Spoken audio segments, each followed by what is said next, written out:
In front of them was a collapsed marketplace, or what little remained of it. Once it must have been a bustling square filled with vendors, shouting traders, and laughing children, but now it was nothing more than a graveyard of shattered stalls and overturned wagons half buried in ichor.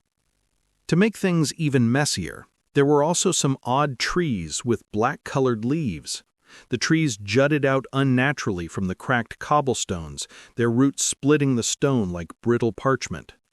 Their bark was a sickly gray, and their black leaves dripped a tar-like sap that hissed when it touched the ground. There was also something else that was odd. Damon noticed that for a while now, there were no creatures of the abyss flying at him wanting to rip him apart. This was odd considering the fact that this place usually teemed with spawn, the abyss vomiting out wave after wave without pause.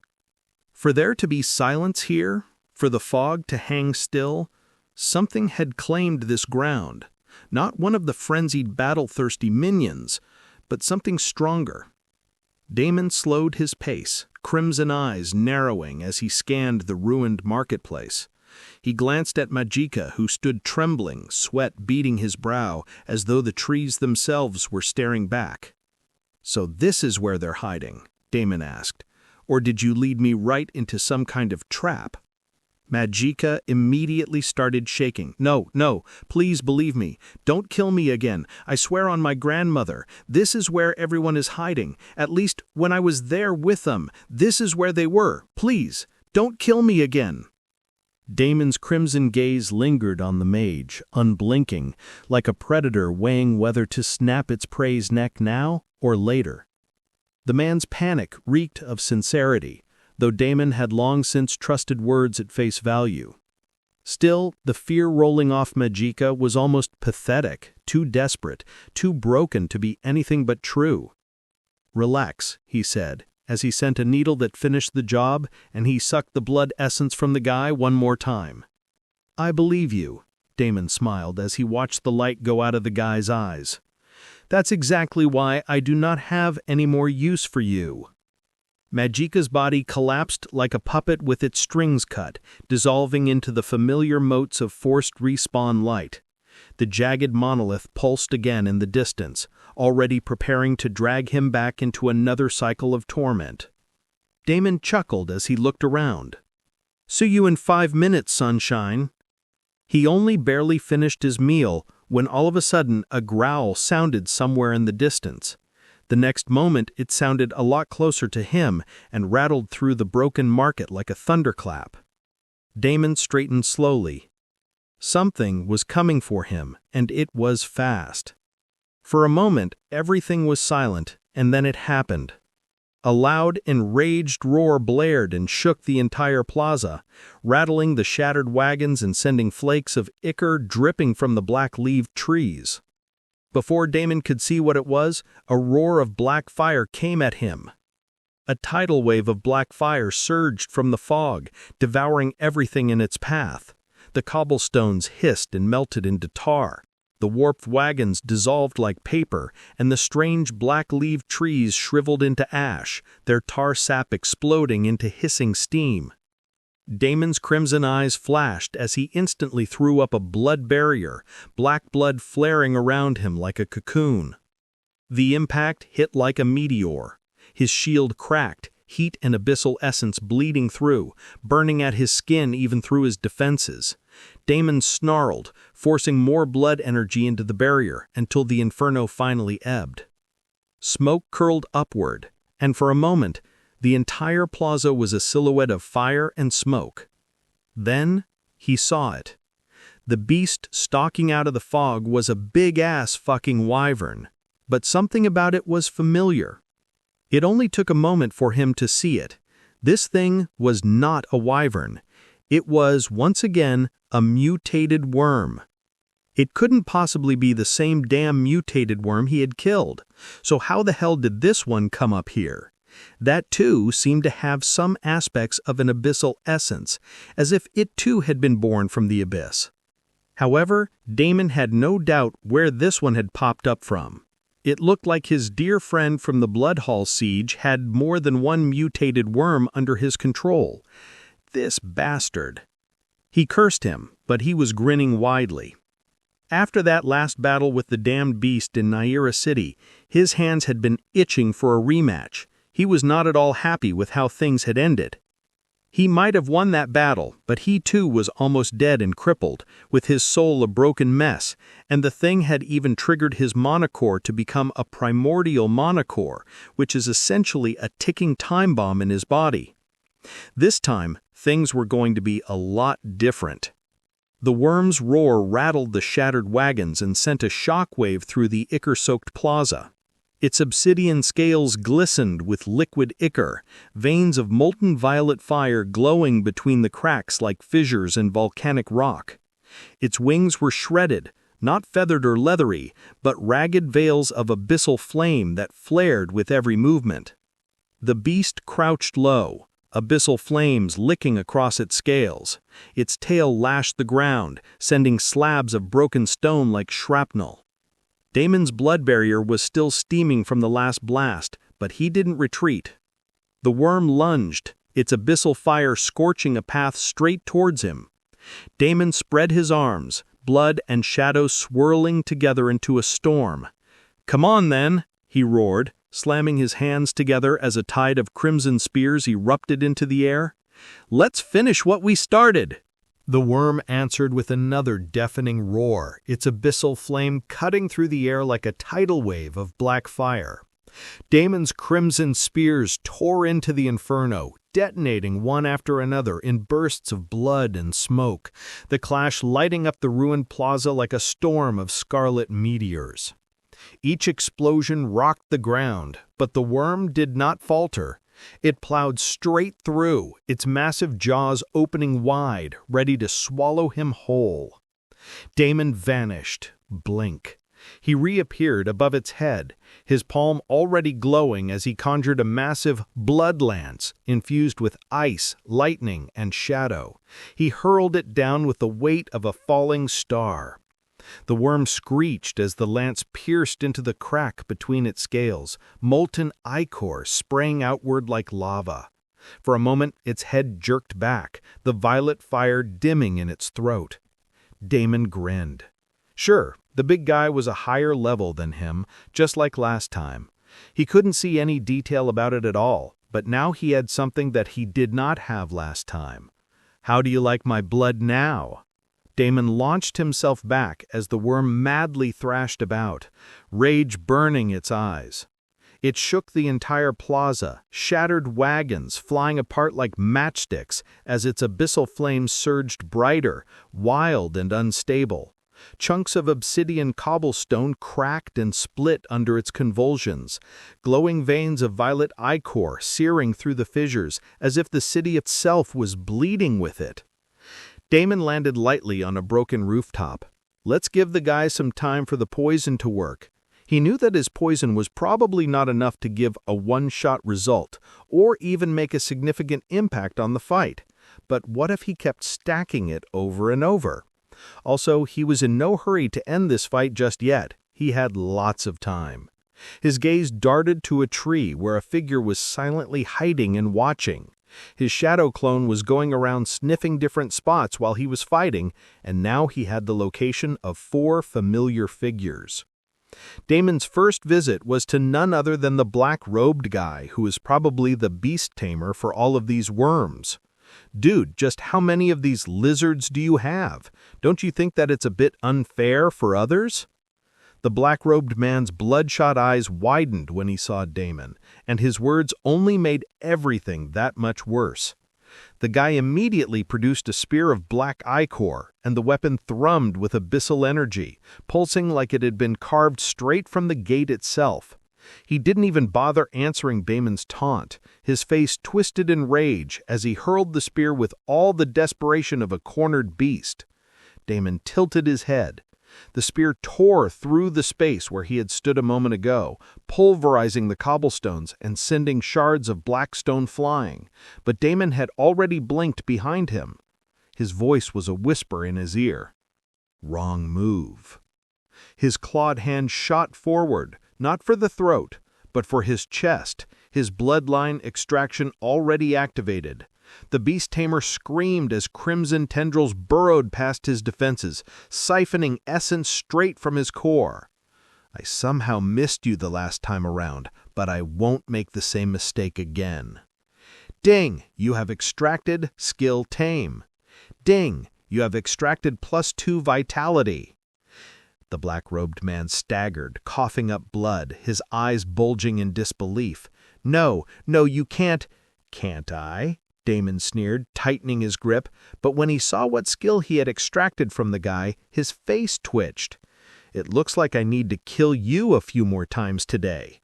Behind them, the mutated worm bellowed again, its massive tail crashing into a row of shattered buildings, flames surging high enough to paint the sky black and violet.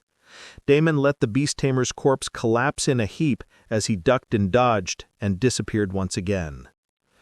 Damon appeared behind his second target, which was none other than RX, but the man in front of him was nothing like the person he had known before. He was shaking and trembling without a hold on anything. Tch! Damon clicked his tongue. The abyss had already done him pretty good. He didn't even know if this guy was ever going to recover from a blow like this. His eyes were completely hollow, and he did not even recognize Damon. Damon let out a sigh and killed him. Naturally, he did not forget to absorb his blood essence. Ding! You have extracted +1 agility. Ding! You have extracted +1 vitality. Bad luck again. Damon teleported to his next target, whom he did not recognize. He, too, was pretty shaken up. He only blankly lifted his head to look at Damon without any sort of expression. Tch! I really did fuck them up pretty good, I guess. He grinned as he killed this guy as well, draining the blood essence. Ding! You have extracted the skill Spirit Step. Spirit Step. Active B rank. Briefly phase into the spirit realm, becoming intangible for 2 to 3 seconds. Attacks pass through you. Damon's eyes widened. His luck was turning around. This skill was a pretty rare skill, and as far as defense was concerned, it was a top-notch one. I wonder what class you got, buddy, Damon mumbled, as he once again disappeared and reappeared behind his next target. He did not recognize this one, too, but the woman looked Asian. He assumed that she was probably from the Chinese Super Guild. Surprisingly, the woman came for him as soon as he revealed himself, the fight in her eyes not in the least dimmed even under the abyss's crushing torture. Damon tilted his head, narrowly evading the blade, his grin widening. Now that's more like it. He let her flurry continue, her strikes surprisingly precise, even though her health and mana were clearly strangled by the abyss. She wasn't like Magicka or the others, broken shells wandering towards despair. No, this one still burned, her spirit intact, even here.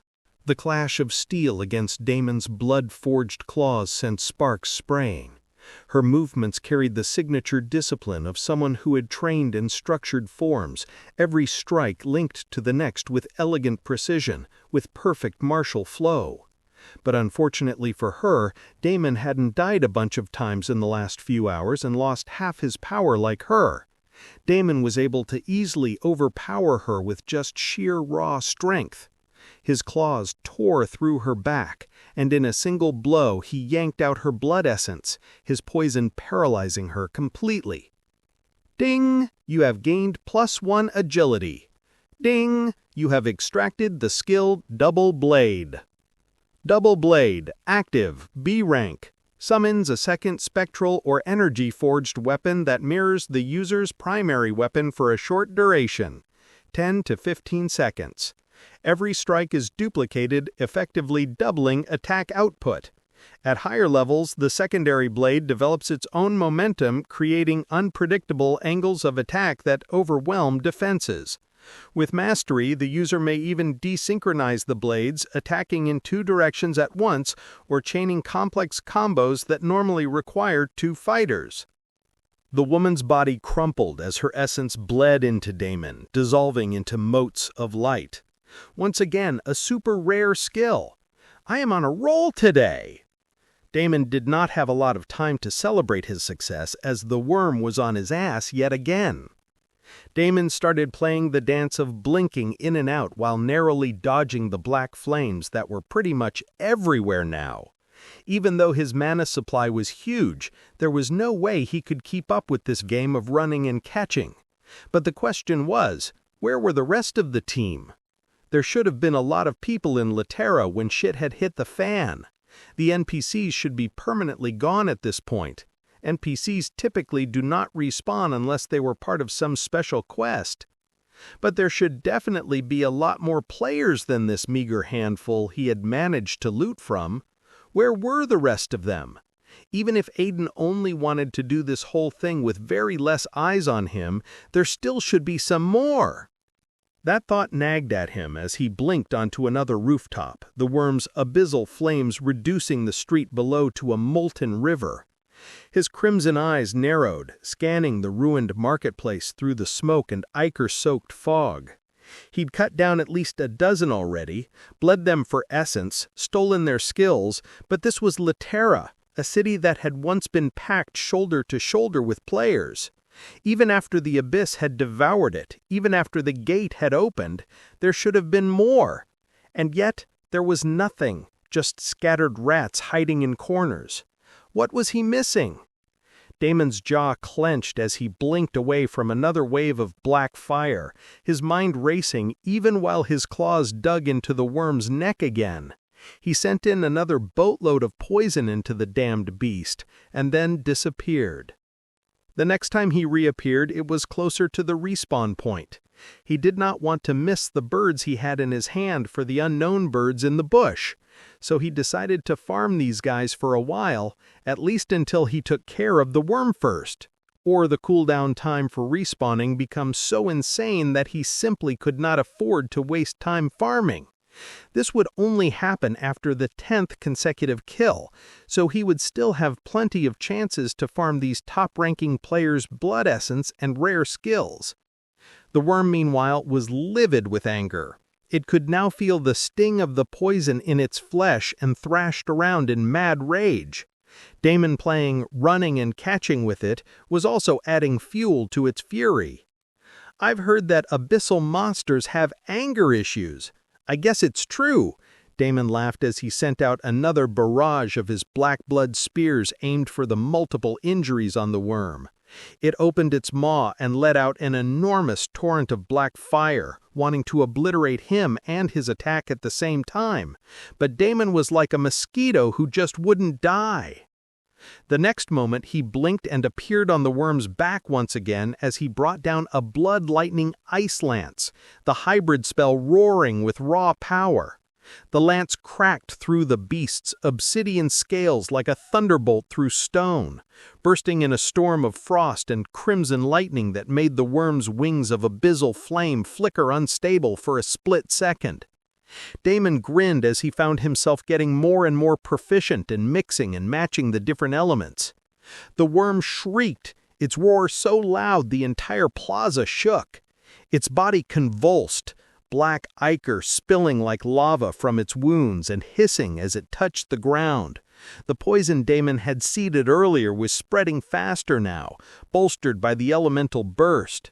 Each thrash made the infection dig deeper. The worm's natural power and resilience turned the tide yet again. Damon immediately disappeared with a blink. He had no problem waiting this one out until his poison eventually wore out even its draconic features. His fighting style might be dirty and underhanded, but when the enemy is several times more powerful than he absolutely had no qualms about doing everything he could to achieve his win. Right at the moment the spawn point sputtered and Magica's battered body appeared yet again. Damon's gaze immediately landed on the poor guy. It was time for round 2. Or, wait, was that round 3? Damon grinned wickedly as he dashed towards the poor soul. "What the fuck, Blood God? Why are you behaving so dirty and cheap like this? Don't you have anything else to do in this fucking place? It's a brand new place, goddammit. Why don't you go and explore it and find some treasures?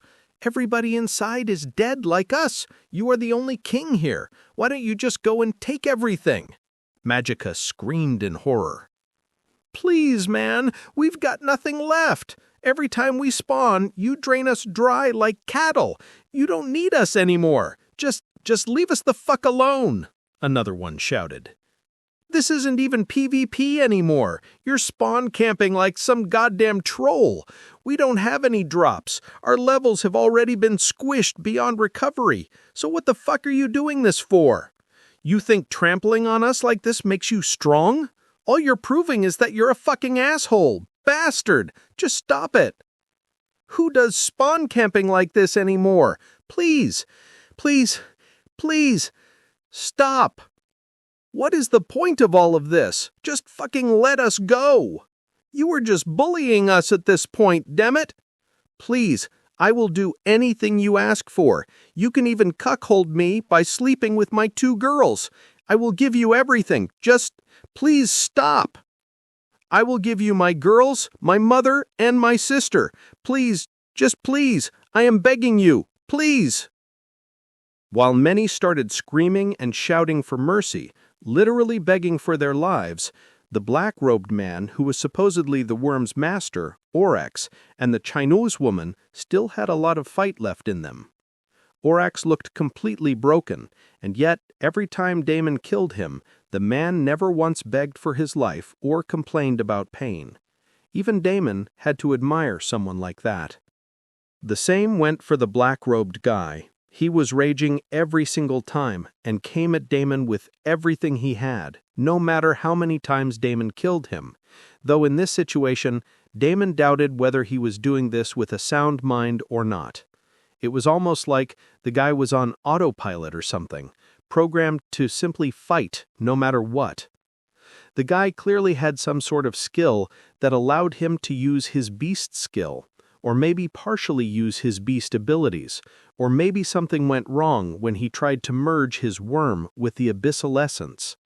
Damon was sure of it because right at this moment, both he and his worm were madly rampaging. Besides the effect Damon's poison had on the worm, there were also many things wrong with it. It looked like the mutation this time with the abyssal essence had not gone very well for the beast, which made it a lot more vulnerable than the mutated fireworm he had faced back in the Blood Hall siege battle. Damon was not complaining. Even with his poison doing the majority of the work and slowly wearing it down, along with the help of the abyss itself, fighting against a worm was still a lot. And this particular one was probably an apex C-rank predator, maybe even on the cusp of evolution to B-rank. He would only be a fool to underestimate such a beast. His strategy might be to use underhanded techniques to bring the big boy down to his knees before dealing with him, but the execution still needed to be meticulously perfect. Damon once again circled around it and started throwing all of his blood at the damned beast, giving it yet another round of poison. The worm shrieked, violet fire blasting skyward as Damon's blood lances riddled its body. Every wound it took seethed, itcher bubbling and smoking as his poison gnawed at its core. Its movements grew less crisp, its wing stubs twitching erratically as if half-possessed. Damon, on the other hand, this time used Spirit Step to avoid the majority of the attack damage the beast threw at him. The new skills he had obtained by spawn camping these top-ranked players were simply awesome. Behind him, the surviving players kept respawning at the monolith, even if they did not want to. Their cries fed into the atmosphere, half hopeless, half venomous. Damon didn't bother sparing them a glance. They would soon enjoy a big break from him, thanks to the automatic increase in respawning time.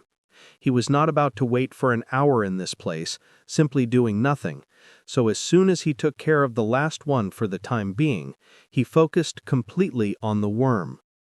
The beast lunged again, jaws wide, abyssal fire boiling in its throat.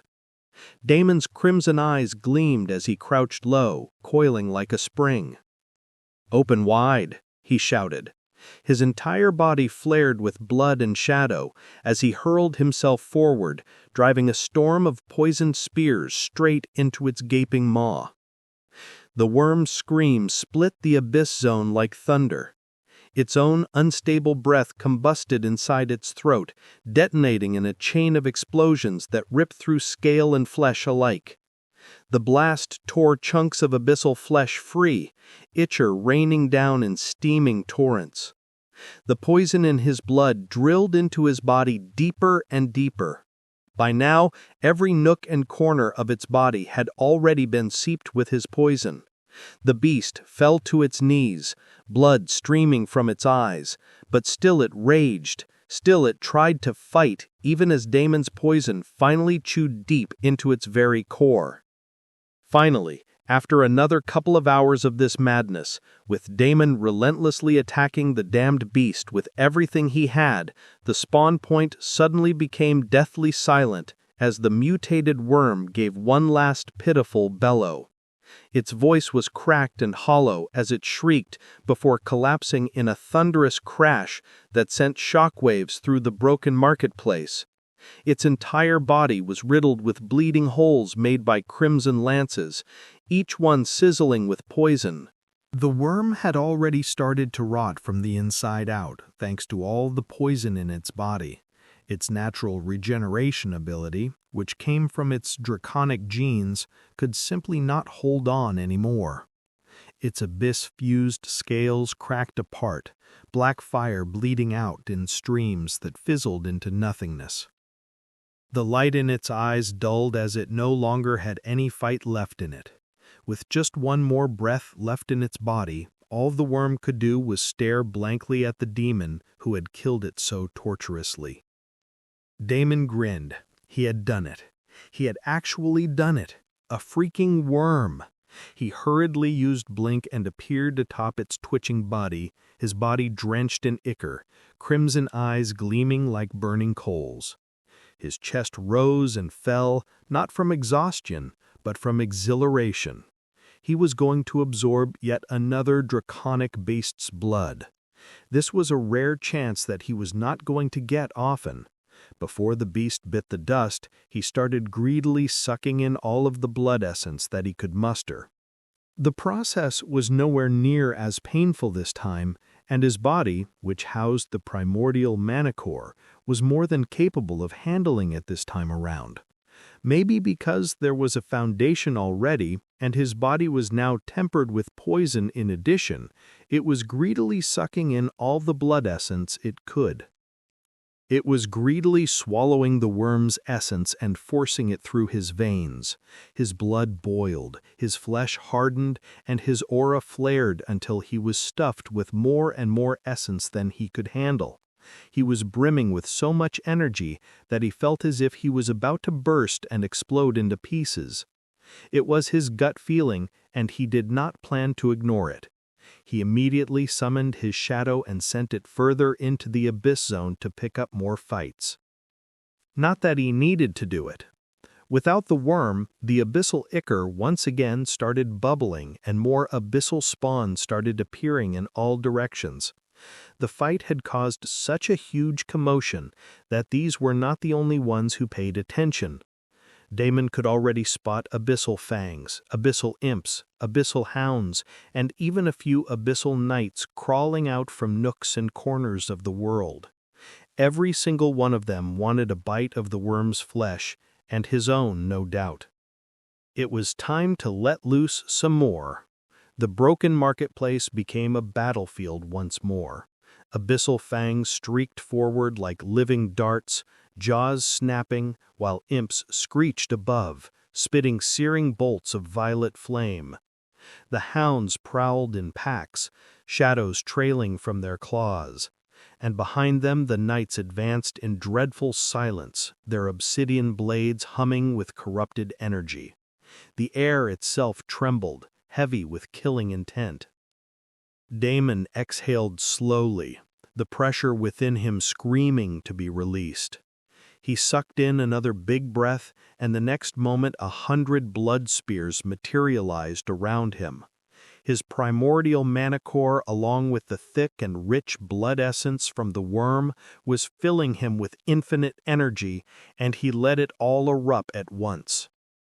The blood spears spun into a vortex around him, their edges vibrating with lethal intent.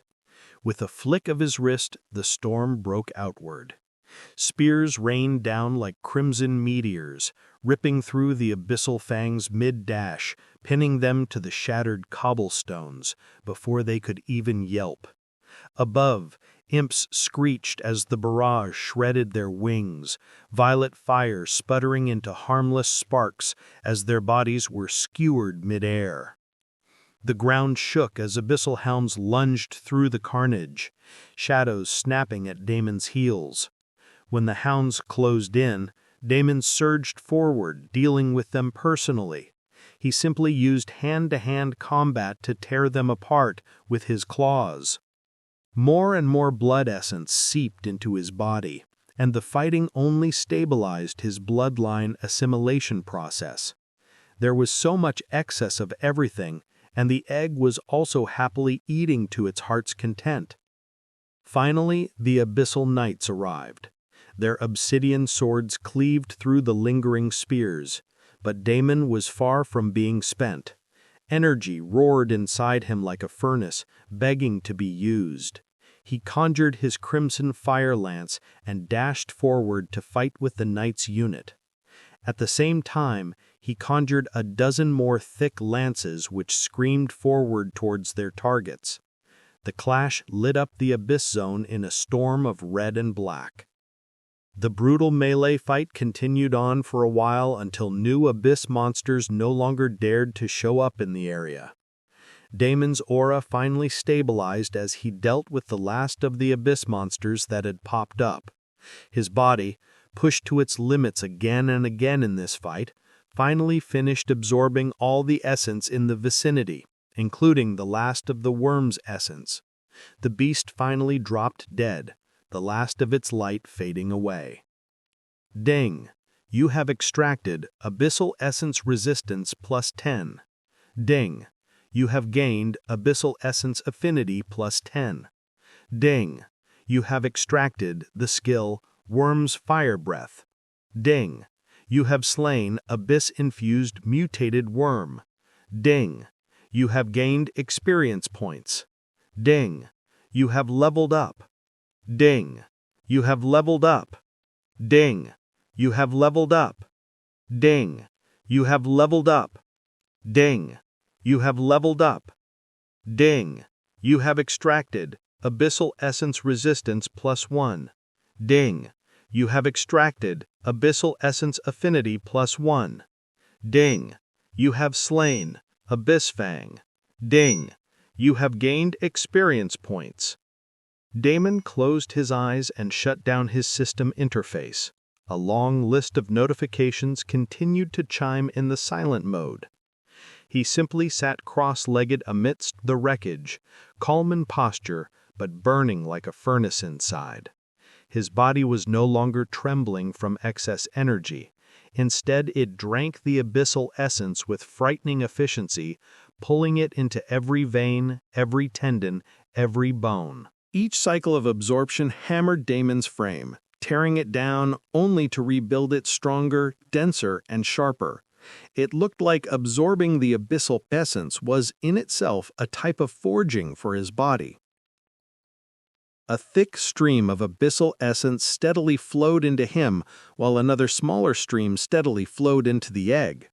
At the same time, he could feel his body exploding in strength, his stats gaining another huge leap thanks to all the abyssal monsters he had farmed. When Damon finally opened his eyes, he saw a few notifications staring at him. Ding! You have reached level 100.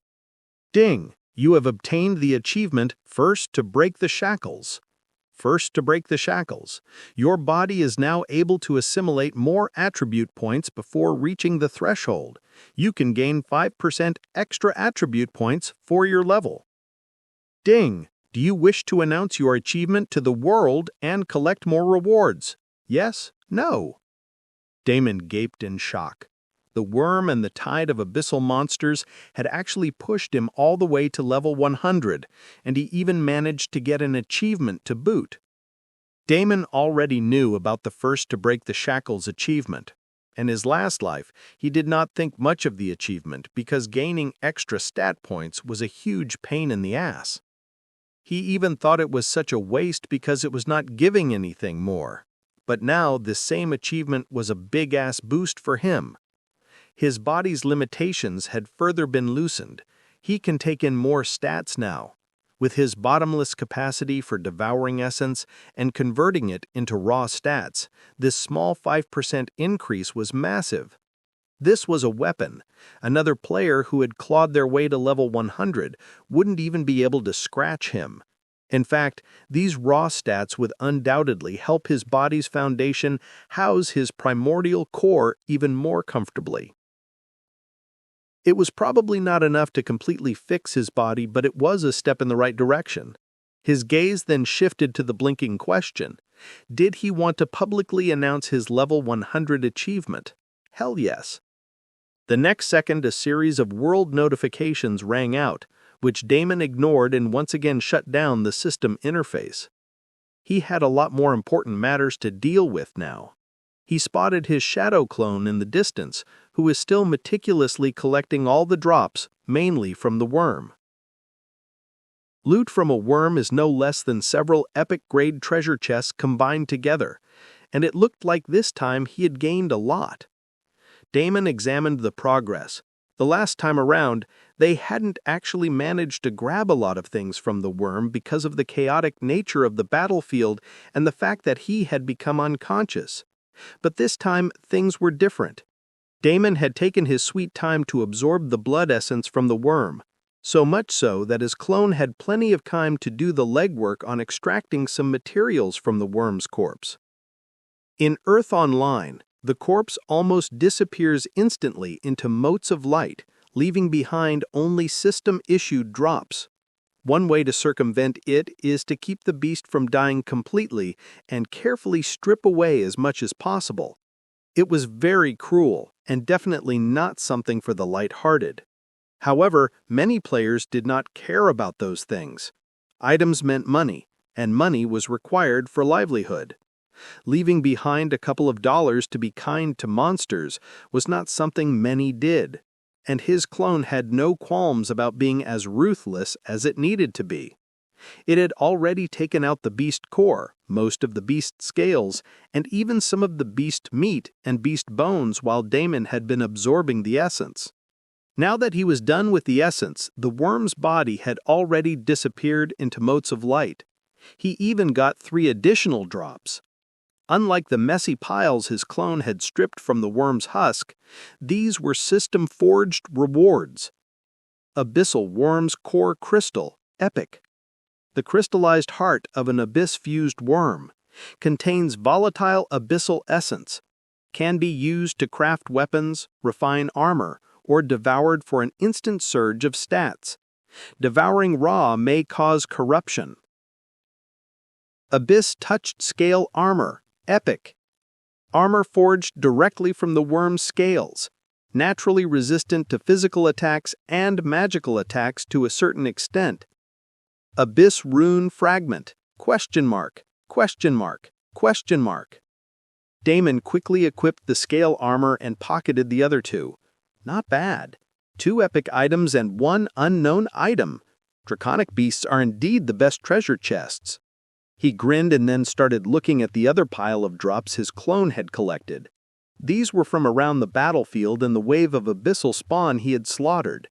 It was mostly made of abyssal beast cores and some item drops from the knights. It wasn't much, but it couldn't be ignored either. Damon looked at his clone, who was still busily collecting the drops. At this rate, this was not going to end anytime soon. In the distance, he heard a few abyssal hounds wandering around. Damon thought about it for a moment and immediately rushed to them. This time, however, he did not kill them immediately. Instead, he tried the skill Tame. Normally, this would result in an instant failure, but since he had amassed some amount of abyssal affinity by now, he decided to give it a try anyway. Damon extended his hand, crimson energy flickering across his palm. Tame. He activated the skill. The system prompt flashed across his vision almost instantly. Ding. Attempting to tame abyssal hound. Warning. Abyssal creatures cannot be tamed by ordinary means. Calculating. Affinity detected. Success rate, 1%. Damon frowned, and the next notification came as expected. Ding, the skill tame has failed to activate. Damon looked at the hound pensively for a moment, the beast growling at him in rage as if it was enraged by the very thought of someone like him wanting to tame it. Then he had another idea. He conjured 10 blood needles for the 10 hounds charging at him. A moment later, 10 hounds lay in front of him, sprawled on the ground, all twitching and tossing around in torturous pain. Damon crouched low and patted one beast. "I know you guys are all battle-hungry. Don't worry. I will give you plenty of opportunities for it. All you have to do is say yes, and the pain will stop." The 10 abyssal hounds writhed in pain. Black ichor bubbled from their jaws, their claws scraping grooves into the broken cobblestones as the poison did its work. Every breath they took sounded like a death rattle. "All right, let's check what the success rate is now. You guys better not disappoint me." Damon activated the skill again. Ding. Attempting to tame abyssal hound. Warning. Abyssal creatures cannot be tamed by ordinary means. Calculating. Affinity detected. Success rate, 1%. Again, only 1%? Do I need to increase the dose of the poison? Damon pondered quietly. He looked at the hounds again, and they instantly started to shiver. Immediately, another set of notifications appeared. Ding. You have successfully tamed Abyssal Hound 1. Ding. You have successfully tamed Abyssal Hound 2. ... Ding. Do you wish to name your tamed beasts? Damon decided to ignore the naming for now, as he had limited time in this area. On top of that, he still needed to find where Aiden was hiding. There was no way that bastard did not personally check out this spot. He had to be here. "Let's go. All of you run around and find me shiny things that are lying on the grounds. Also, if you sense poisonous air somewhere, come find me immediately." While he wouldn't be able to move around in the abyssal zone without making noise, these hounds can easily do his job. The hounds pricked their ears and scattered at his command, shadows blending into the broken streets as they darted off in every direction. Their sleek forms moved with uncanny silence, paws barely disturbing the dust as they slipped between ruined arches, cracked walls, and piles of abyssal-drenched rubble. Where Damon would have drawn the attention of every lurking abyssal spawn, even in his stealth mode, the hounds slithered unnoticed, sniffing out traces of poison and anything valuable in every direction. Damon spotted another pack of abyssal fangs in the distance and attempted to tame them using the same method, but this time the system notification announced his insufficient soul strength. It looked like 10 level 90-ish beasts was his limit at the moment. Maybe he could have tamed more if he had tamed weaker beasts, or maybe if he had more Beastmaster skills in his arsenal. It was something to think about later. For now, all he could do was work with what he had. Damon took a look around the ruined marketplace again, and then headed deeper into the abyssal zone one more time. He was not too keen about this, as many dangerous beings lurked in this area, whom even armies of several kingdoms would have trouble dealing with. It was best to leave those beings to them while he fixed his body first. Even if he wanted to fuck around with Aiden, there was a bottom line he did not want to cross. Self-preservation came first. Damon cautiously moved about when another wave of abyssal spawn popped up and rushed towards him. He immediately conjured hundreds of blood needles once again. Ding. Your proficiency in blood manipulation has increased. Damon closed the notifications and sent out the swarm of needles with a flick of his hand. They whistled through the air like a crimson storm, piercing eyes, throats, and chests with surgical precision. The poison alone was not enough, and he once again had to conjure thick, powerful spears to deal with most of them. As for the few who managed to reach him and claw at him, he personally dispatched those. Several system notifications beeped in front of him, and he could feel the rush of new stats pouring into him. Right, I have some new skills too. I was actually looking forward to trying out the rare skill, Summon a Fire Sprite. I wanted to see just what sort of fire sprite he could bond with. This place was a good place to try as well because of the unique environment. Maybe not the best, since a higher fire essence place would be more ideal.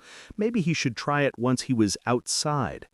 He was mulling over this when he remembered there was one more skill he had been excited about. Worm's Fire Breath. He immediately recalled the moment the worm's throat had detonated from within. That overwhelming torrent of black fire, corrupted and violent, had nearly melted him alive. But now that skill belonged to him. His lips curled into a thin smile. It was time to find out just how powerful that skill was. He focused and activated the skill. A doubt crept into his mind if he would be able to use the skill at all, considering he did not have the draconic bloodline. But the next second, he was proven wrong. A furnace roared open inside his chest. His veins lit up as if molten lava coursed through them, searing heat pressing against his throat. Damon tilted his head back slightly, bracing himself as the power gathered. For a heartbeat, he felt like he was the worm. His lungs no longer human, his breath no longer mere air, but abyssal inferno waiting to erupt. Then he exhaled.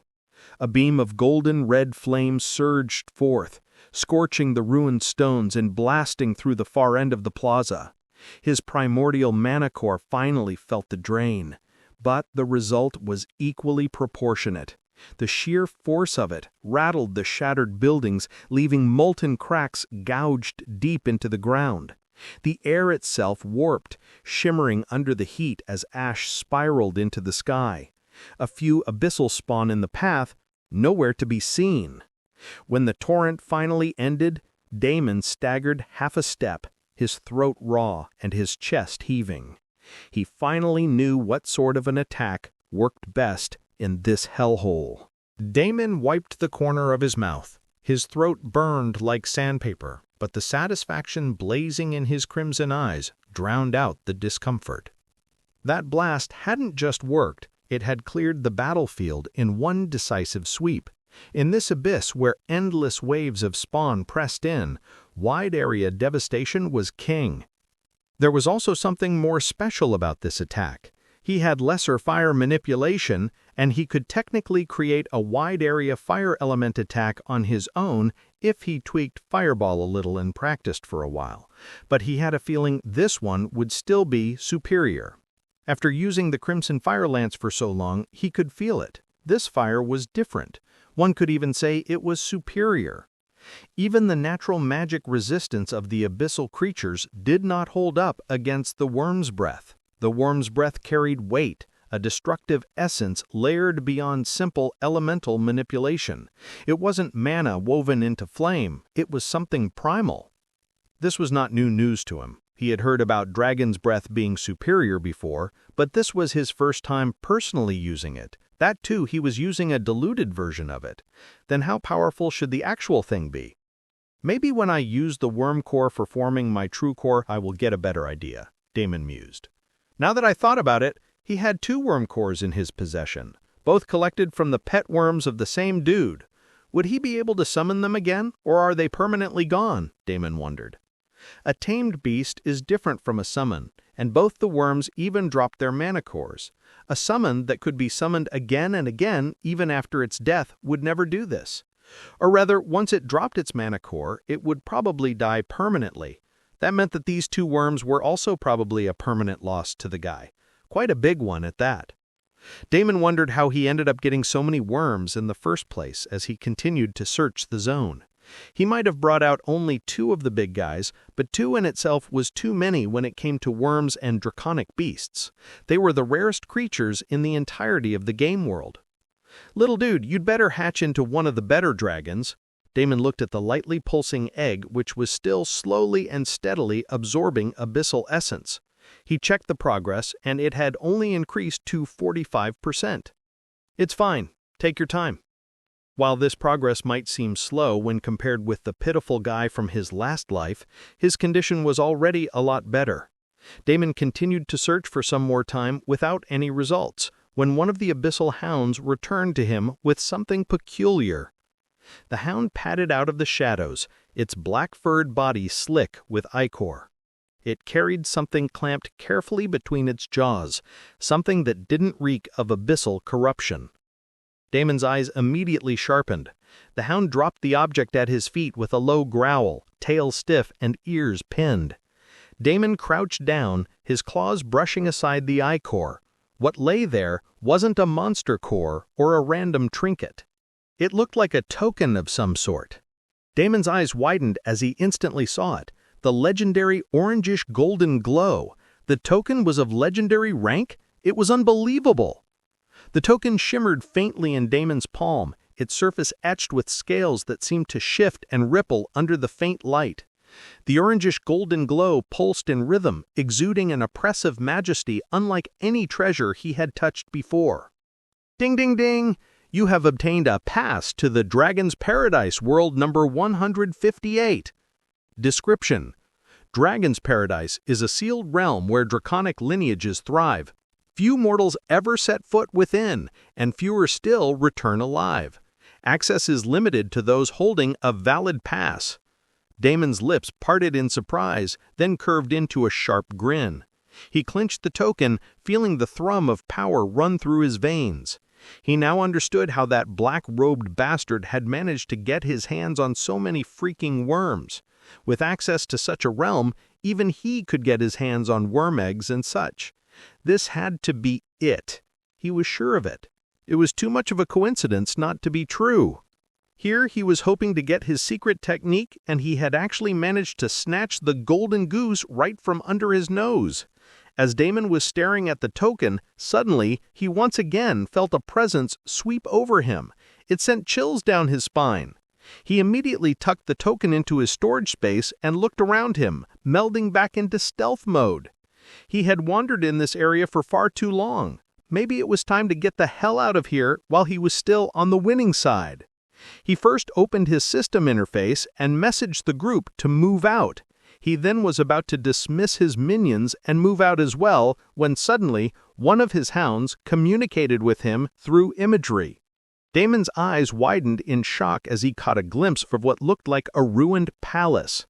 Several corpses were scattered around, players and NPCs from what he could see. At the center of it all was a throne, and a figure was sitting on the throne. He couldn't exactly get a good picture of who it was, but even as the memories of the hound flashed in his mind, all of a sudden, a pair of black eyes without pupils stared straight at him. Damon felt his entire body go stiff. He had a distinct feeling that the eyes were not staring at the hound, rather him. He instantly made the decision to get the hell out of there. He no longer hesitated and did not even waste time dismissing his hounds. In situations like that, even that split second could help. He blinked out of his spot and started rushing towards the exit. The abyss howled around him as Damon shot through the shattered ruins, shadows trailing in his wake. His instincts screamed at him to move faster, every step echoing with the pressure of those eyes boring into him. His body flickered in and out of existence, each blink tearing him farther and farther. Every teleport carried him closer to the faint glow of the ruined city gates in the distance. Safety was there, just a little further. Then he heard it. A soft sound, lilting and amused, like silver bells ringing in a graveyard. A giggle. A young woman's laughter, delicate and melodic, yet gripping with something vile that made his skin crawl. "You cannot run away from me that easily," the voice sang out, echoing from every direction at once. Damon's scalp went numb. His body wanted to freeze, but he forced his muscles to keep moving, to keep blinking. Faster, faster. The laughter followed, louder now, brushing against his ears as though the speaker were leaning over his shoulder. "Come back here, little brat. Your blood smells delicious. Let me have some of that." "Fuck no. Damon hissed through gritted teeth, sweat dripping down his temple. He pushed his core harder, Blink ripping him forward again and again. The ruined gates were almost there. Just a few more jumps and he'd be out of this cursed place. And then, the world itself turned against him. A black ball of energy blossomed in front of him, swirling into a vortex of shadows. The air warped around it, sucking in the light, pulling even his mana streams into its hungry spiral. The woman's voice rang out again, this time with a cruel laugh. "I said, you cannot run from me." Damon's face twisted as he immediately tried to veer off, blinking sideways, then backward, but nothing happened. The skill didn't trigger. His body remained locked in place. Cold realization struck him. Blink had stopped working. "There we go," the voice purred, close and triumphant. "The space here is solid, and you cannot bend it. Now, how are you going to run from me?" Damon's crimson eyes darted across the ruins. He wouldn't stop. He couldn't. If space was locked, then there was still shadow. He sank into shadow meld, his body vanishing as his aura collapsed into nothing. For a heartbeat he was gone, sliding through the cracks of the ruins, invisible, intangible, safe. Or so he thought.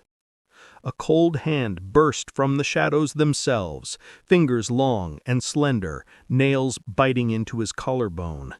Damon's eyes widened a split second before he was ripped out of the darkness like a rag doll. The world spun. He slammed into the ground, skidding across jagged stone further into the abyssal zone, his ribs rattling with the impact. A coughing spray of blood stained his lips as he dragged himself up, claws digging into the broken plaza to stop his slide. The melodious laughter returned, filling the air, wrapping around his throat like a noose.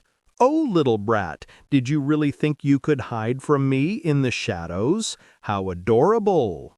Damon's gaze snapped upward and froze. A figure was stepping out of the swirling vortex. A young woman, her beauty sharp enough to wound, her smile bright and mocking. Midnight hair spilled down her shoulders like living darkness, and her eyes black, pupilless voids, glowed faintly as they fixed on him. Every step she took pressed against his chest like a weight, space itself rippling around her form. She tilted her head, the smile widening. Feisty, don't make me chase you too much. The more you resist, the more slowly I will devour you."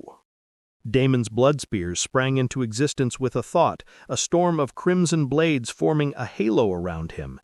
His aura exploded outward, sharp and violent, though his heart pounded like a war drum. The woman only laughed again, the sound ringing through the abyss like a death knell. "Fight, run, bleed, it doesn't matter. You belong to me now. And oh, by the way, I love the taste of the poison in your blood. What a delicious flavor." She licked her lips. Damon didn't wait for her to move. The storm of crimson blades whistled forward in every direction, filling the place with a crimson hurricane. Each spear screamed with lethal intent, detonating on impact with molten bursts of energy. But the woman only raised her hand. The spears froze mid-air. Not all of them. Hundreds of crimson lances still tore through stone and rubble, but every spear within 10 paces of her halted in place, trembling like trapped insects caught in amber. Then, with a flick of her wrist, they shattered into harmless droplets of blood that splattered across the ruins. Damon's gut clenched. This woman was simply teasing him and playing with him. Her real power was definitely leaps and bounds above his. There was no way she was merely a C-rank being. She was probably a B-rank being, or maybe even peak B-rank, to be able to so easily control everything around her. Her melodious laughter drifted closer, now directly in front of him. Lovely. I haven't had anyone throw this much power at me in ages. You'll be fun." She vanished. Damon's instincts screamed. He twisted sideways just as a pale hand slashed where his throat had been. The air cracked. a line of shattered space hissing beside him. His counterattack was instant, his claws glowing with blood essence, and he swung across her chest. The blow connected, her body shattering into black smoke. A giggle from behind. Almost. Damon spun. Her void black eyes glimmered with hunger as she walked casually towards him, as though he hadn't been struck. Rage and fear burned together in his chest. He was simply outmatched, and there was nothing he could do about it. The woman had him completely in her grasp, and she could do whatever she wanted with him. Fuck it! He was not done fighting. His monocore roared as he drew on everything. "Burn!" Damon growled, opening his mouth. The world lit up. A torrent of golden-red flame erupted from his lungs, the worm's breath roaring forth like the wrath of a dying sun. It swallowed the ruins in a cone of annihilation, devouring everything in its path. The air ignited, molten cracks tearing across the ground. The woman's laughter finally stopped. When the fire died down, Damon staggered, blood dripping from the corner of his mouth. His throat was raw, his mana drained by the overwhelming release. Everything in front of him was burning. And yet a single shape still stood in the smoke, unburned, untouched. The young woman walked forward through the haze, a smirk tugging at her lips. Her hair fluttered in the heat, her eyes gleaming brighter than ever. "Oh," she whispered, voice trembling with something like delight. "That was exquisite." Damon's heart sank. This was it. He simply had no other trump cards left in him. Just as the woman's pale figure closed in, Damon's heart gave a jolt. A flicker of awareness pulsed through his mind. It was his shadow clone. The duplicate had reached beyond the abyssal ruins and now lingered outside the shattered city gates, staring back at him like a lifeline. The skill's duration was almost gone, the thin tether connecting them trembling on the edge of collapse. Damon's chest tightened. The shadows failed him once already. He used this method only for her to rip him straight out like he was nothing. But this time, the clone is outside. Maybe it could work. He didn't have the luxury of hesitation. A pair of slender white hands reached for his throat, their nails gleaming like razors. Damon bared his teeth and threw himself sideways, diving headlong into the nearest patch of shadow. His mind screamed as he poured every ounce of willpower into the attempt. "Take me to the clone! Outside! Now!" The darkness swallowed him whole. From behind, the woman's laughter chimed, cruel and beautiful. "Didn't we already try this before?" She giggled, her voice brushing against his ears like silk. "Shadows belong to me, little brat. You can't—" Her words cut short. The instant her hand slipped into the shadows after him, something resisted.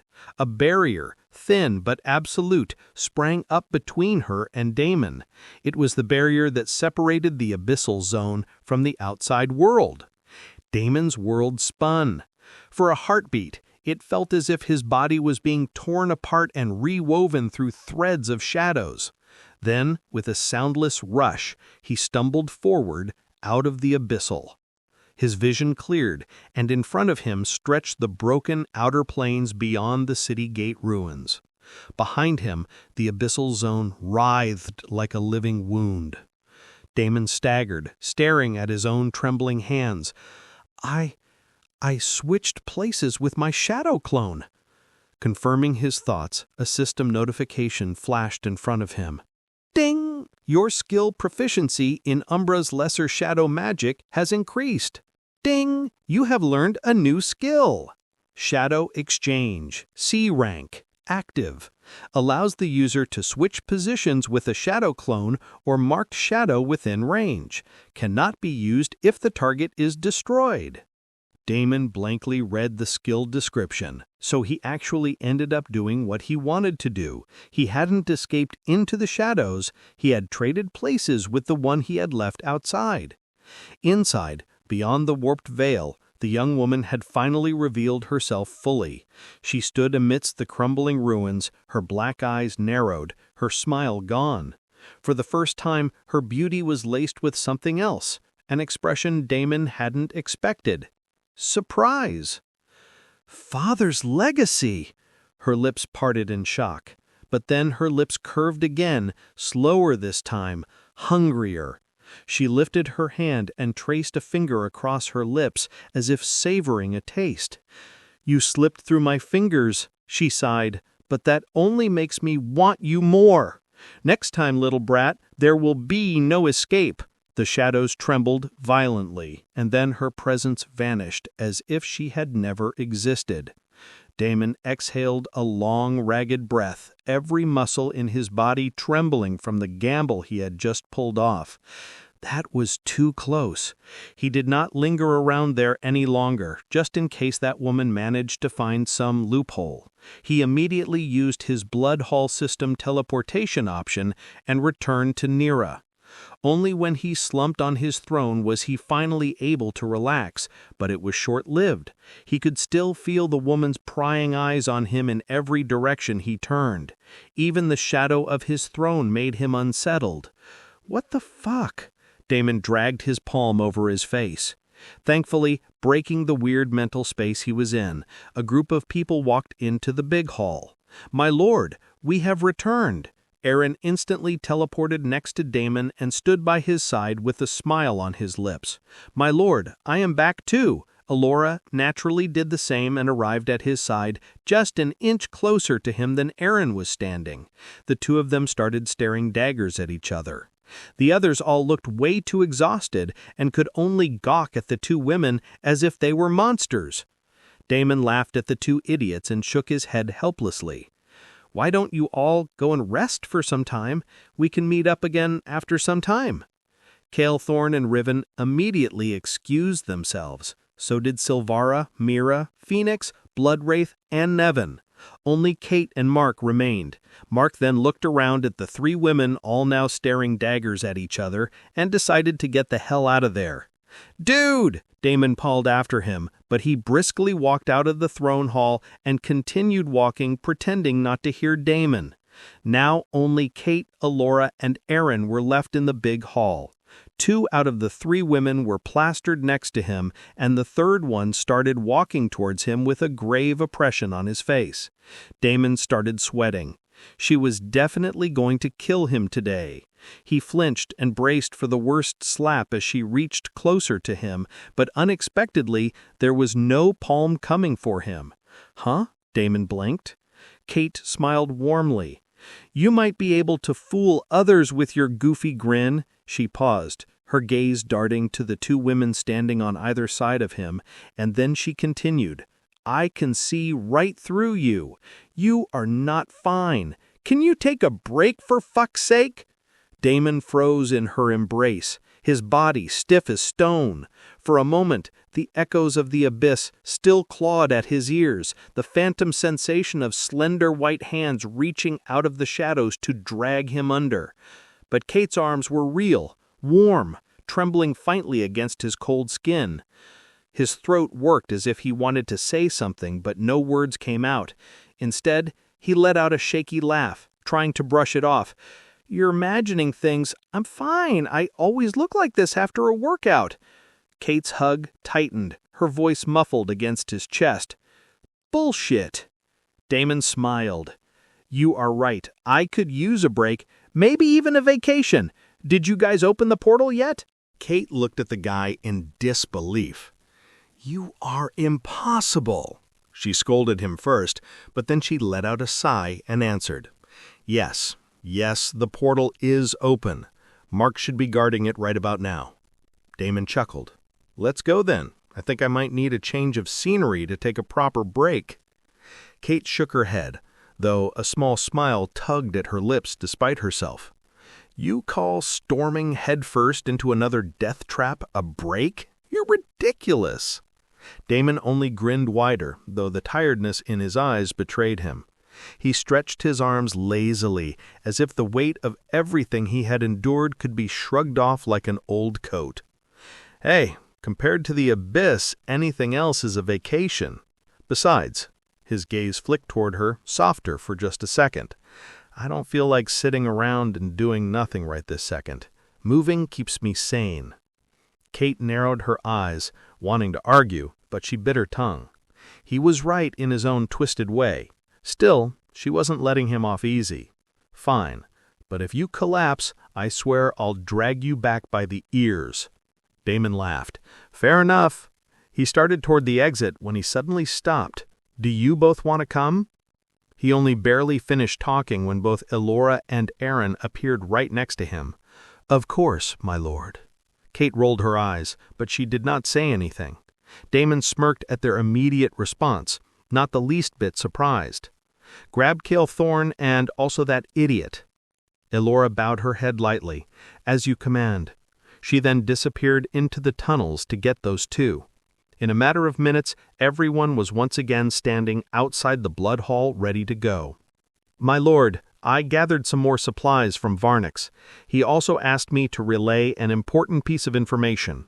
The holy dogs and the light bitches have somehow sniffed out our recruitment of elite troops. They have decided to increase their battle efforts, and Varnix is saying that it would at least be another week before they come barking at our door. Another week, huh? Damon smiled. Got it. Ask Varnix to keep us informed about the developments. Elora quickly conveyed the message to the vampire. Though on the surface it might seem like this small benefit was thanks to their recruitment of the elite troops and expending so much wealth to bolster Blood Hall defense, Damon knew the truth. Right now the entire focus of the Light Continent was on that small blemish, Lotera, where the first seed of the Abyss had already been sowed.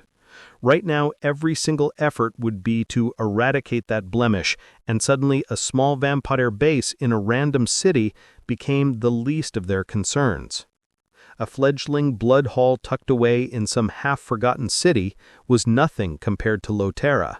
That seed of the Abyss had every priest, knight, and holy inquisitor scrambling like ants over a spilled feast. While they bled themselves dry against corruption they barely understood, Damon had been handed something priceless, breathing space. That too, with someone like that madwoman present in the zone, he might actually end up getting more than just a week.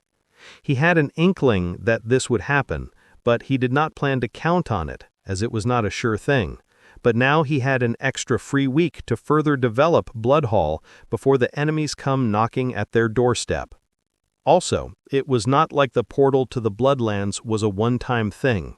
Once they guarded the portal for a few hours, a permanent outpost could be created, and they would be able to shuttle between the Light Faction continent and the Dark Faction continent as they pleased.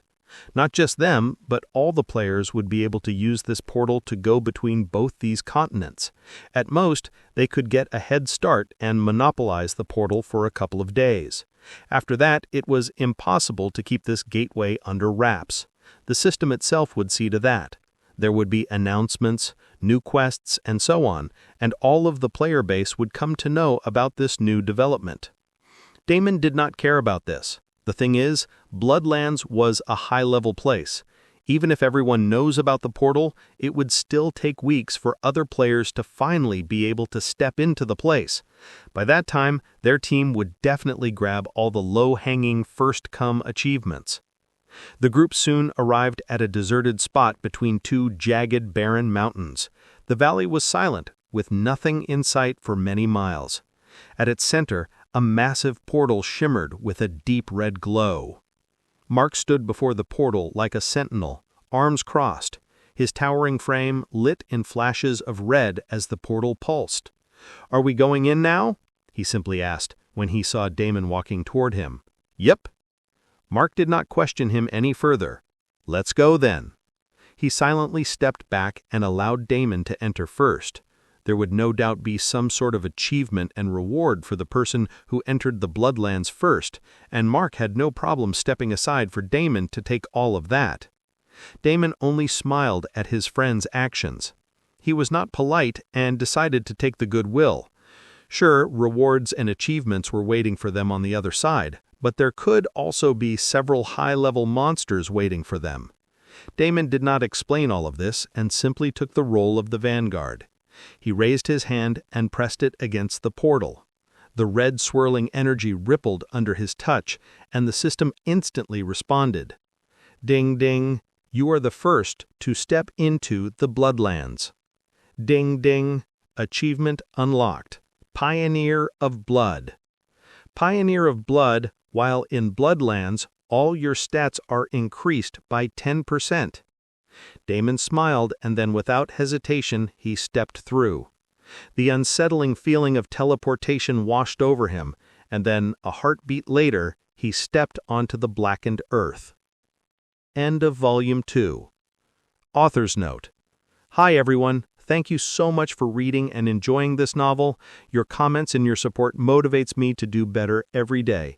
I'm very grateful for all of your constant encouragement. As the group stepped on the other side of the portal, the Bloodlands stretched out before everyone.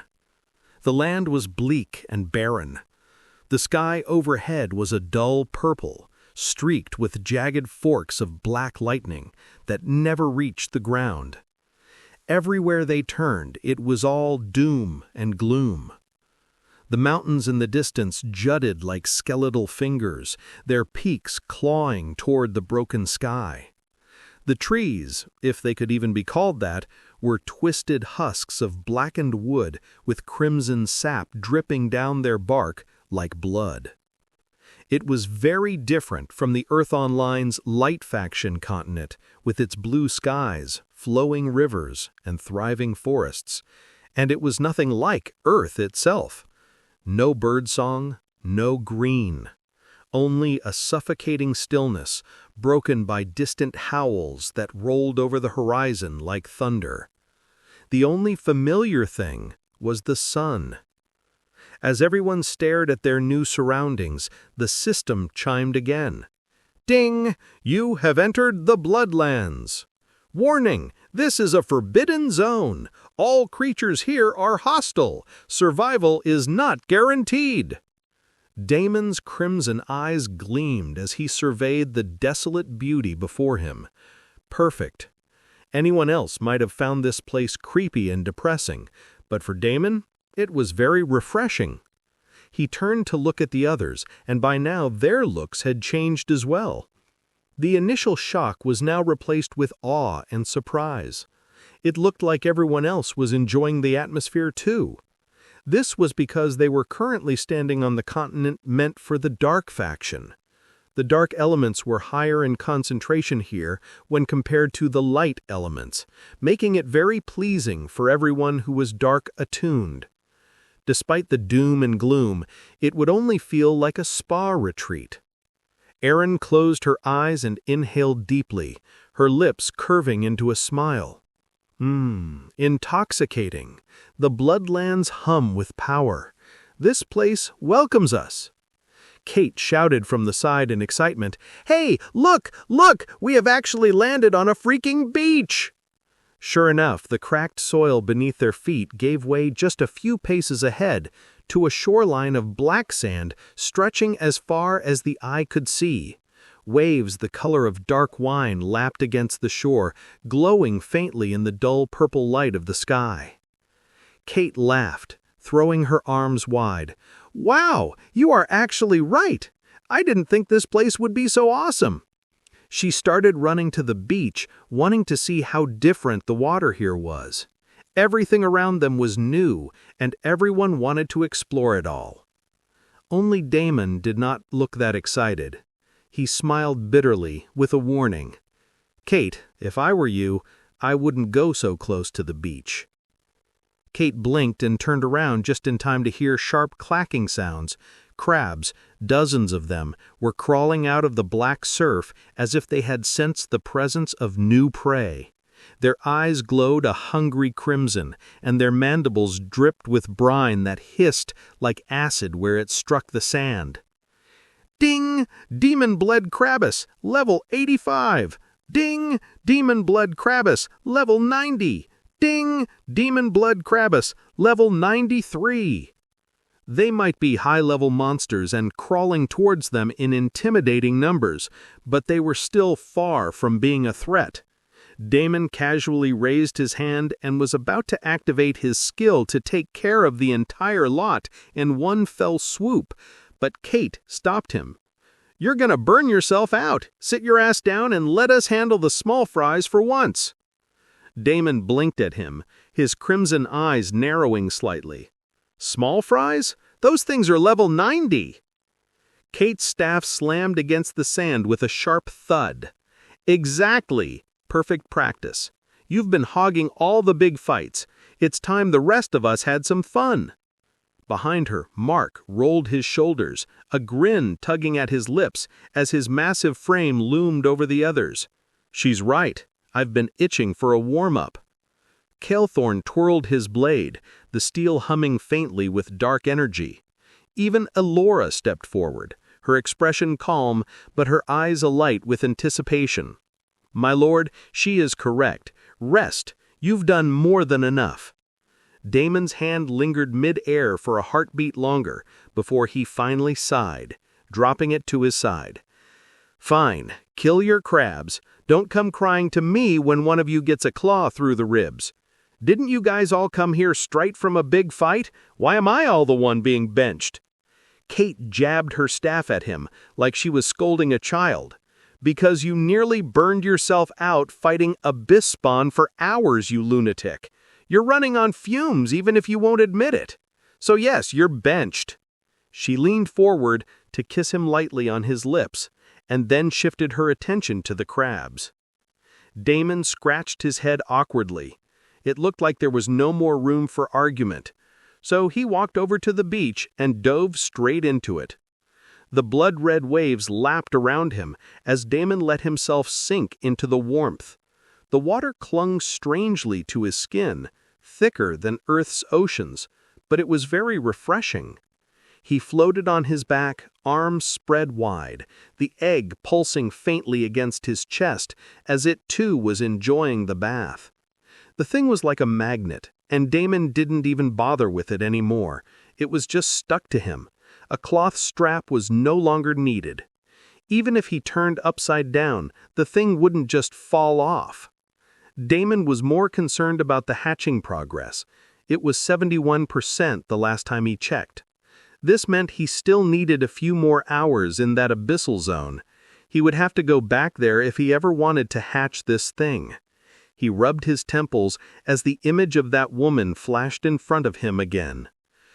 Fuck, why did he have to run into such a strong enemy in the freaking outskirts? He had definitely gained a lot in the abyssal zone, but he had also failed to accomplish many things. His spit bottles are still out there. With any luck, most of them would have already been used and wasted in the abyssal zone, but he could never be sure of it. He had no idea what had happened to Aiden. Did that damned bastard get eaten by that woman? One could only hope so, but Damon just knew that that slippery bastard would have somehow escaped her. Damon's mind continued wandering for a while before he decided to stop messing around. There was no point in thinking about things he had no control over. He wanted to push the super guilds down a peg so that he would get some breathing space, and now that was successfully accomplished. It was time to focus on his own development. They have finally arrived in the Bloodlands. This was the land of the Dark Faction, and unlike Light Faction, there were a lot of opportunities waiting for Dark Faction players here. It was time to get down and get some work done. It was time for some real power-up. Damon swiped the translucent map open with a flick of his hand, the crimson-tinged interface hovering in front of him. Most of the Dark Faction continent was a solid sheet of misty gray, veiled in system fog. They will not be revealed until stepped upon. That's how the system worked. The only visible area was the small stretch of coastline where they had just arrived, a jagged sliver of black beach curving against the blood-red sea. Even that lacked detail. No towns, no markers, no roads, just a faint system tag, coastal region, uncharted. Figures, the system's being stingy with the information. All we know is that we're somewhere along the coast, and even that doesn't help much. While Damon had a general idea about the Dark Faction continent, he was also out of his depth when it came to more specific regional details. They had to explore a little to at least unlock the shape of the map so that they could see where exactly they were. The few achievements he would get while doing this would be a sweet bonus. Instead of simply relaxing on the beach like this, he decided to work on this. "All right," he muttered, pushing himself to his feet. "Beach day's over. We've got work to do." He walked over to the group, who were still busy fighting with the crustaceans. "Are you guys good here, or do you need me to stay?" Kate smacked the nearest crab with a flare of crimson light, its shell cracking like brittle glass. She spun her staff once, flicking blood from the tip, and shot Damon an incredulous look. "Do you hear yourself? Do you need me to stay? Damon, these are oversized appetizers. We've got this." Mark grunted, ripping one of the demon blood crabs in half with his bare hands, his Titan bloodline-forged muscles gleaming under the unnatural sky. "She's right. This isn't even a warm-up. Go do your scouting." His voice was calm, but his competitive glances at Kelthorne suggested he was more interested in keeping his personal kill count higher than anything else. It looked like the two of them had some sort of competition going on between them. Damon chuckled in amusement. "Fine. Just message me on the group chat if you guys need me. I will be here in 3 minutes at max. Bloodgate should be faster here." He turned around to leave when Kate called him once again. "Hey, wait! Take this snake girl with you." "Huh? You mean Erin?" Kate's eyes twitched. "Yes, Erin." Damon raised a brow at Kate, a smirk tugging at his lips. "What, you don't trust me to wander off alone?" "Yes, you big, goofy idiot. At least take one backup with you." Damon chuckled and did not say anything. Naturally, Erin was more than happy to accompany him. The two of them then started walking back to the beach. It would be easier to map the land using the coastline as a reference. They had barely walked a few feet when Erin quickly made sure to cling to Damon's side. Mark saw this and then glanced at Kate briefly before minding his own business and working on his kill count.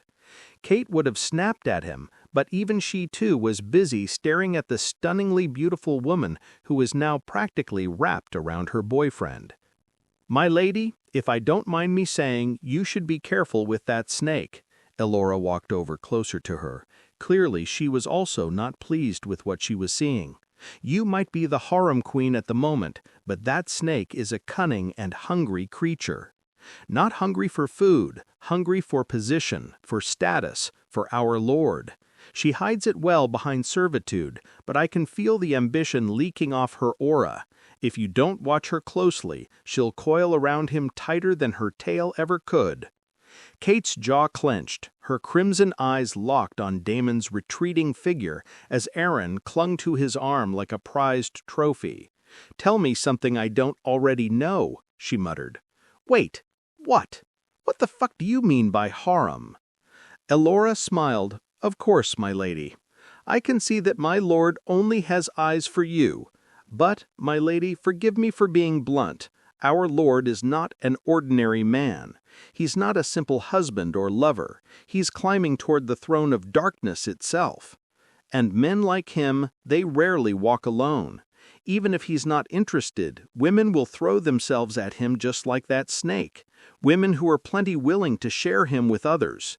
Someone might actually use it against you to steal your position right from underneath you." "I see." Kate blankly nodded as she continued watching Erin walk away with Damon. She wanted to tell off the slutty vampire witch for being a busybody, but at the same time she couldn't bring herself to ignore her words.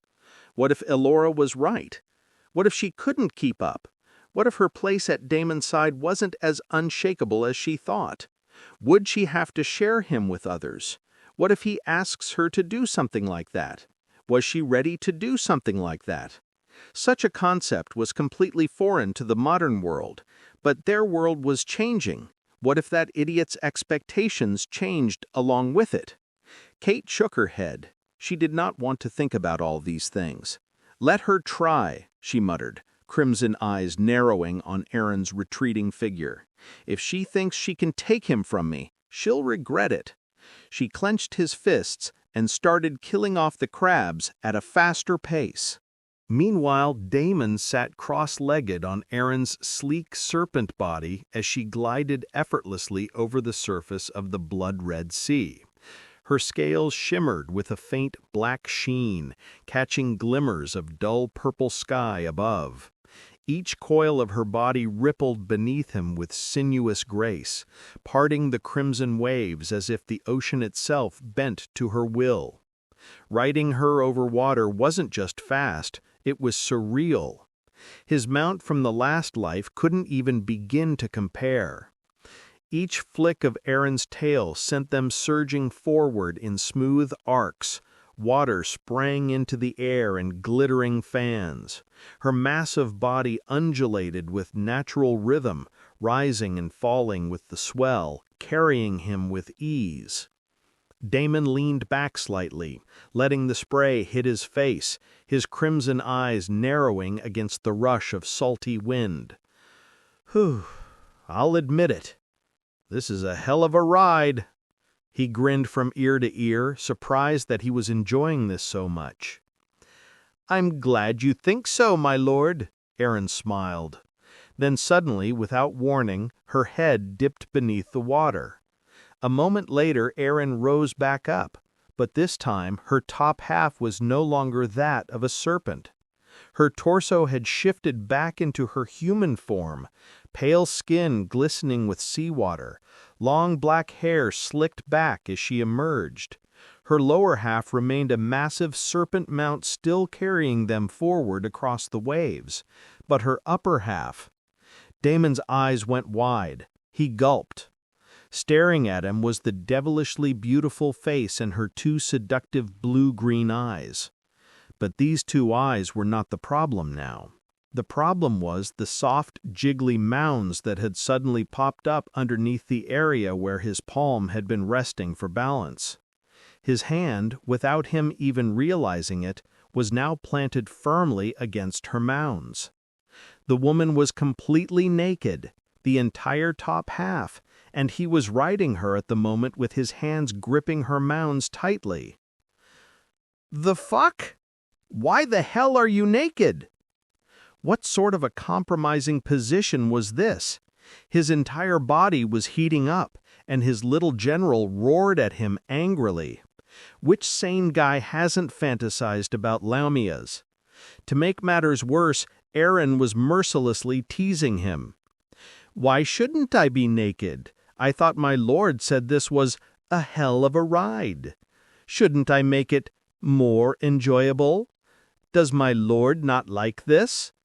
Then she paused and thoughtfully added, "My lord, are my scales not comfortable enough? You seem to prefer something softer." Damon's face twitched. "Let's just stop it here, all right? I can't take this anymore. I'm getting blue-balled here, left and right." Aaron looked confused, not understanding the term. But suddenly, her carefree expression changed. "My lord, we have some company ahead. Fishes. Lots and lots of them." Her eyes gleamed with bloodlust. "If you give me a few minutes, I can take care of all of them for you, my lord." "Fishes?" Damon raised a brow. He yanked his hands that were still busily teasing the soft, perky mounds underneath and focused on the surroundings. He too sensed that they were not alone anymore. In the distance, the waves broke unnaturally, shadows slicing through the crimson surf. Silhouettes began to rise, slender figures with glistening scales and long flowing hair. Dozens of merwomen with sleek, shimmering tails breached the surface, their eyes glowing like pale lanterns. Their upper halves were beautiful, almost human, but their lower halves were long, predatory tails of jagged scale and fin, nothing like the delicate mermaids from bedtime stories. Each tail ended in barbed fins sharp enough to cleave through stone. Their movements were synchronized, rippling like a school of sharks circling prey. Some of them were pale blue in color, some of them were pale green, and some of them were even pale red. Behind them, the bulkier mermen carried tridents of bone and coral, their tails thrashing hard enough to whip the waves into froth. The crimson surf boiled with movement as the newcomers fanned out, encircling Damon and Aaron in a tightening ring. The merwomen's hair floated around them like veils of seaweed, their hauntingly beautiful faces hiding the hunger in their glowing eyes. Their pale blue, green, and red scales glistened like gems, but the menace in their synchronized formation made it clear they weren't here to be admired. The mermen behind them let out guttural calls, their tridents slamming against the water like war drums. The ocean itself seemed to bend to their rhythm, waves rising unnaturally high before crashing down in sheets of red foam. "Intruder! You are not welcome here!" they shouted in chorus. "Ding! Hostile detected! Merwoman Water Mage, level 92! Ding! Hostile detected! Merman Water Warrior, level 95! Ding! Hostile detected! Merwoman Tidecaller, level 97! Aaron's body coiled and flexed beneath Damon, her forked tongue flicking in agitation. "My lord, they're water mages and warriors. They're shaping the tides against us." She bared her fangs, her serpentine eyes gleaming. "Let me crush them! Let me show these fools where they belong! Under my lord's feet!" Aaron's expression made the merwomen and mermen only that much more hostile, and both sides were ready to rip into each other until one of them died. Before something like that could happen, Damon instantly rose to his feet, balancing with ease on Aaron's sleek serpent body as if standing on solid ground. The crimson spray lashed his face, and his crimson eyes locked onto the circle of hostile figures hemming them in. "I am not here to fight," he spoke calmly, surprising everyone, including Aaron. The merwomen scowled, their water magic still at ready to tear him apart. Several mermen growled low, tridents trembling as though aching to pierce him. Even Aaron was not happy. "My lord?" she hissed, half in confusion, half in frustration. She wanted blood, yet Aaron's calm refusal held her frozen in place. Damon lifted a single hand, palm open toward the encirclement. His voice carried over the roar of waves, even and steady. "I came to explore, not to butcher your kind. We are all on the same side. There is no need to fight." The lead merwoman spat, her pale green tail lashing the water hard enough to send a spray hissing into the air. "What are you talking about, bloodsucker? Why would we be on the same side?" Damon's lips curled into a faint smile.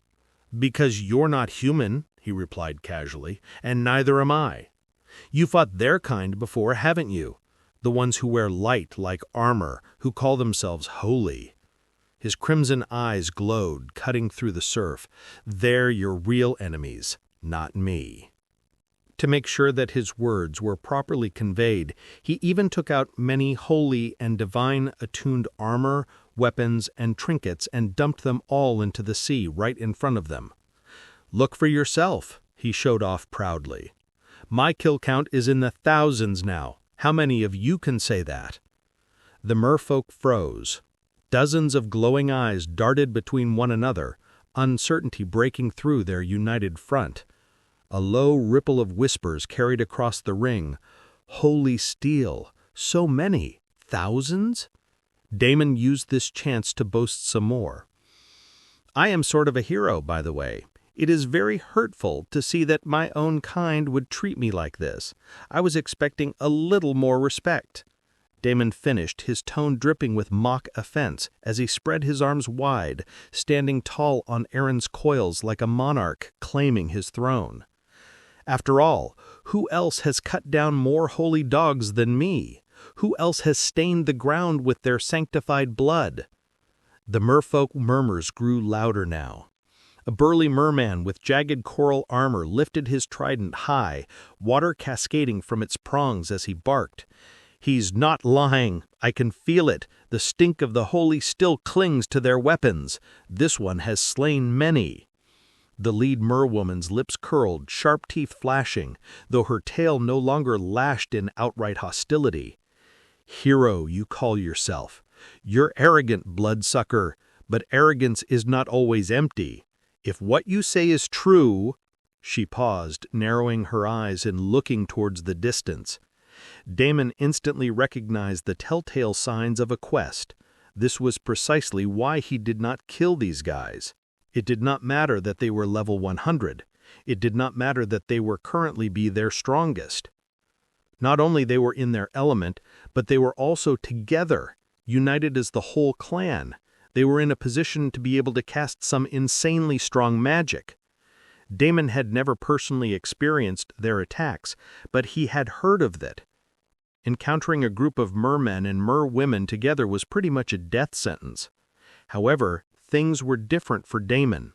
Because of his special constitution, their strength became their weakness. If he started with his poison, then the entire fight would be over within seconds.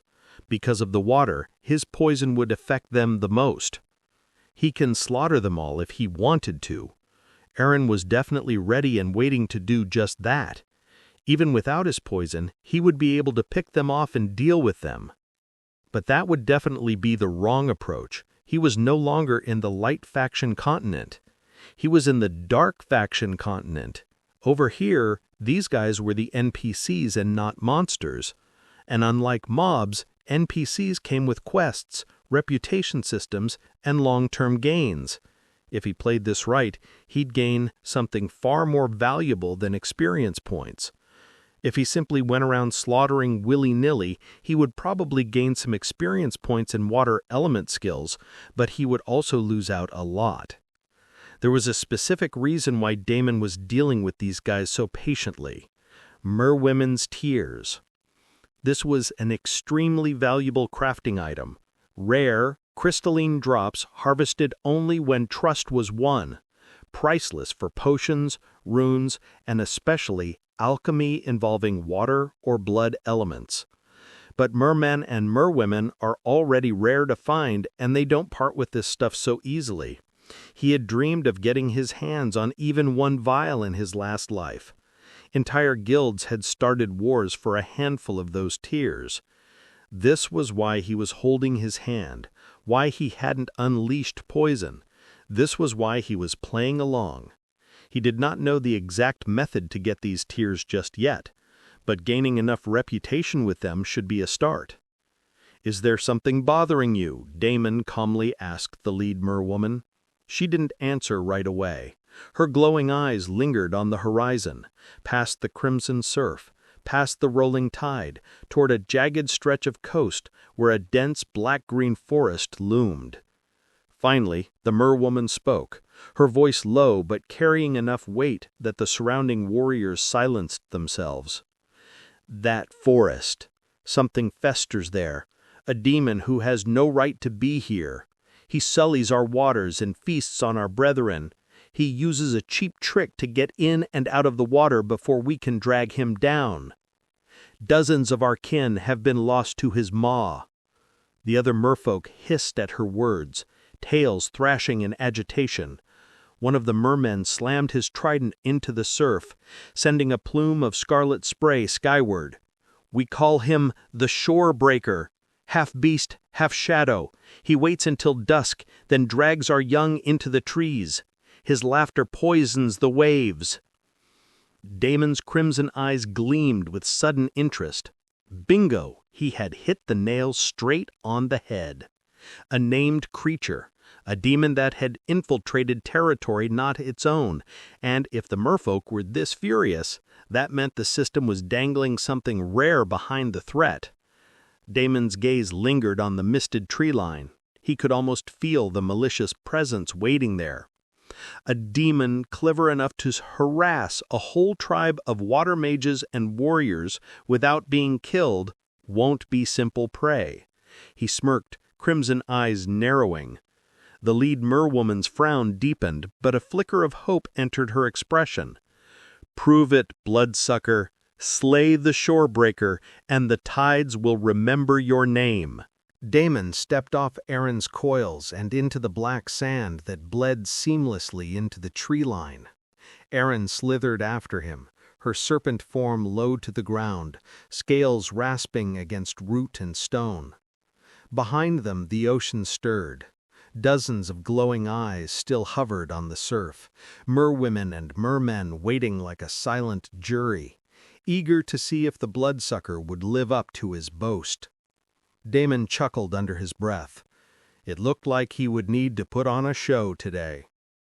If he was going to do this, he might as well make it a performance worth remembering. Just like how the holy and divine items he had used for the show helped him gain a little traction with these guys, putting on a show here would help too. But first he had to see what this demon was. Nothing in the Bloodlands could be underestimated. Otherwise, he would have to pay the price. He hadn't gone more than a dozen steps into the tree line before the air split with a sharp caw. A piercing cry echoed through the mist, vibrating with malice. The trees shivered as though they themselves feared the sound. Damon tilted his head upward, crimson eyes narrowing as a shape cut across the dim sky. A massive crow, its feathers blacker than midnight, swooped from the canopy. Its wingspan stretched wider than two men lying end to end. Two baleful crimson eyes glowed in its skull-like face, burning with predatory hatred. Ding ding, Crow Demon, level 120. The crow wheeled above them. The mist recoiled from its wings as it circled Damon and Aaron with a terrifying speed. Damon grinned slowly. "So this is the shorebreaker, huh? I was expecting a demon, not a scavenger bird. Still..."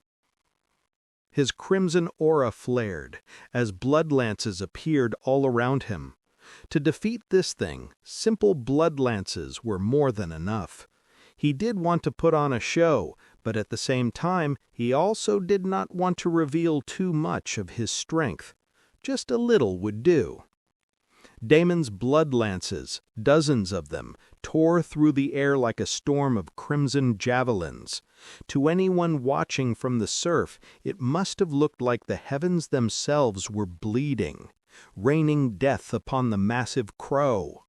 The merfolk gasped, their voices carrying over the waves, yet the awe turned to shock in the very next moment. Because the crow was faster. Its wings snapped open with a whip crack, and its body blurred into a streak of black against the purple sky. Every single lance missed. The blood projectiles tore through trees, shattered rocks, and burst against the sand, but not one so much as grazed its midnight feathers. With a bone-rattling screech, the shorebreaker retaliated, its talons slashing the air. Wind blades sharp enough to shear through steel screamed toward Damon in a deadly crosshatch. Damon's eyes narrowed, crimson light flickering across his pupils. Now he understood why the merfolk had struggled so much against this demon. It wasn't just its size or its hunger, it was its element, wind. On the coast, where the sea met the land, the crow could dive faster than an arrow loosed from the mightiest bow. Using the wind to dive, strike, and retreat, it could skewer a merwoman in a blink, and be gone before a counter-strike was ever launched. On dry land, where the mer people were sluggish and exposed, the bird reigned as the perfect predator. But if the demon crow thought Damon was just another one of them, just another unlucky fool stranded on dry sand, it was sorely mistaken. His lips curled into a grin as his aura surged once more, blood swirling around him like a rising storm. "You're fast. he said, voice steady even as the wind howled, "but speed alone won't save you from me." The first wind slash carved into him, except it didn't. His body blurred, dissolving into a shadow that bled into the mist. The slash cleaved empty air. His voice followed, cold and amused, echoing across the clearing. Too slow. A heartbeat later, he reformed directly above the crow, two magnificent wings of blood stretching behind his back. A big, thick, crimson lance formed in his hand, and in one single strike, he hurled it downward. The crimson lance howled as it split the air, trailing a tail of scarlet mist like a falling comet. It smashed into the crow mid-dive with bone-shattering force, and the impact detonated like thunder. Feathers black as night scattered in every direction, and the shorebreaker shrieked, its body spiraling downward toward the tree line. The trees below shattered as if a hurricane had slammed through them. Branches splintered, roots tore free, and the ground itself cracked where the demon crashed. A wave of dust and broken foliage rolled outward, shaking the forest like an earthquake. From the shoreline, the merfolk gasped again, their glowing eyes wide. None of them had ever seen the beast forced from the skies before. Damon descended slowly, his blood wings dissolving into mist as he landed atop the ruined tree line, crimson aura still swirling around him like a cloak. His gaze cut through the settling dust. The crow wasn't dead, not yet. If he wanted it dead, he could have already one-shotted it with his poisonous blood, but he was making sure that the audience got a good show, something that they can root for. Its massive body twitched, blood leaking from the wound where the lance had skewered its wing. But even crippled, the shorebreaker let out another screech, whipping up a gale strong enough to flatten the surviving trees around it. Damon smirked, lowering his hand as another set of lances began to form behind him like a halo of sharpened red light. "Not bad. You survived that. But I told you already." He raised his arm, pointing a single blood-tipped finger at the struggling crow. "Speed alone won't save you." The merfolk, still watching from the surf, whispered among themselves, awe and disbelief clear in their voices. This wasn't just a boast anymore. The bloodsucker was proving himself right before their eyes. The demon crow thrashed, its wings beating hurricanes of wind slashes, but Damon casually blocked all of them as if they were nothing. Dozens of blood lances floated behind Damon in a perfect circle, humming with lethal intent. The lances shot forward at once, streaks of red cutting through the storm winds. The crow shrieked and tried to climb higher, wings flaring to conjure another wall of slicing wind, but the storm of blood pierced through without mercy. The final strike came in the form of a colossal spear once he had already finished absorbing all of its essence. The bird was already almost dead, but Damon hurled the spear forward like a judgment from the heavens, the shock wave booming across land and sea as it impaled the shorebreaker clean through its chest.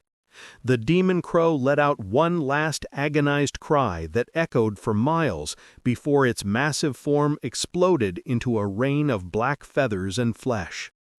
From the ocean, silence fell. The merfolk stared, their glowing eyes wide with disbelief. A beast they had fought and failed to kill for years was brought down, just like that, in moments. The shorebreaker is dead. The bloodsucker killed it. He slew it like it was nothing. Damon stood amidst the feathers and ruin, his crimson eyes gleaming as he turned to look back at the sea. Not even caring about their weakened state on land, the two tribe leaders hurriedly rushed forward towards Damon. The lead merwoman's pale green scales glistened as she pulled herself halfway onto the black sand, water dripping from her hair like strands of liquid jade. The burly merman beside her followed, trident clutched tight, his jagged coral armor scraping against stone. Both of them lost their fish half and were now standing on the dry land with humanoid legs covered in scales. Both dropped low in reverence, their glowing eyes fixed on Damon. The mer-woman's lips parted first, trembling with awe. "We bled, we starved, and we lost countless kin to that fiend. For years it mocked us, devoured us, and defiled our waters. Yet you," she gazed at the crater, then back to Damon, "thank you." The merman struck his trident into the sand, bowing his head. "The tides themselves bear witness. Our tribe is eternally grateful to you, my lord." The crowd and the sea erupted in ripples of sound, tails thrashing, voices carrying across the waves. "Blood god! Blood god! Slayer of the shorebreaker!" Damon stood there, feathers and gore drifting around him like confetti, crimson aura still whispering faintly from his skin. That went well. He had also gained 5 points in agility and an increase in wind element affinity from the bird, which was a good haul overall. Erin slithered up beside him after collecting the demonic manicore and whatever meat was salvageable. She also collected all the feathers she could. Ever since Damon praised her for her trinkets, she had been diligently collecting whatever she could in case he needed them again. She leaned close, her forked tongue flicking as she whispered, "My lord, they bowed to you. They finally understand your might." Her eyes glittered with delight as the merfolk continued their chant, the water itself seeming to dance in rhythm with their cries. The lead merwoman lifted her chin, her jade-like eyes shimmering with both reverence and hesitation. "Blood god, tonight we honor you. The shorebreaker's death is not just our victory, it is the salvation of our waters. Come with us beneath the waves. Join our feast. Accept our gifts. Please allow us this small act of gratitude." The burly merman drove his trident into the ground again, the impact sending a dull tremor across the shore. His voice rumbled like distant thunder. "The tides themselves bear witness. Our tribe is eternally grateful to you, my lord." "The feast for the blood god! The feast for the blood god!" Damon smiled. "Okay, lead the way." He readily accepted the invitation. "Show me how the Crimson Shoals celebrate their heroes." The lead merwoman's lips parted into the faintest smile of relief. She gestured gracefully, the tide surging at her command to form a wide, rippling path of crimson water that stretched out to the open sea. "Ding! Your reputation with the Crimson Shoals has increased. Ding! You are now friendly with the Crimson Shoals." "Only friendly, huh?" Damon shrugged. He had already expected this. The Light Faction continent might have thrived on unity and order, but the Dark continent was nothing like that. Here, alliances were fragile, forged in blood, and broken just as quickly. Betrayal and grudges were the natural law. For a vampire to be acknowledged as even a friend by these merfolk was no small feat. It was a rare step forward in a land where trust was almost non-existent. Erin once again gave him a ride, this time in her full serpentine form, as she and Damon glided along the crimson path the merwoman had conjured. The merfolk parted reverentially as he passed, their glowing eyes fixed on him, with awe and fear intermingled. Tides swelled and receded in rhythmic pulses, forming natural drums that echoed the chants.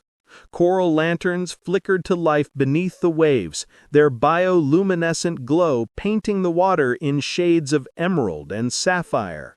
At the far edge of the shoals, the water opened into a vast lagoon. The seafloor beneath was alive with coral towers and glowing plants, forming a grand natural amphitheater.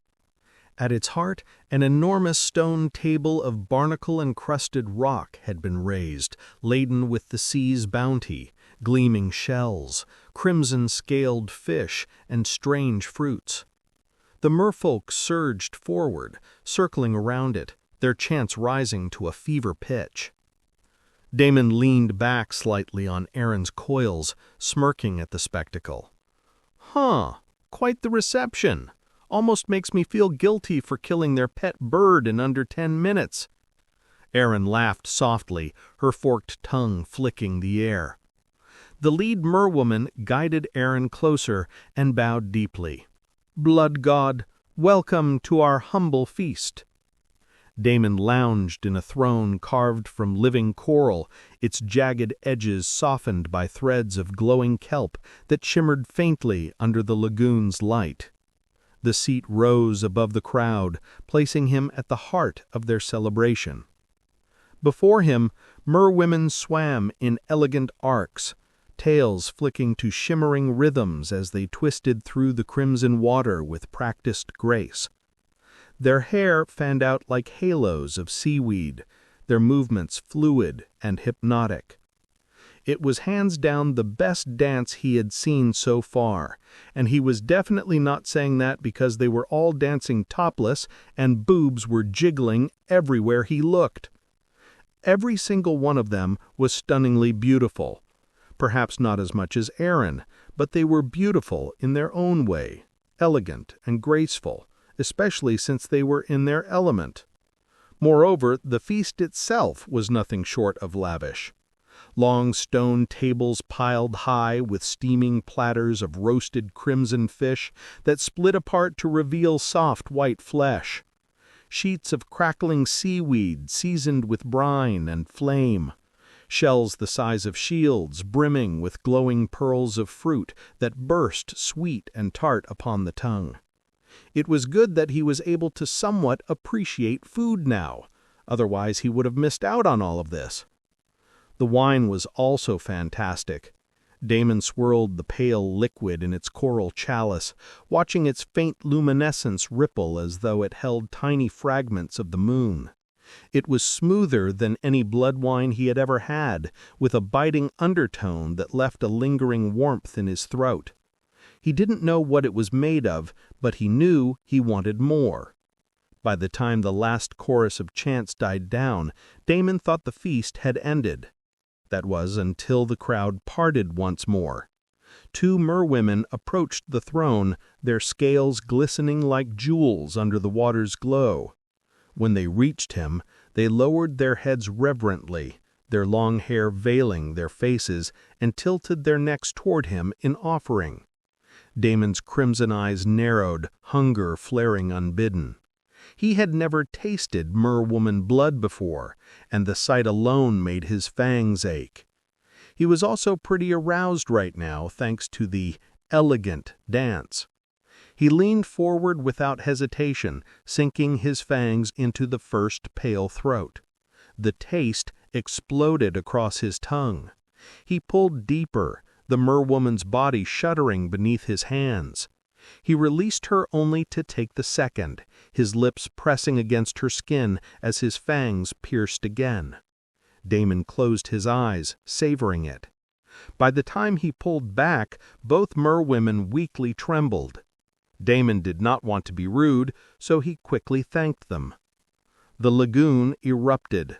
The merfolk roared with approval. Tridents hammered against stone, tails smacking the water to create waves of thunderous applause. "Blood god! Blood god! He drinks the tide! He drinks the tide!" To Damon's surprise, 5 more merwomen elegantly glided over to him, once again offering themselves to him. "Well," Damon laughed awkwardly, "it would be rude to deny such generous hospitality." He then, without hesitation, accepted all the blood that was offered to him. The ceremony stretched for hours. Damon lost count of how many throats he drank from, though he was careful never to drain too deeply. By the time the last merwoman pulled away, weak but smiling, Damon sank back into his coral throne, quite satisfied. He had even ended up gaining 10 whole points in water affinity thanks to all the blood. Surprisingly, his act of making sure not to harm them ended up giving him even more reputation points with them. This was good for many reasons. Not only would he be able to broach the topic of their tears, but their location was also pretty close to the portal, which meant that they were an excellent choice for keeping watch over it. Damon was deep in his thoughts when a couple more merwomen giggled shyly and approached the throne. Both of them clutched shell-shaped trays filled with more offerings. "I am already pretty full, thank you." Damon politely smiled, but his face instantly changed. "Everyone, take cover! Go into the water!" Damon yelled at the top of his lungs. The merwomen froze, startled by the sudden sharpness in Damon's tone. Their trays clattered against the coral steps, fruit spilling like scattered jewels as panic rippled through the lagoon. For a heartbeat, the celebration stalled, the laughter and chant silenced in a heavy, eerie stillness. Then the merfolk reacted. In a rush of scales and spray, dozens of tails lashed the water as the merwomen and mermen dove beneath the crimson surface. The lagoon churned violently as the entire crowd scattered, disappearing into the depths. Tridents and coral spears gleamed briefly before vanishing after their wielders. Damon did not have to warn them twice. It looked like they too sensed it.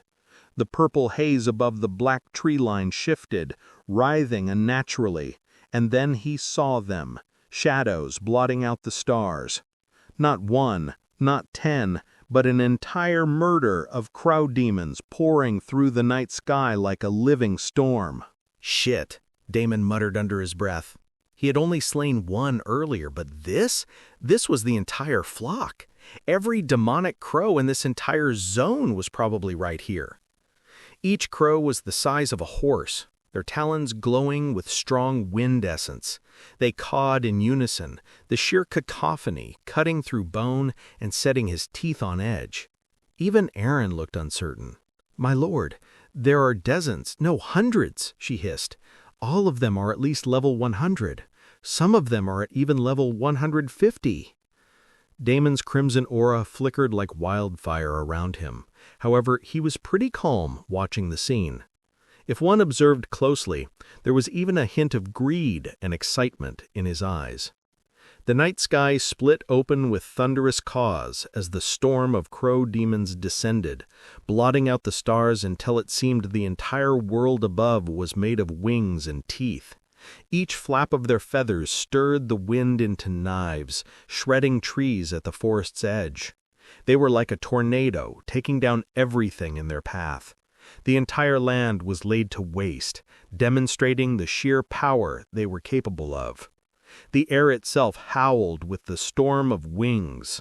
Black feathers rained like cursed snow, cutting the night into jagged streaks of wind. Entire swaths of the forest buckled under the force. Trees uprooted, stones split, the shoreline carved apart as though 1,000 blades had fallen at once. The merfolk watched from below the crimson waves, their glowing eyes peering out with fear, panic, and dread filling them. They had seen the shorebreakers fall, but this was something else. An army, a plague of death descending all at once. This was their end. This was their judgment. There was no way they would ever be able to survive something like this. It did not matter that this stranger was standing with them. Nothing mattered right now. They were simply doomed. Fear gripped them, and all of them had no doubt what was coming for them.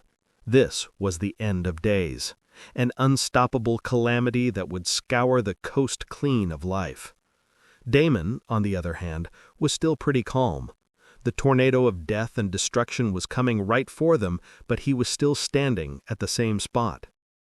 When the crows were near enough that the wind itself began to peel the ground apart, Damon finally moved. "Move. Don't freeze in fear. I am still here with you. I will protect you from this enemy and make sure that all of you survive. But you also have to protect yourself," his voice thundered. The merfolk flinched, then stilled, their glowing eyes snapping to him. "Water shields!" Damon roared, crimson light flaring from his eyes. "Now, everyone, together, as one. This is your home. Defend it with everything you have." His words struck them like lightning, and in a rush, dozens of hands lifted, tridents gleaming, scales flashing, as the lagoon erupted with magic. The surface of the crimson water boiled and surged upward, forming a dome of gleaming barriers. Sheets of liquid crystal locked together in overlapping layers like scales of a colossal sea dragon, forged from their collective will. Above, the crows screamed their defiance, the air warped under their descent, blades of wind shrieking down like guillotines. The storm crashed into the shields, detonating in a spray of foam and shattered magic. The merfolk staggered, many driven to their knees, but the barrier held. Cracks laced through the watery shell, shimmering with strain, but they were holding on steadily. "Good," Damon nodded at the effort. It was a decent barrier, and it should hold on for a while. The fact that they were in water and working from an endless supply of water was in their favor, and that would give them the small chance that they needed to survive. "Now it's my turn." Damon's figure disappeared. Then he reappeared in the skies above them. A lone figure silhouetted against the moonless dark, his wings of blood unfurling with a thunderclap of raw aura. Dozens of crimson lances floated at his back in a perfect halo, humming with enough power to split the air. The crows reacted instantly. Their storm turned toward him, talons glowing with wind essence, beaks opening to unleash cutting gales sharp enough to shear mountainsides. Damon only grinned, eyes burning like molten rubies. With a single sweep of his hand, the circle of lances fired in unison. The night split open. It looked like the heavens themselves had cracked, streaks of red light raining downward in a storm more ferocious than the crow's own winds. Each lance howled through the air like a falling star, detonating on impact. And this time, he did not bother controlling his poison. The first line of crow demons exploded mid-flight, shredded into bursts of gore and feathers. "Over here, you ugly bastards!" Damon roared. The flock turned on him at once, hundreds of crimson eyes locking on to his lone figure. A tornado of black wings surged upward, abandoning their assault on the lagoon to tear him from the sky. Perfect, exactly as Damon wanted. The merfolk, watching from beneath their flickering dome, gasped in awe as their predator became prey. Their whispers trembled through the water like prayers. "He's drawing them away. The blood god fights the storm itself." Damon spread his wings wide, crimson aura blazing brighter than the crow's storm. His smile sharpened, hungry and merciless. "Come then," he muttered, raising his hand as a colossal spear of blood swirled into existence, longer than a warship and thrumming with power. Damon had wanted to try this for the longest time. Just what was the full capability of his primordial monocore? Well, at least the sealed version of it. He did not hold back at all as he commanded all the mana he could and produced a gargantuous, colossal blood spear, brimming with poison. The air buckled around it, veins of red lightning snapping through the night sky. "Let's see who the real predator is." And with a savage laugh, he hurled the spear straight into the heart of the murder. The colossal spear ripped through the night, crashing from the heavens. Its trail carved a crimson fissure in the sky, painting the darkness with veins of blood and lightning. The moment it struck, the world seemed to stop breathing. The spear detonated with a roar that split sea and sky alike. A tidal wave of blood-soaked light erupted outward, tearing through the center of the flock. Dozens of crow demons were impaled instantly, their bodies bursting into chunks of shadow and gore. The shock wave rippled outward in concentric rings, shredding wings, snapping spines, and scattering survivors like rag dolls. The night was lit by carnage. Feathers rained in an endless storm, black silhouettes plummeting one after another as the flock's perfect formation collapsed into chaos. The very winds they commanded buckled, breaking apart into scattered gales that slammed harmlessly into the forest and sea. From beneath the water, the merfolk trembled, their glowing eyes wide as they watched a nightmare turned spectacle. "He is a god! He is our god!" Erin's serpentine body arced, her lips curling into a wicked grin as her voice carried in a hiss. "Magnificent, my lord! Drown them all in your blood!" High above, Damon hovered amidst the ruin, his wings unfurled like a god of slaughter. His crimson aura roared so fiercely that it rivaled the entire murder's presence. His smile was sharp, savage, satisfied. The system notifications were going crazy. He could feel the stats pouring into him. But the fight wasn't over. Even as endless blood essence flowed into him from all the dead and injured crows, the night sky did not quiet. The murder shrieked louder, the sound splitting the heavens. From within the chaos, shapes far larger than the rest spread their wings. 3 titans broke free from the swirling black storm, crow demons easily twice the size of their kin. Their eyes burned brighter than the others, molten gold streaking through the crimson. Ding! Hostile detected. Crow Demon Commander. Level 155. Ding! Hostile detected. Crow Demon Commander. Level 152. Ding! Hostile detected. Crow Demon Commander. Level 150. The surviving flock circled around them like an army regrouping behind its generals. The night that Damon had just torn apart was once again reforged into a monstrous spiral of wings and hate. The commanders screeched in unison, their voices carrying authority that whipped the survivors into a frenzy. Below, the merfolk trembled. Even behind their dome, their tails thrashed, tridents trembling in their hands. Damon only spread his wings wider, blood essence roaring around him like a typhoon. His veins glowed crimson, his body practically vibrating with raw power as he absorbed the essence of every slain crow. "Good," he muttered, raising a hand as a new weapon began to form, veins of blood and lightning crackling together. "If the rest were just warm-up, then you 3 will be my real meal tonight." The storm above boiled with fury as the 3 commanders descended, their wings beating with such force that the very sea below heaved and cracked apart in towering waves. The first commander dove. Its body became a streak of midnight wind, talons glowing emerald as it struck with enough force to split the lagoon in 2.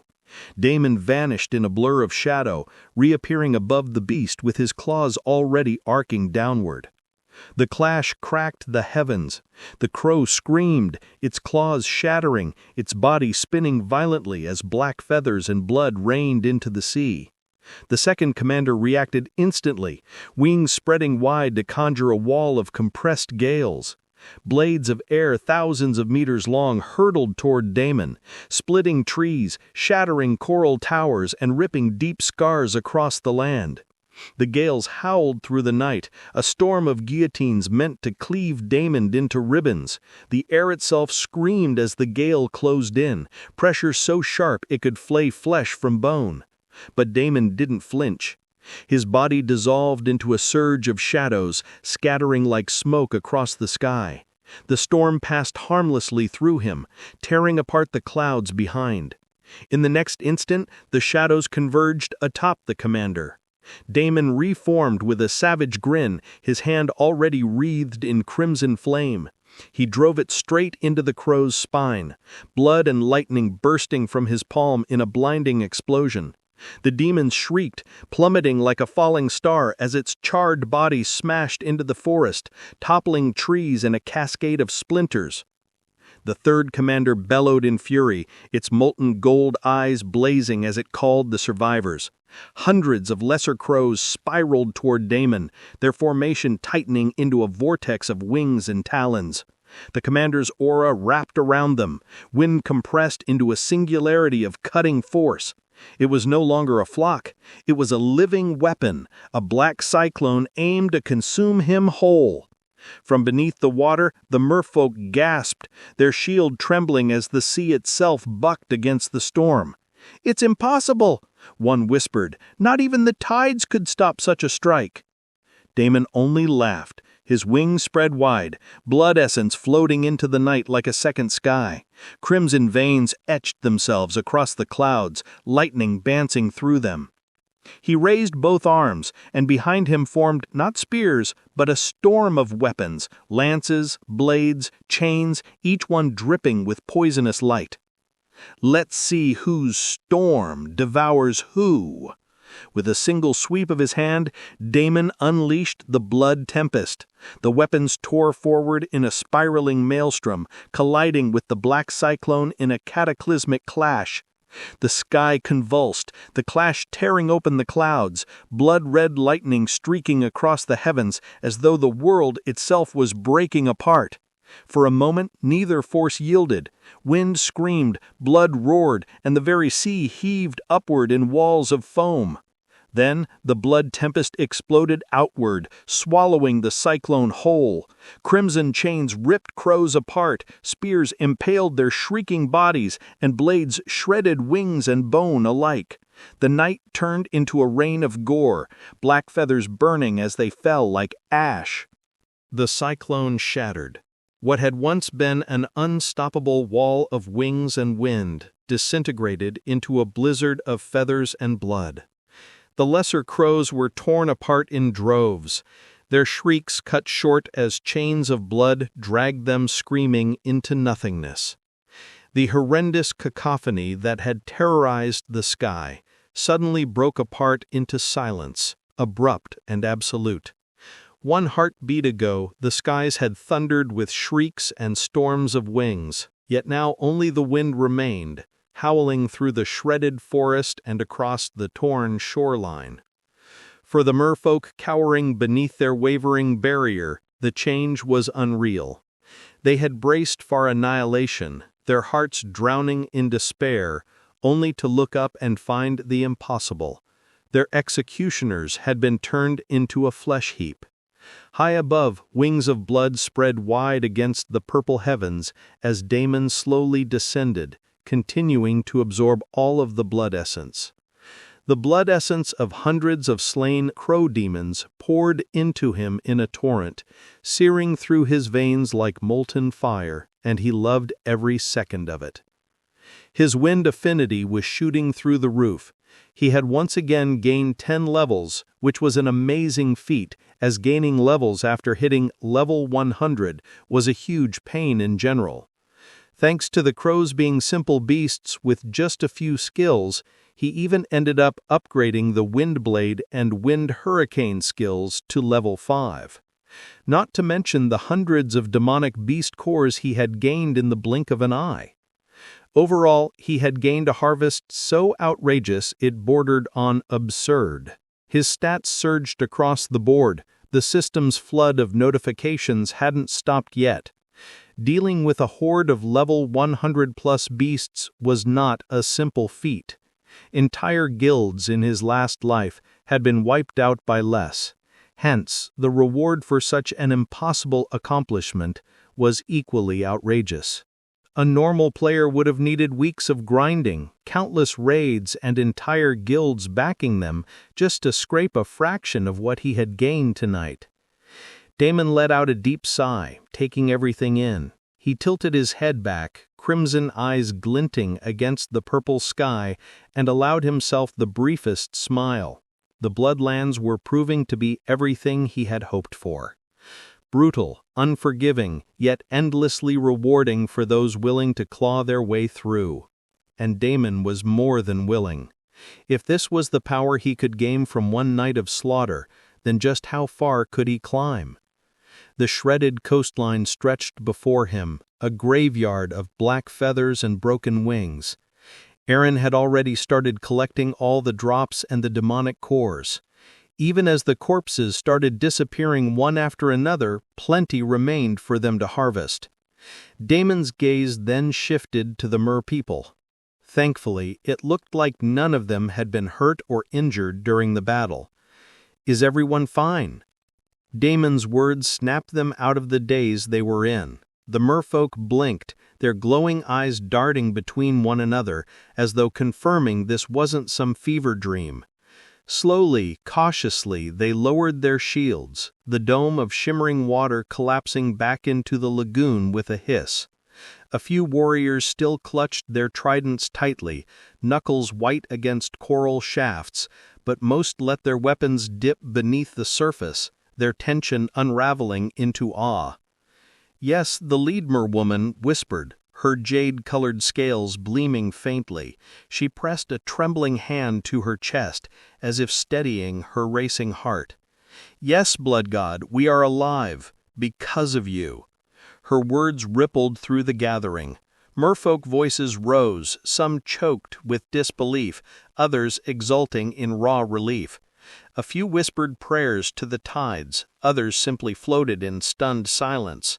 They had prepared to die tonight, to be ripped apart by the murder of crows, and yet here they were, whole, safe, saved by the vampire who stood calmly amidst the wreckage as if what he had done was nothing more than a casual stroll. "Blood God," they cried, tails thrashing the water in reverence. "Savior of the shoals, slayer of the murder." The lagoon erupted into frenzied praise, the sound rolling like a tidal wave across the coast. What had begun as fear turned into unrestrained worship. Everyone bowed towards Damon in unison. The lead merwoman then stepped forward. The burly merman joined her, driving his trident into the sand in a solemn pledge. "Blood God, tonight our tide binds itself to you. Should you call, we will answer. Should you bleed, we will fight at your side. This I swear in the name of the tides." The lead merwoman lowered her head, hair floating like strands of black-green silk in the current. Her jade-colored scales shimmered faintly as she pressed both palms together, lifting them towards Damon in a gesture of sacred offering. "You have not only saved our shoals from a cataclysmic doom, you have given us back our pride. We are yours to call upon, Blood God. From this night forth, the Crimson Shoals will pledge ourselves to you. We are yours to command as you please." The burling merman drove his trident deeper into the sand, bowing until his scaled brow touched the shore. His voice rumbled like a storm beneath the sea. "This oath will not break, not while the tide flows, not while our scales gleam beneath the moon. By the shoals, by the tides, we are yours." Ding! Your reputation with the Crimson Shoals has increased. Ding! Your reputation with the Crimson Shoals has increased. Ding! Your reputation with the Crimson Shoals has reached the maximum limit. Ding! You are now revered with the Crimson Shoals. Ding! You are now honored with the Crimson Shoals. Ding! You are now exalted with the Crimson Shoals. Ding! The Crimson Shoals have offered you the role of faction leader. Do you wish to accept the faction under your command? The lead merwoman and burly merman both knelt lower, their scaled hands pressed flat against the sand. Their voices rose together in solemn unison. "Take the tide, Blood God. Lead us, and the sea shall bend to your will. Refuse, and still we will follow, for our shoals belong to you." Damon grinned. He hadn't expected to achieve this much, but he was not going to say no to something good. Yes! He immediately selected and accepted the offer. The system chimed again. "Ding! The Crimson Shoals are now under your command." Ding! The Crimson Shoals domain is now recognized as a sanctuary zone for you and your allies.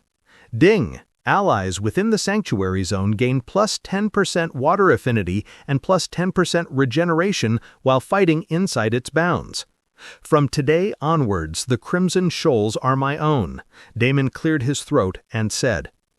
The merfolk roared in unison, the lagoon erupting in tidal waves that crashed against the shore, as though the very sea itself was celebrating Damon's words. Tridents slammed against stone, tails whipped the crimson waters into frothing storms, and their chants shook the night. "Blood God! Tide Sovereign! Master of the Shoals!" Damon, by now, had finished absorbing all the blood essence. He was about to walk over to the merpeople, but he stopped and turned to his right instead. All the merpeople became anxious for a moment, but the next second, everyone saw a few more vampires walking towards them. "Damon, is everything all right?" Kate was running towards him at top speed. Mark, Calethorn, and Elora were right behind her, with Elora dragging along Riven unceremoniously. The poor guy's body trailed the ground like a corpse, hitting this and that. However, no one paid any attention to him. Everyone's eyes were glued to the merpeople behind Damon. It looked like the entire gang was ready to step into war, so Damon quickly asked them to relax. "Relax, guys. Everything is fine now. These are not our enemies. They are our new friends." Kate blinked wide-eyed. Allies? Apparently, the group had come running over here because they too saw the murder of crows and figured it probably had something to do with him, but now the crows were nowhere to be seen. Instead, there were merpeople. Damon smiled. "Yep, the Crimson Shoals have pledged themselves to me. From this moment forward, they are our allies." The lead merwoman quickly bowed her head and greeted the group. "Please welcome to our humble lagoon. Any friend of our Lord is our honored guest. The sea opens its arms to you, as does our tide." Kate nearly stumbled, still trying to process what she was seeing. This was the first time she was even seeing merpeople, and somehow they were already calling him Lord. Mark exchanged a glance with Damon and then chuckled helplessly. Calethorn and Elora did not even look surprised. They simply took the information as a matter of fact. While everyone stood silently, the lead merman took the opportunity hurriedly to invite everyone to another round of celebrations and a grand feast to commemorate the glorious day when they had been saved from the brink of death. "Tonight shall be remembered for 1,000 tides. Come, feast with us, drink with us as we celebrate our new Lord and Savior, Blood God." He raised his trident high, and the lagoon erupted with cheers once again.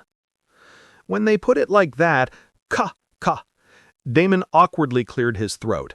He had half a mind to refuse, but there were still a lot of matters left to be discussed. Besides, the others also deserve a break after the constant fighting, so he ended up accepting the invitation once again. The merfolk moved quickly, transforming the battlefield into a place of festivity once more. Broken coral was cleared, tables of stone and shell were set, and glowing lantern jellies floated upward, illuminating the lagoon in shifting shades of sapphire and crimson. Platters of sea fruit and roasted fish were carried forward, while sweet, glowing wines shimmered in coral chalices. The atmosphere, once drenched in dread, now throbbed with exhilaration and reverence. Damon took it all in with a small smile. Everyone else was visibly dazed. Even the usually stoic Mark seemed to enjoy the special dance show put on by the merwomen. Kate looked at both Damon and Mark, staring wide-eyed at the girls, and she shook her head helplessly with a sigh. Damon then leisurely explained everything that had happened. He leaned back against his coral throne, swirling the glowing wine in his chalice as he finished recounting the entire event.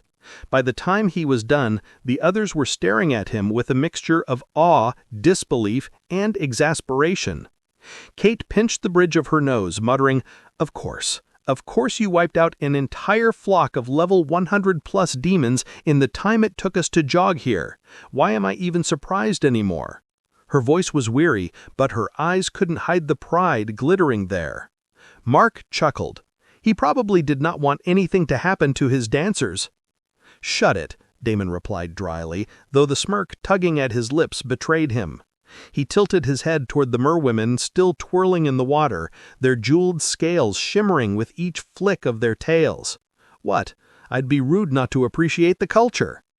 "Yeah, I know you are a man of culture," Mark laughed again. Damon wanted to say something, but seeing Kate's expression, he quickly turned away from the festivities like a gentleman, not even showing the least interest in seeing something like that. Not that it helped. The next moment, a few merwomen glided over gracefully, their jeweled scales catching the lantern light as they tilted their head to the side, exposing their pale throats in solemn offering. Kate's face twitched violently. "You've got to be kidding me." Damon cleared his throat, trying to look dignified even as his fangs tingled with hunger. "It's, a cultural thing," he said quickly, raising a hand in a vague attempt to wave them off. The merwomen only pressed closer, their eyes glowing with reverence. "Cultural thing my ass," Kate muttered, folding her arms tightly across her chest. "If one more woman throws herself at you tonight—" Mark nearly choked on his wine, laughing into his chalice. However, the next second, a couple of women glided over to him, and his stance quickly changed. "Relax, Kate. He's just embracing diplomacy. We should all respect culture." Kate couldn't believe it. Her brother was usually indifferent to women, but today he too was acting crazy. Her lips pressed into a thin line, her eyes darting between Damon and Mark, the two idiots behaving as if they were having the time of their lives. What was so special about these women that these supposedly composed, self-controlled men were acting like drunkards at their first festival?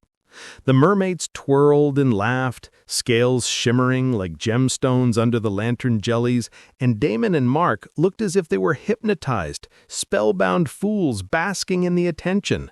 They were just fish women, for God's sake. She exhaled loudly through her nose, muttering under her breath, "They're impossible, absolutely impossible. Next thing I know, they'll be fighting over who gets to respect the culture more."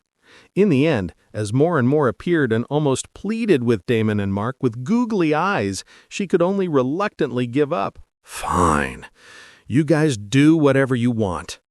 Damon laughed and then sank his fangs into one of the mermaids, maintaining eye contact with Kate as if he was hell-bent on infuriating her. Kate gave him a death glare and turned away. But the next second, her eyes widened as a hand roughly grabbed her chin. Before she could resist, a pair of lips landed on her and delicious blood flowed into her mouth. Kate looked up to see a pair of hungry, predatory eyes staring at her. She froze, her body going rigid as the taste hit her tongue. It was warm, rich, unlike anything she'd ever drunk before. It sent a shiver racing down her spine, her blood humming with a strange fire that felt both intoxicating and dangerous. Her fingers curled instinctively, torn between pushing the goofy idiot away and pulling him closer. And he was not looking that goofy at the moment. His eyes demanded something, and her heart started racing at the thought of it. Damon did not wait for her to react anymore. He let go of her chin and then yanked her from her coral chair, pulling her hand. Kate stumbled forward, her pulse hammering in her ears. His grip was firm, possessive, leaving no room for refusal. "Damon!" she started, but she swallowed the rest of the words as she met the crimson eyes. He pulled her closer until the space between them vanished. His lips brushed against her ear. "I cannot act like some prude and wait for you any longer. I want you now." Kate gasped, "Damon, my brother!" She hurriedly looked towards Mark, her face red with embarrassment, but Mark was nowhere to be seen. Even Calethorn and Riven were missing. Kate couldn't come up with any excuses. Luckily, she had her eyes landed on Aaron and Alora, who were still there. "Aaron," she started, but Damon placed a finger firmly on her lips. "Don't look at others. Look at me and only me." With that, he picked her up and sat back on his throne, making her straddle him. Her heart thundered. Every nerve screamed at her to resist, to shove him back, to regain control of the situation, but the fire coursing through her veins from his earlier kiss made her body hesitate, her body pressed intimately against his. And he was not looking that goofy at the moment. His eyes demanded something, and her heart started racing at the thought of it. Damon did not wait for her to react anymore. He let go of her chin and then yanked her from her coral chair, pulling her hand. Kate stumbled forward, her pulse hammering in her ears. His grip was firm, possessive, leaving no room for refusal. "Damon," she started, but she swallowed the rest of the words as she met the crimson eyes. He pulled her closer until the space between them vanished. His lips brushed against her ear. "I cannot act like some prude and wait for you any longer. I want you now." Kate gasped. "Damon, my brother!" She hurriedly looked towards Mark, her face red with embarrassment. But Mark was nowhere to be seen. Even Cale, Thorne, and Riven were missing. Kate couldn't come up with any excuses. Luckily, she had her eyes landed on Aaron and Alora, who were still there. "Aaron," she started, but Damon placed a finger firmly on her lips. "Don't look at others. Look at me and only me." With that, he picked her up and sat back on his throne, making her straddle him. Her heart thundered. Every nerve screamed at her to resist, to shove him back, to regain control of the situation. But the fire coursing through her veins from his earlier kiss made her body hesitate. Her body pressed intimately against his. And he was not looking that goofy at the moment. His eyes demanded something, and her heart started racing at the thought of it. Damon did not wait for her to react anymore. He let go of her chin and then yanked her from her coral chair, pulling her hand. Kate stumbled forward, her pulse hammering in her ears. Her grip was firm, possessive, leaving no room for refusal. "Damon!" she started, but she swallowed the rest of the words as she met the crimson eyes. He pulled her closer until the space between them vanished. His lips brushed against her ear. "I cannot act like some prude and wait for you any longer. I want you now." Kate gasped. "Damon, my brother!" She hurriedly looked towards Mark, her face red with embarrassment, but Mark was nowhere to be seen. Even Cale, Thorne, and Riven were missing. Kate couldn't come up with any excuses. Luckily, she had her eyes landed on Aaron and Alora, who were still there. "Aaron," she started, but Damon placed a finger firmly on her lips. "Don't look at others. Look at me and only me." With that, he picked her up and sat back on his throne, making her straddle him. Her heart thundered. Every nerve screamed at her to resist, to shove him back, to regain control of the situation, but the fire coursing through her veins from his earlier kiss made her body hesitate. Her body pressed intimately against his, and the world around them faded. The sounds of the mermaids and the distant laughter of the others became a distant hum, drowned out by the pounding of her own heart. Damon's hands were firm on her hips, his touch both possessive and gentle. "Damon," she whispered, her voice barely audible over the pounding in her ears. "What are you doing?" "I'm taking what I've wanted for far too long, Kate. You have no idea just how much I have waited for you, how much torture I have endured. I am taking you now." Damon's words sent a jolt of desire straight to her core, a promise of pleasure and passion that left her breathless. She could feel the heat building between them, a primal need that demanded release. Her hands found their way to his chest, her fingers tracing the hard lines of his muscles, exploring the contours of his body. Damon's response was immediate, his hands moving to her back, pulling her closer, his lips finding hers in a kiss. Kate surrendered to the sensation, her body melting against his, her lips parting to allow his tongue to explore her mouth. The kiss deepened, their breaths mingling, their tongues moving greedily. Damon's hands roamed her body, his touch leaving a trail of fire in its wake. His hands moved with a fierce urgency, undoing the ties of her robe, the clasps of her armor, and every other irritating trinket that stood in his way. Kate's heart raced, her body aching for need, as she helped him, her fingers fumbling with the fastenings, her breath coming in short, sharp gasps. "Damon, everyone is here," she gasped out, "and still no one is looking at us." Not true. Erin had already undressed herself and was now standing so close to Damon as if she was ready to jump in at any second. Elora followed her lead and did the same. "Damon!" Kate punched his chest in protest. This was all too much for her. It was all too indecent and dirty. "Fuck it. Just activate the teleportation tattoo, now. Kate gulped, and she did.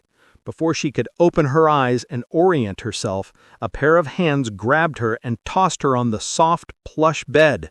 Now it's just us. And with that, the last of her clothing fell away, and Damon's eyes roamed over her body. Kate brushed, a flush spreading across her cheeks and down her neck, her body responding to his gaze, to his body pressing against hers, his hardness probing at her entrance. She wrapped her legs around his waist, pulling him closer, deeper, her body aching for need. Damon did not wait any longer and went in to taste whatever he wanted and do whatever he wanted. Almost 15 hours later, Kate finally shoved at his chest, her breaths ragged, her body trembling from exhaustion. "Damon, I cannot take it anymore." She slumped back onto the tangled sheets, every inch of her aching. "My body hurts everywhere, you absolute asshole."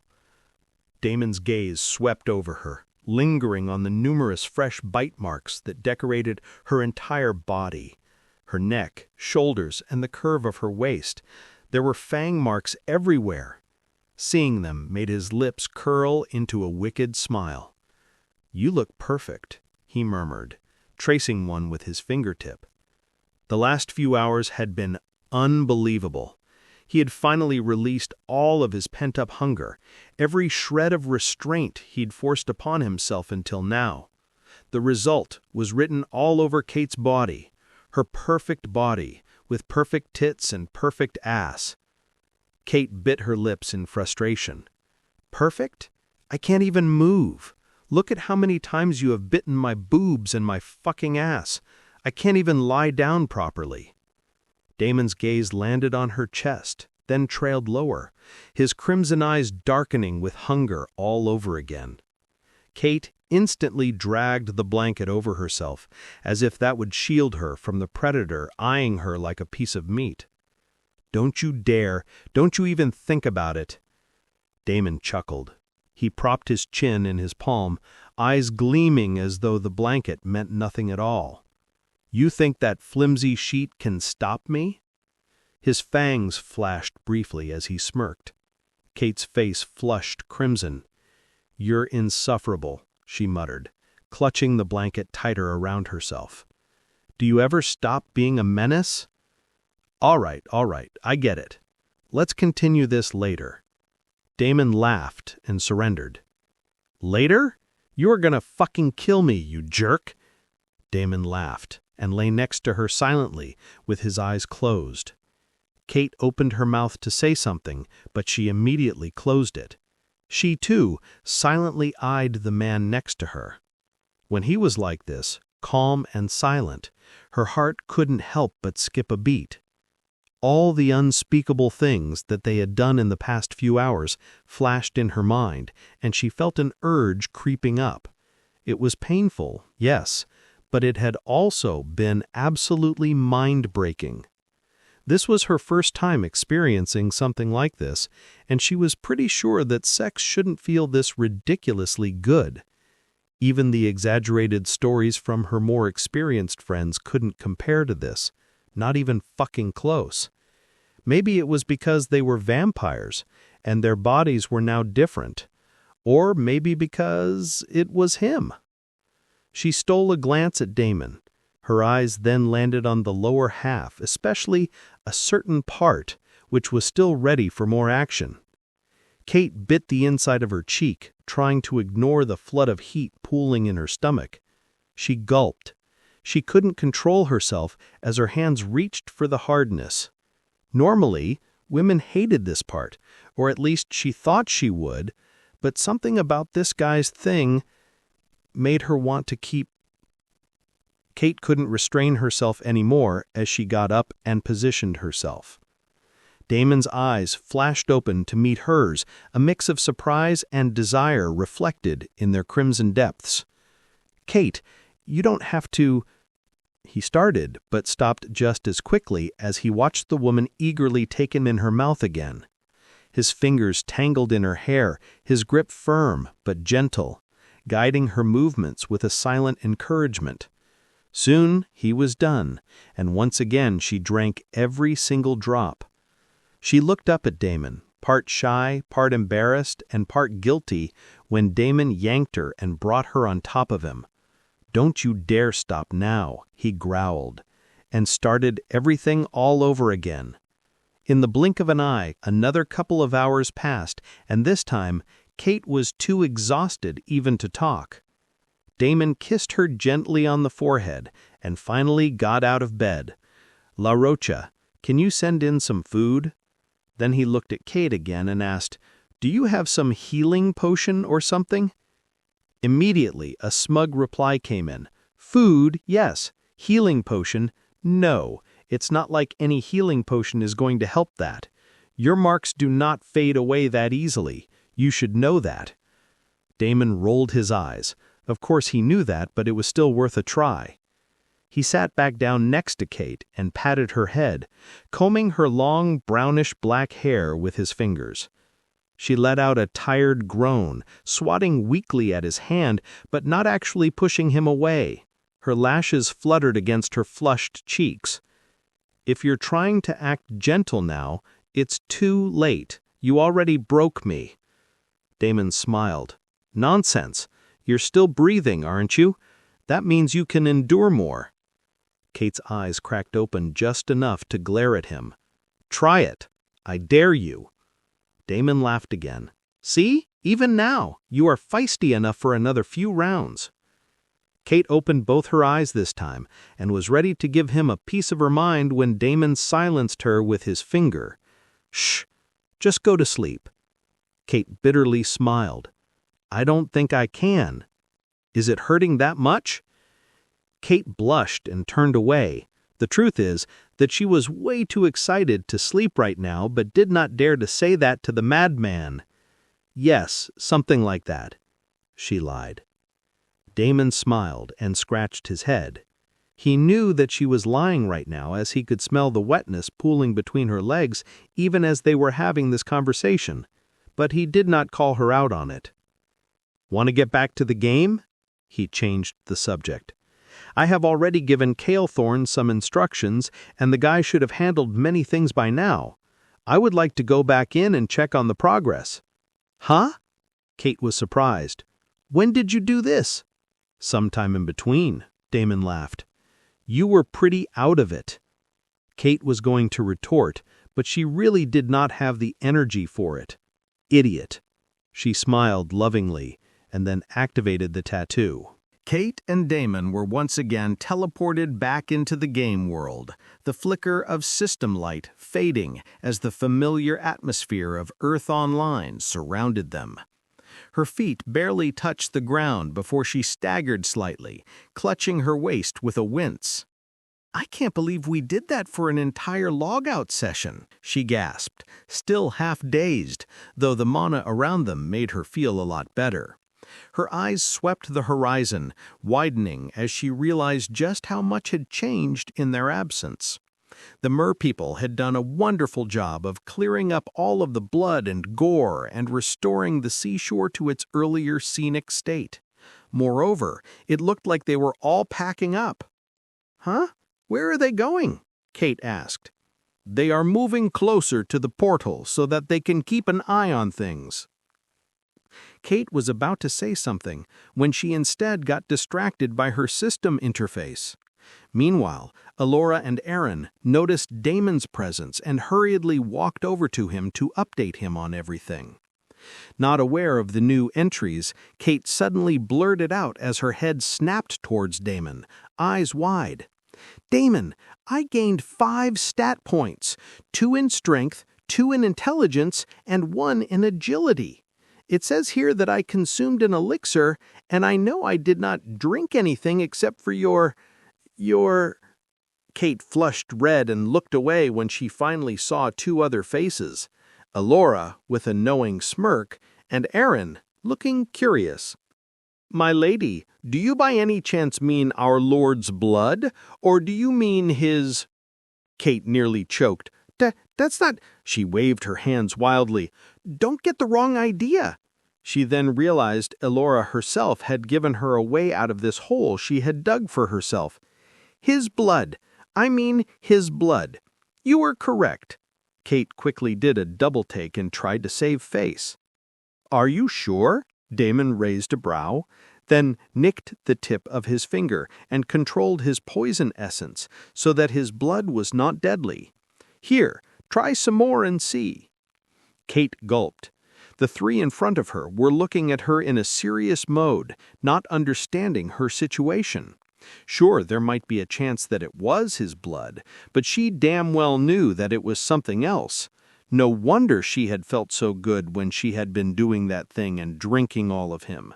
Now she understood everything. "It's fine. Just drink some. The effects outside the game are actually not that much because I don't know how many of my abilities are active. In here, all the effects should be even higher. That reminds me. Here, drink this health potion as well." Damon also took out another top-tier health potion and handed it to Kate casually. Since she was being so conscious, Damon also collected his blood in a vial and handed it to her like it was another potion. Kate's eyes darted between his blood collected in a vial and the health potion. Her cheeks began heating up more. Seeing him being all serious and gentle like this made her tingly all over again. "Fuck my life," she groaned, grabbed the two bottles and downed them one after the other. Counting on the odds that she was wrong, she waited and waited, but nothing happened. If only she could dig herself a bigger hole. Seeing the three pairs of expectant gazes, she swallowed, looked down, mustered all the courage she possibly could, and slowly spoke. "It's not the blood." "Huh?" Damon was confused. "It's not the blood? Then what else could it be?" He seemed genuinely perplexed. Kate looked at the guy with an exasperated expression. Among the three, Elora was the first to grasp the meaning, and the vampire's eyes directly landed on Damon's lower half. "My lady, you mean—" Elora gulped as she wantonly looked at a specific part. As someone who had been stuck at C rank for so long, she couldn't help but want some for herself. She licked her lips subconsciously, her gaze very obvious. Damon finally understood what the two were talking about. "Are you serious?" He too was surprised but pleased. "You're telling me my essence works as an elixir?" Kate looked at the stupid grin on his face and wanted the sea to swallow her whole. "I'm going to see what is happening there." She blurted something and ran to the other side where a bunch of merwomen were casting some magic. "Why is my sister running like that? And why does she look like someone fed her through a two-hole punching machine and forgot to take her out?" Damon smirked. Then he proudly turned towards Mark and declared, puffing his chest out, "Dude, I have a golden dick apparently." Unexpectedly, there was no shock or surprise on Mark's face. Instead, the guy was also smirking lightly. Damon's grin faltered. "Wait, Titan lineage? Don't tell me— Fuck, is yours literally golden?" Mark only shrugged, unbothered, offering no confirmation. "You lucky bastard," Damon grimaced, shaking his head. Mark gestured towards the distance where the burly merman leader waited patiently, trident in hand. "Anyway, it looks like the tribe leader's been waiting for you." "Finally! Time to collect my rewards." Damon rubbed his palms together and strode toward the merman, excitement glinting in his red eyes. There were many things yet to be discussed, and now that he had given them all some time to rest and recover from all the shocking events, there was no point in delaying things any longer. "You honor us with your presence, Lord of Blood. The shoals breathe freely again because of you. Our kin are safe, our young unharmed. Already we are rebuilding what was broken." Damon nodded. "Good. It looks like you've wasted no time. Let me know if you need any more help." The merman bowed and shook his head.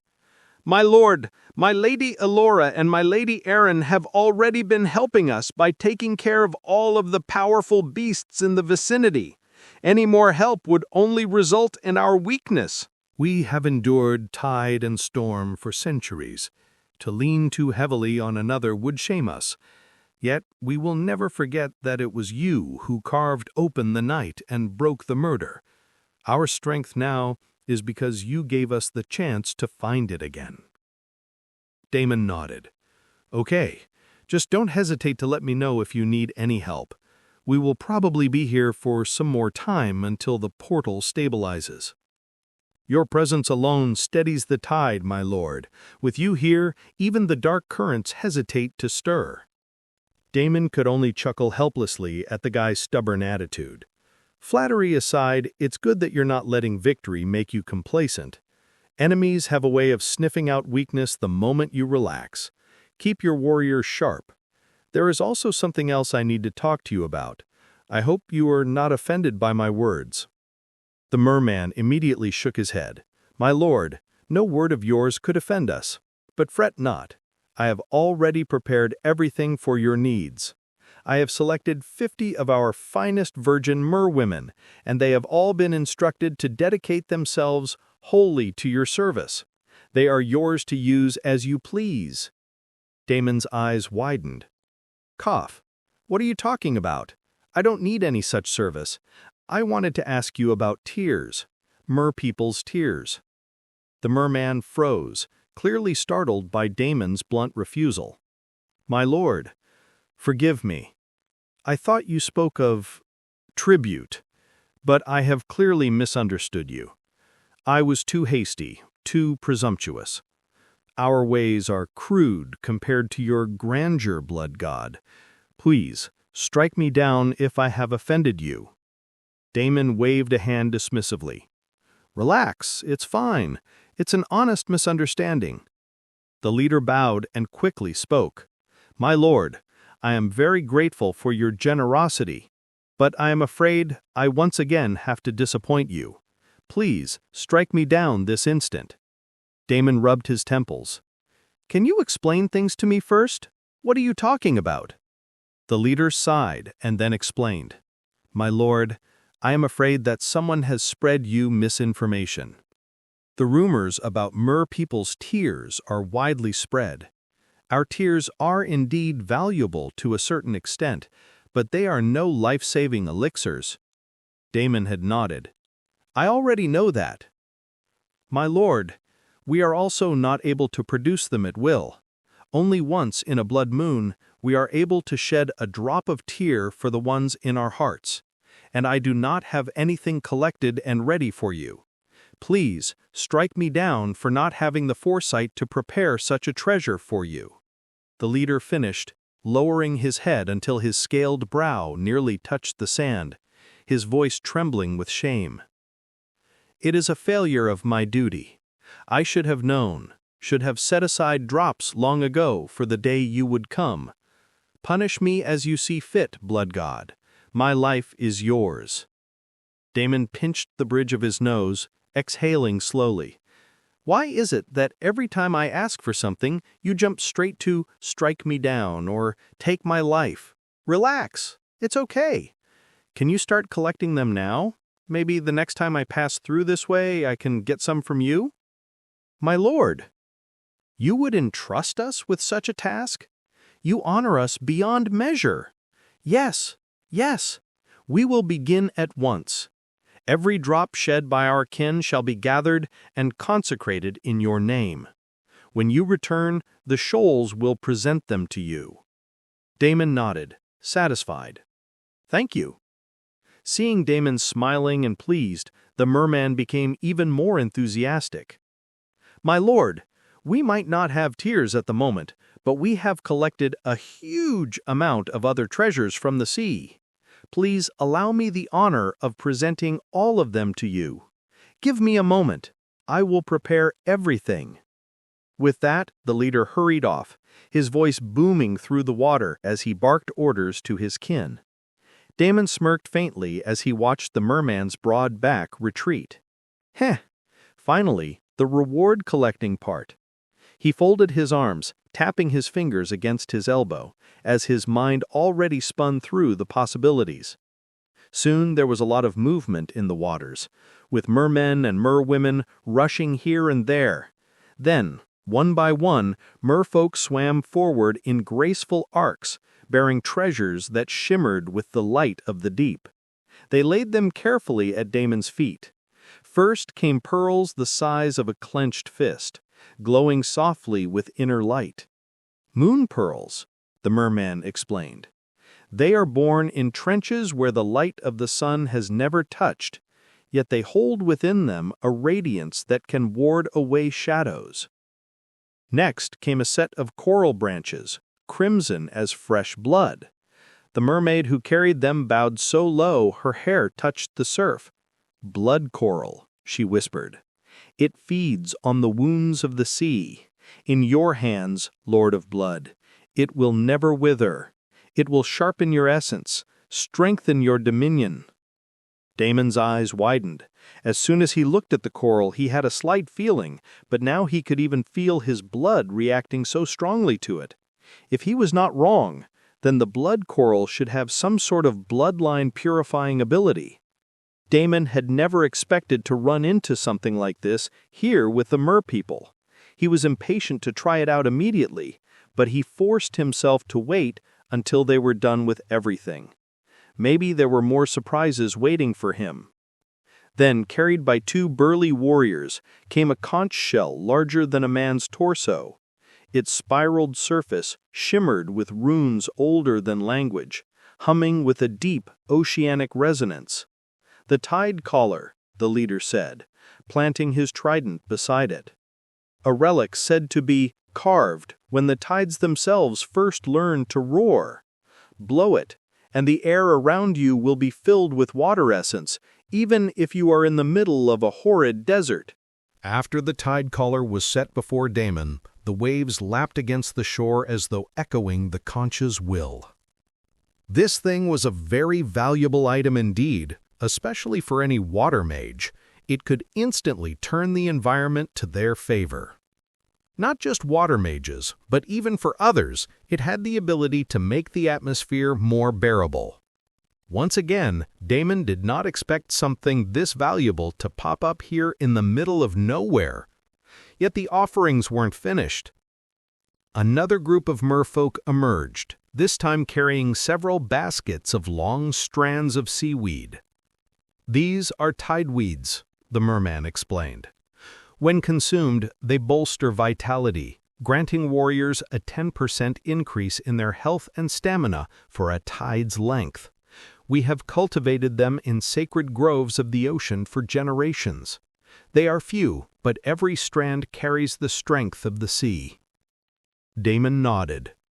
While this wasn't much of a treasure by itself, the fact that these guys were farming this and could produce it repeatedly made it that much more valuable. Following the seaweeds came baskets woven from bonefish ribs, brimming with herbs that glowed faintly with oceanic essence, some pale as moonlight, others burning with deep blue fire. "Ocean herbs," the merwoman who brought it bowed lightly and explained. "Used by our healers to mend wounds, soothe corruption, and strengthen the body. Brew them, and even the weakest of warriors will find renewed vigor." This was followed by some more herbs, which no doubt had plenty of uses in alchemy. Damon even knew a couple of famous alchemy recipes off the top of his head to use these herbs in. Overall, the harvest was quite good. And it looked like these herbs could also be produced repeatedly as long as the area wasn't disturbed too much. Finally, a pair of merwomen swam forward with shells so wide that it took both of them to cradle their contents. Gleaming within were ocean gems, sapphires, aquamarines, and opalescent stones that pulsed with condensed mana. Damon could feel their energy even from a distance. "These are ocean's tears," the leader said. "Not of our bodies, but of the world itself. Gems born in trenches from long ago. They will serve well in crafting or enchanting." And then came the last gift. 4 warriors carried it together, their arms trembling from its weight. Resting upon a slab of pearl stone were scales, black, silver, and deep cobalt, each one larger than Damon's hand, radiating a dormant, terrifying power. The leader's voice dropped into a reverent hush. Draconic scales, taken from the husk of a sea worm that once slept beneath these waters. We do not know how it died, only that the tides carried its bones to us. We have guarded these scales as sacred relics, but now we place them at your feet, to the blood god, to our God and Savior. Damon was once again shocked. Just how much had these people collected? Every single item brought out today was extremely valuable. If he sold these items in the auction house, they would easily net several million, perhaps even $1 billion, despite being undervalued. Yet these people were casually handing him everything. This was the advantage of being a dark faction player and surviving so far. This alone was not enough. A normal player could never have saved the tribe and claimed these items. The scenario would have turned out completely different if it were anyone else. Probably the entire area would have become a demon faction area, giving an edge to the demon players. Now that Damon remembered, in his last life, most of the portal areas were indeed demon faction areas. Though vampires and necromancers were very popular, this was the reason many players chose the demon race. It was just practical to do so, giving everyone easy leveling up zones and free access to many areas. On the other hand, the demon race's core skills were simply not as good as the other races like vampires and undead, making everything somewhat balanced. Demons typically used the numbers to their advantage, and it showed. Of course, there were exceptions to every rule. Many players like Starfall and Bloody Hands became top players even though they had picked the demon race. Rumors had spread that these two were the pioneers in exploring many places in the Bloodlands, and only because of that, they were able to come to the top.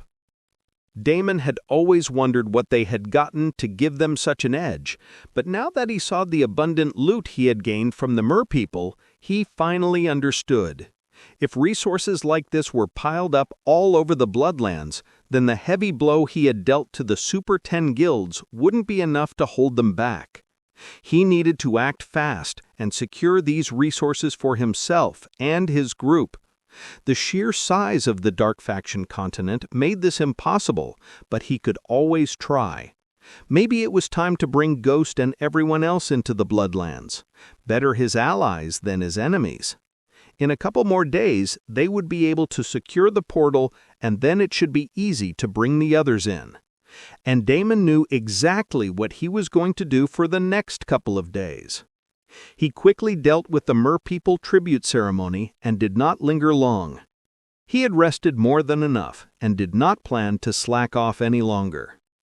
Damon's gaze fell on the blood coral. His blood throbbed with hunger, each beat hammering a single command into his mind: consume it.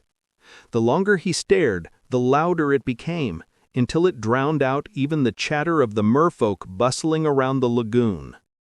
He walked over and grabbed one. He curled his fingers around the coral, and a shiver ran down his spine.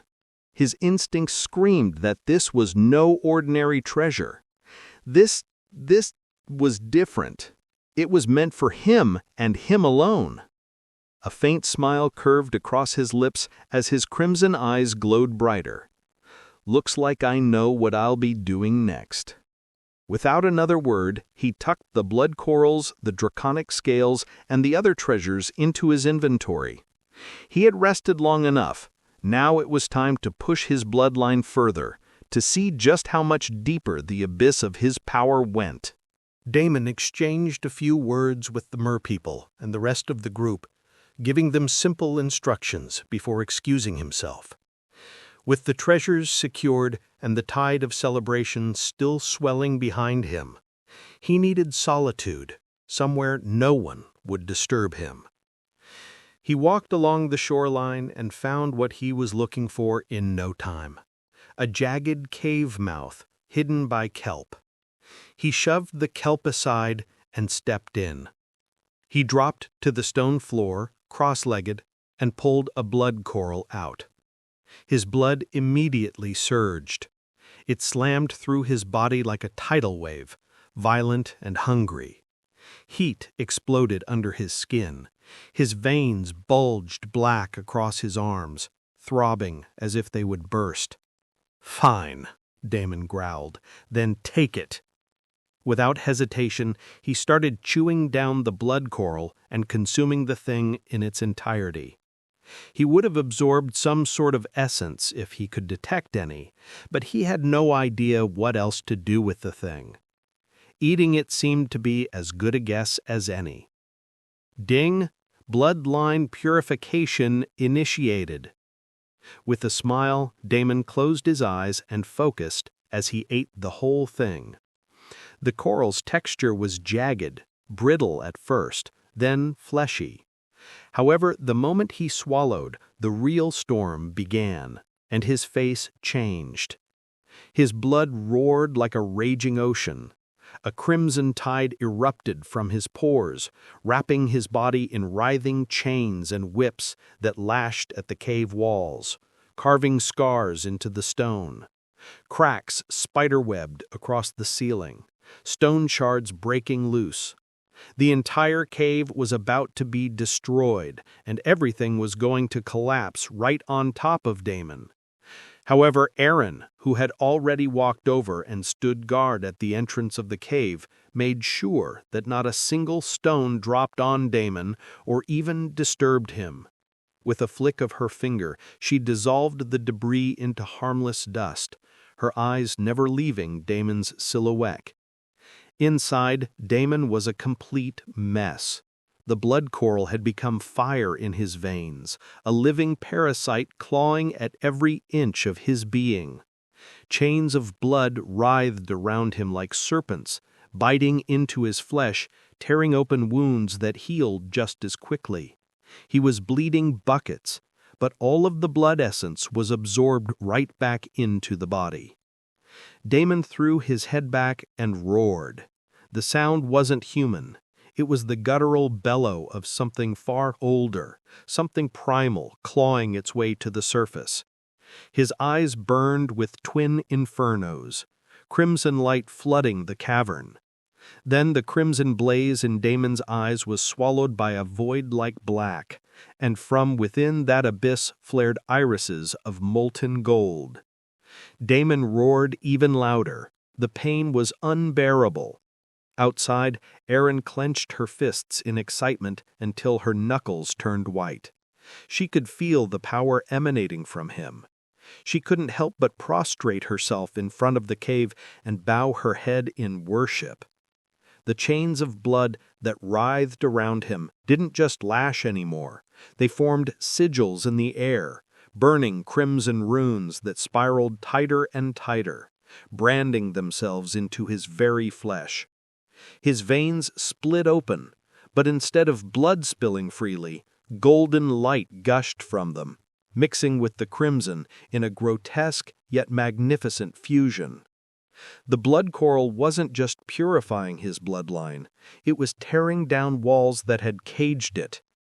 Inside his chest, something cracked. A shackle, an ancient invisible restraint, snapped like brittle glass. Damon gasped, his back arching as the chains that once bound him now dissolved into streams of molten gold, threading through his body and reforging him from the inside out. All the blood coral he had piled up in front of him was sucked dry in the process. A black-colored, putrid liquid started leaking out of his pores. At first, only a little, but soon the black sludge oozed out of his pores in rivulets, hissing wherever it touched the ground, corroding the stone until smoke rose in greasy coils. Damon snarled, gripping the rock beneath him so hard his claws sank deep, cracks spiderwebbing outward from his fists. The molten gold veins across his skin pulsed brighter, forcing more of the filth out. Each breath he took was ragged, but every exhale carried a blast of raw power that made the cavern tremble. Damon twitched and writhed in pain and agony. Eventually, the pained roars turned into a laugh, savage and exultant. His flesh split open along his chest, a river of black ether flooding out before sealing in an instant, leaving smooth new skin beneath.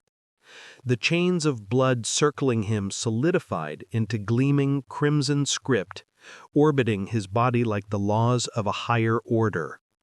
After what felt like an eternity, the pain finally stopped and his transformation reached a crescendo. His aura snapped outward in a tidal wave of crimson and gold, sending an enormous shock wave outward. His body collapsed forward, steaming, but his eyes opened, twin suns of molten gold burning inside an abyss of endless black. Ding! Bloodline purification incomplete. Ding! Bloodline purification progress 1%. Damon froze. His molten gold eyes flickered, a bitter laugh scraping out of his throat. 1%? He asked, his voice ragged. He clenched his fists, the ground beneath him fracturing into jagged cracks. After all that pain, it was just 1%? The thought should have crushed him. Instead, his grin widened. He closed his eyes, letting exhaustion drag him down, and collapsed against the stone. Fine. Even if it's only 1%, it's a start. I'll take another 100 just like this and somehow get there. At the cave's mouth, Erin shivered, bowing her head lower. Only 1% of her lord's power was released. Her worship deepened into reverence, edged with fear. This wasn't a man clawing toward power anymore. This was a monster being reborn, and the world wouldn't be able to contain him.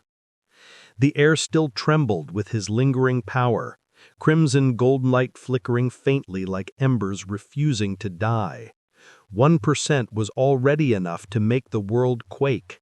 What would he become when he reached 100? While Damon lay collapsed in the cave, steam still curling from his skin and the faint glow of crimson gold light pulsing around him, the rest of the group didn't waste time. The others busied themselves and started working on clearing the monsters from the nearby areas. Though they did not encounter anything troublesome like the murder of the crow demons, they did encounter a couple of powerful level 120 demons. However, when the group worked together on these demons, it was taken care of in no time. Soon, hours ticked by, and Kate and Mark finally received a progress notification on their portal. After successfully defending the portal for so long, it looked like the area had finally stabilized. They promptly received an outpost quest. Ding! The portal has stabilized. Ding! New outpost quest unlocked. Kate nudged Mark, who was staring at the same notification.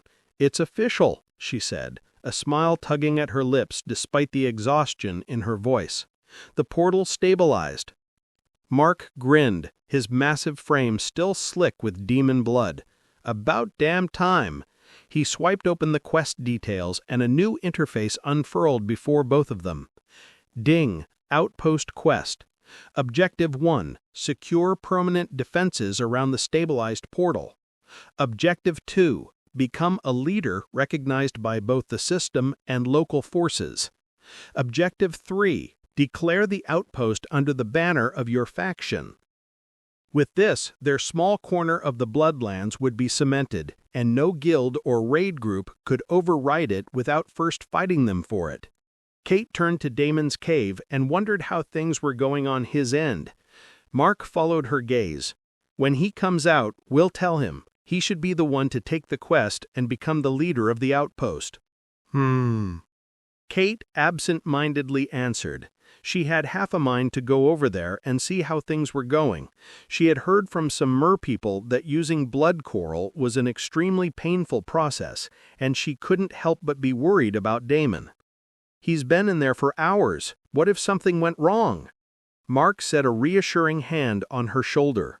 Relax. That guy's a monster. Besides, even if we go there, it's not like we can be of any help. Kate bit her lips in frustration. She hated this feeling, being useless, being left behind while Damon wrestled with powers she couldn't even comprehend. Her knuckles whitened as she tightened her grip on her staff. "I know," she muttered, forcing the word out through clenched teeth. Her gaze lingered one last time on the faint crimson-gold glow seeping out of the cave mouth before she turned sharply on her heel. "Let's go." Without waiting for Mark's reply, she started into the forest to find more demonic creatures, her staff sweeping low, ready to strike. Mark smirked faintly, watching her back. "Fine," he said, with a smile, falling in step beside her.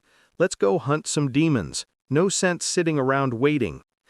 As it turned out, there were few demons to hunt, as most of the surrounding forest had been cleared out by the gentle mer people. Mark and Kate were in a few hours hearing from the mer people that the area around them was essentially secure. Meanwhile, back in the Light Faction continent, the entire player base was going crazy. Lorita City became the talk of the world overnight. Several top players and guilds ventured into the Abyssal Zone only to come back in despair and dread. The zone wasn't just hostile, it was a nightmare. Monsters respawned faster than they could be culled.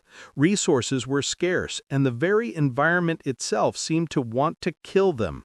Entire raid parties returned half dead, equipment broken, and morale shattered. Some never came back at all. However, the top guilds simply couldn't sit still. They knew that there had to be some way, and they couldn't stop trying. This was because while everyone else had utterly failed to accomplish anything, only losing their levels and items, one person alone had completely dominated the zone. While everyone else was in misery, a golden system notification flashed in front of the entire world. Ding! World announcement. Player Blood God has become the first player to reach level 100. Ding! World announcement. Player Blood God has become the first player to reach level 100. Ding! World announcement. Player Blood God has become the first player to reach level 100. Every single player in the world glared at these words with a mixture of disbelief, rage, and awe. All the chats erupted with disgruntled players who had gone through hell in the Abyssal Zone. Noob killer! This guy is definitely cheating. There is no way someone reached level 100 so easily. Dark Cleric. Fuck, I just entered Lorita and my level dropped from 50 to 30 before I was finally able to get out. What kind of bullshit is this? Rusty. Blood God is cheating. That asshole knows some trick he is not sharing with us. Otherwise, there is no way he would be able to survive in that hellhole. I was killed 10 times in a row, damn it. I'm just happy I got the fuck out of there. Mage Queen. Battle Crusaders, Titans of the New World, Azure Serpents, Black Onyx, everyone came back in ruins. There was no way Blood God alone could have succeeded. That bastard is doing something shady. Daddy Brutal. Bah, now only you guys recognized it. He's been cheating in this game right from the very beginning. Sword Saint. LOL. All of you crying about cheats when you just suck. Titanbreaker.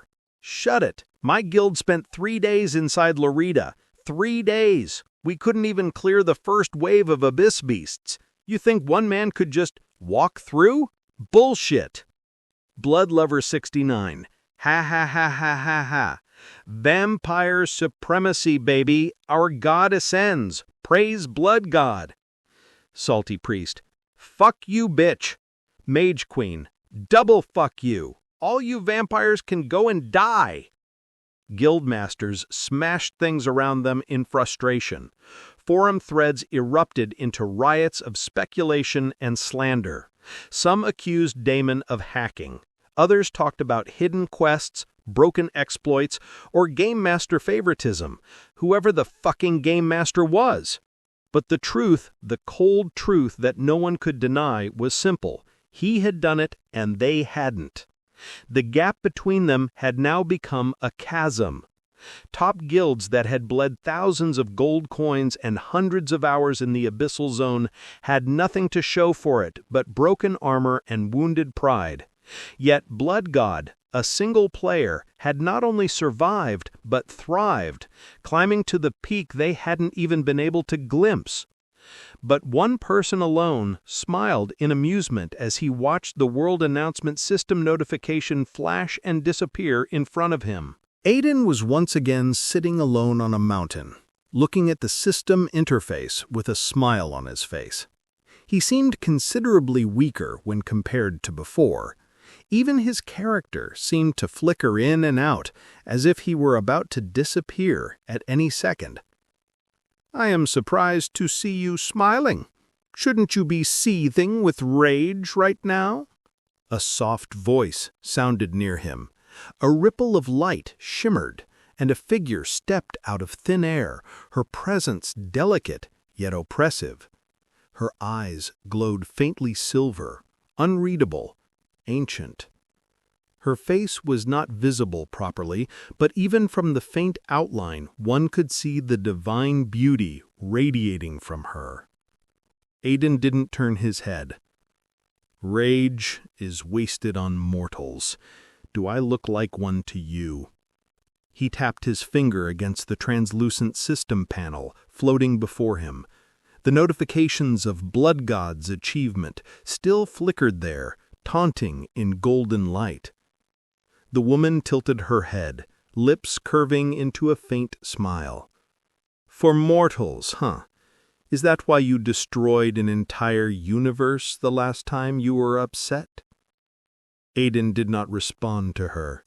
He silently looked into the horizon, not particularly paying attention to anything, but if one looked closer, golden symbols flickered in his eyes.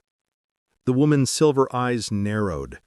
"You are gambling again, even after you failed?"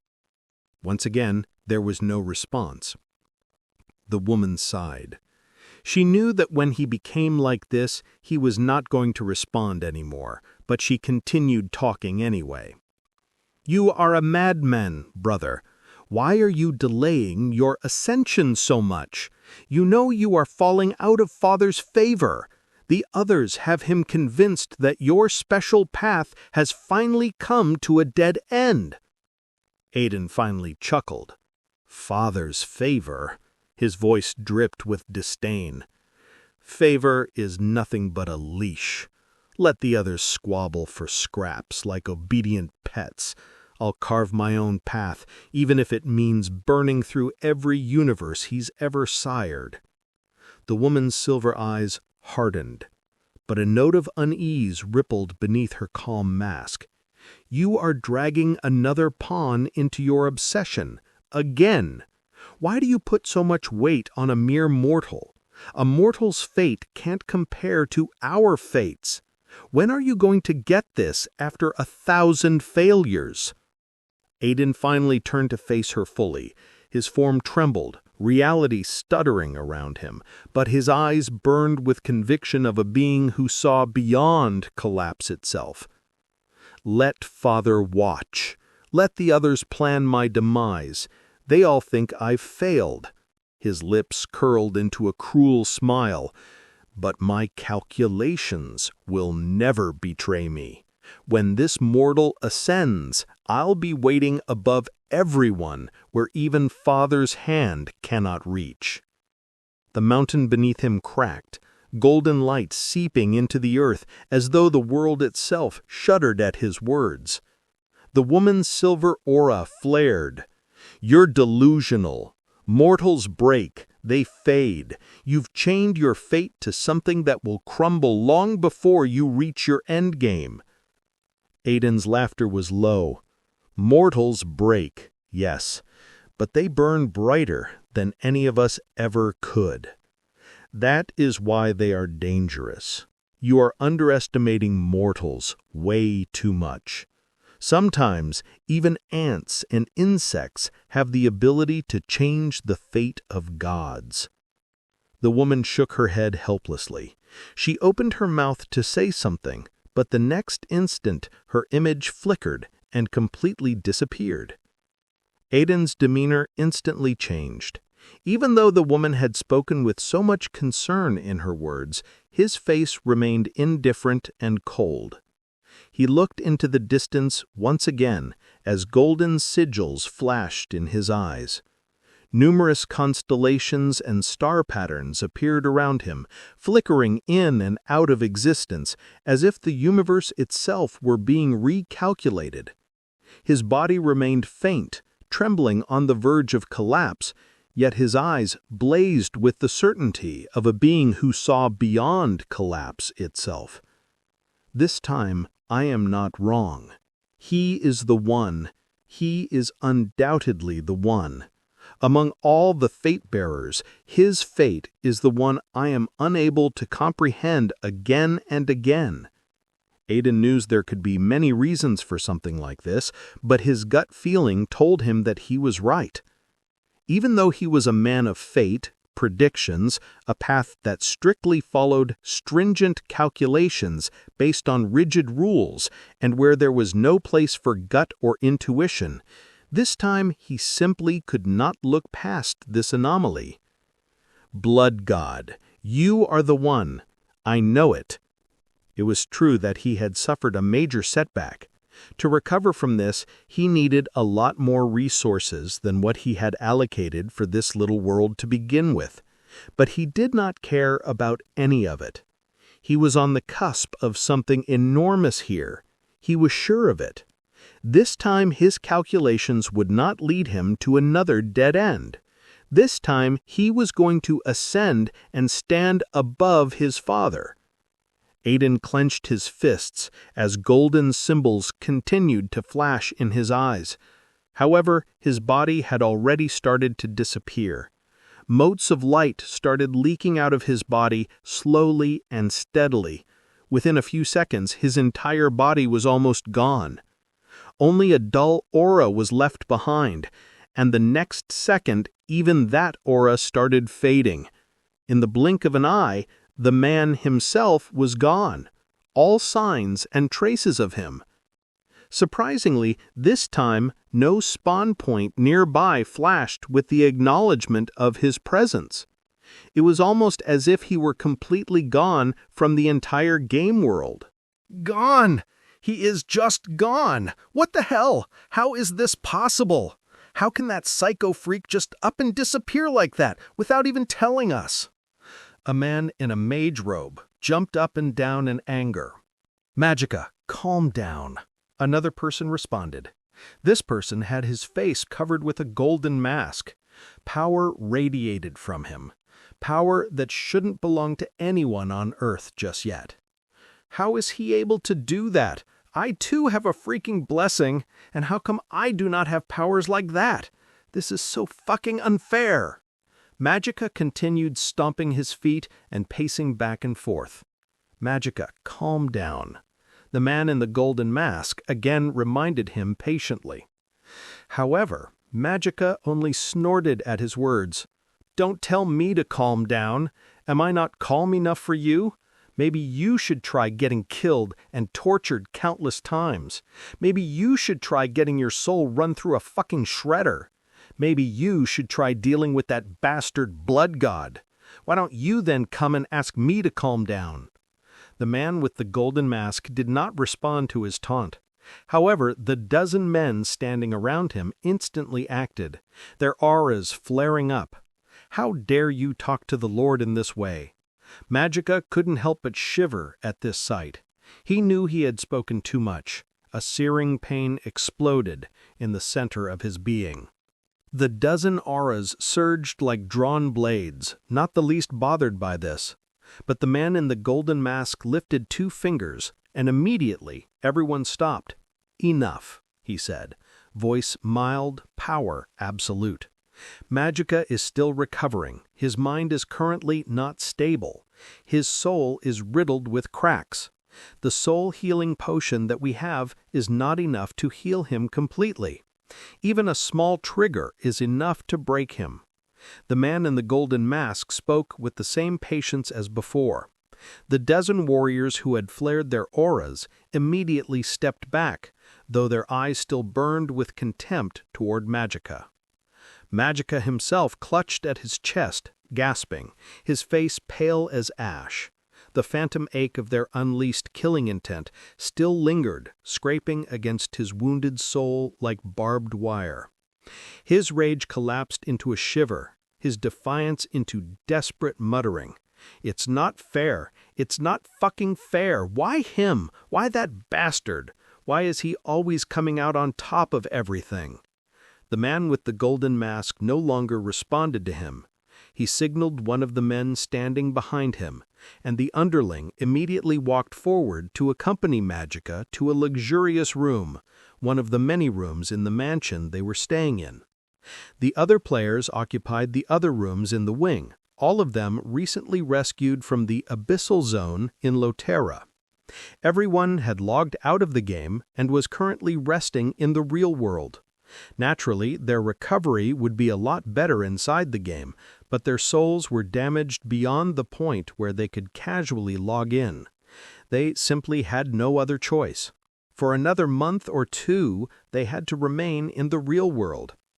This was undoubtedly a huge loss to the Super 10 guilds, but the man in the golden mask still remained unbothered. After Magica left the hall, he slowly stood up and walked out. "My lord," another underling walked over to him, waiting for his orders. "Get the next string of players to log in and assist them. In 2 weeks, they should be among the top players in the game. Use whatever resources you need. The northern frontier cannot lag behind others." The man in the golden mask then got into a car that was waiting for him outside the palatial mansion. He sat down, his manners and movements elegant and aristocratic. His hand reached up, and the golden mask came free with a faint click. The man set it carefully on the seat beside him. For the first time, his face was revealed, a sharp, aristocratic visage unmarred by age, his features too perfect, too symmetrical to be entirely human. His eyes, however, betrayed the truth, molten gold irises swirling like a living sun, oppressive in their depth. He leaned back into the leather seat, exhaling softly. Blood God, his golden eyes flashed in anger as he slowly muttered to himself, "Blood God, you will soon be dealt with." The car pulled away from the mansion gates, heading to another, bigger palatial mansion. This mansion occupied the entirety of the island they were currently in, one of the many islands in the string of land masses outside Quebec. "Greetings, my lord." "Greetings, chosen one." "Greetings, young master." One by one, all the men in the building respectfully bowed their heads as the man walked in. He no longer bothered to wear his mask. Not that it mattered. Not a single person dared to look him in the eyes. The man walked directly over to the big hall of the mansion and then spoke. "Is father there?" Immediately, someone rushed over and accompanied him to the mansion gardens, where an old man was seated in a meditative pose, surrounded by silence deeper than any storm. Not a single bird dared to sing. The air itself bent around him, trembling faintly with the pressure of his aura. His body looked frail, skin wrinkled and pale, but the moment one's gaze lingered, it was impossible not to sense the vast ocean of power coiled beneath the shell of mortality. The man with golden eyes stepped forward and bowed slightly, though his arrogance was not hidden. "Father." The old man's closed eyes opened just a fraction. 2 pinpricks of blinding golden light gazed back, piercing straight through his son's flesh, bone, and soul.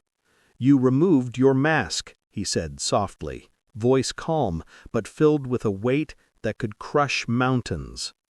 "I have no need of it here," he replied, straightening. "Everyone on this island belongs to us. No one dares to breathe without your leave, Father." Confidence. The old man's lips curled into something between approval and disdain, or arrogance. "Tell me, boy, which is it today?" The younger man's molten irises flared hotter, his tone steady. "Neither. It is necessity. It is time you stepped into the trial world, Father. It is not prudent to stay in the dark any longer." The old man raised a brow. "You are ordering me now?" The garden seemed to still at the words, as though the very air was holding its breath. The old man's voice hadn't risen, yet each syllable pressed like the weight of the ocean on the younger man's chest. The golden-eyed son did not flinch. His jaw tightened, but his posture remained unbowed. "Not an order," he said, his voice low and firm. "A warning. The world is shifting faster than even you predicted. If you wait too long, others will seize what should belong to us." For the first time, the old man's gaze sharpened, the golden pinpricks expanding like miniature suns. His aura spilled outward in a sudden pulse, bending the grass flat and making the entire mansion groan as if its foundations were straining. "Careful, boy. Think carefully about what you want to say next." The son clenched his fists at his side, molten fire roiling in his eyes, but his posture remained unbowed. "Not an order," he said, his voice low and firm. "A warning. The world is shifting faster than even you predicted. If you wait too long, others will seize what should belong to us." For the first time, the old man's gaze sharpened, the golden pinpricks expanding like miniature suns. His aura spilled outward in a sudden pulse, bending the grass flat and making the entire mansion groan as if its foundations were straining. "Careful, boy. Think carefully about what you want to say next." The son clenched his fists at his side, molten fire roiling in his eyes, but his head bowed a fraction, voice respectful. "Please grant me the right to lead our descent into the trial world. Even though it is only a pest that is bothering us, I would still like to be meticulous and make sure everything is under control." The old man remained silent. "A grave error has been recently committed, because of which our forces have taken a small hit. I would personally like to see that something like this never happens again. Please, Father, grant me your blessing." The son dropped to one knee, his molten eyes never leaving the ground before him. "Because no one else will be as relentless as me. Others will hesitate. Others will underestimate. I will not. Give me this chance, Father, and I will ensure that the blood god's rise ends before it begins. Let me wipe clean the shame of our mistake." The old man's aura pressed harder for a long, suffocating moment. "Very well," he said finally, his voice thundering. "You may descend. But hear me, boy.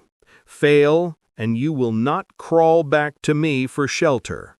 I will not recognize a son who fails me." The kneeling man's lips curved into a sharp, hungry smile. "I will not fail, Father. I will eradicate that pest and reclaim everything that is ours." The old man closed his eyes once more, returning to his meditative pose. The son bowed deeply before rising with the sure steps of a predator unleashed, and took his leave. As soon as he stepped out of the garden, many men immediately arrived at his command. "Bring everyone from the main team here. We will be teleporting to the trial world starting tomorrow. I will not tolerate any mistakes." "As you command, young lord," one of them said, bowing until his forehead nearly touched the marble floor. The rest echoed the same words. The next day the teleportation array blazed with golden fire, spilling light across the marble courtyard of the Blazing Sun Temple. Pilgrims and players alike stopped in their tracks, shielding their eyes as the air shimmered with heat. Out of the radiant circle stepped a group of figures. All of them were wearing newbie clothes, and yet they were all radiating powerful auras that shouldn't belong to a newbie. The temple guards stiffened, gripping their halberds tighter, while the Sunfire priests glanced at each other nervously. The leader of the group, a young man with molten gold eyes and a golden mask, looked up at the towering effigy of the Sunfire god that loomed over the temple gates. His lips curved into a faint smile, sharp and cold. "So this is the strongest empire of the Light Continent?" The gathered players murmured and whispered. They didn't know who this group was, but one thing was clear. Something catastrophic had just stepped into the heart of the Sunfire Empire. But it looked like the shock wasn't over just yet. A few minutes after the first group arrived, yet another group arrived at the same spot. The only difference was, this time, the group's leader was a young woman who wore a different kind of mask. It was a simpler mask, with only half her face covered, but even that was enough to display her unmistakable beauty. However, no one was paying attention to her beauty. This was because of the intense, murderous aura that was spilling out of her. The golden-masked man turned his head toward her, molten irises flickering faintly behind his mask. "So, Viola, you couldn't resist descending either." Why should I sit back on the sidelines like an idiot when something so interesting is unfolding in front of me?"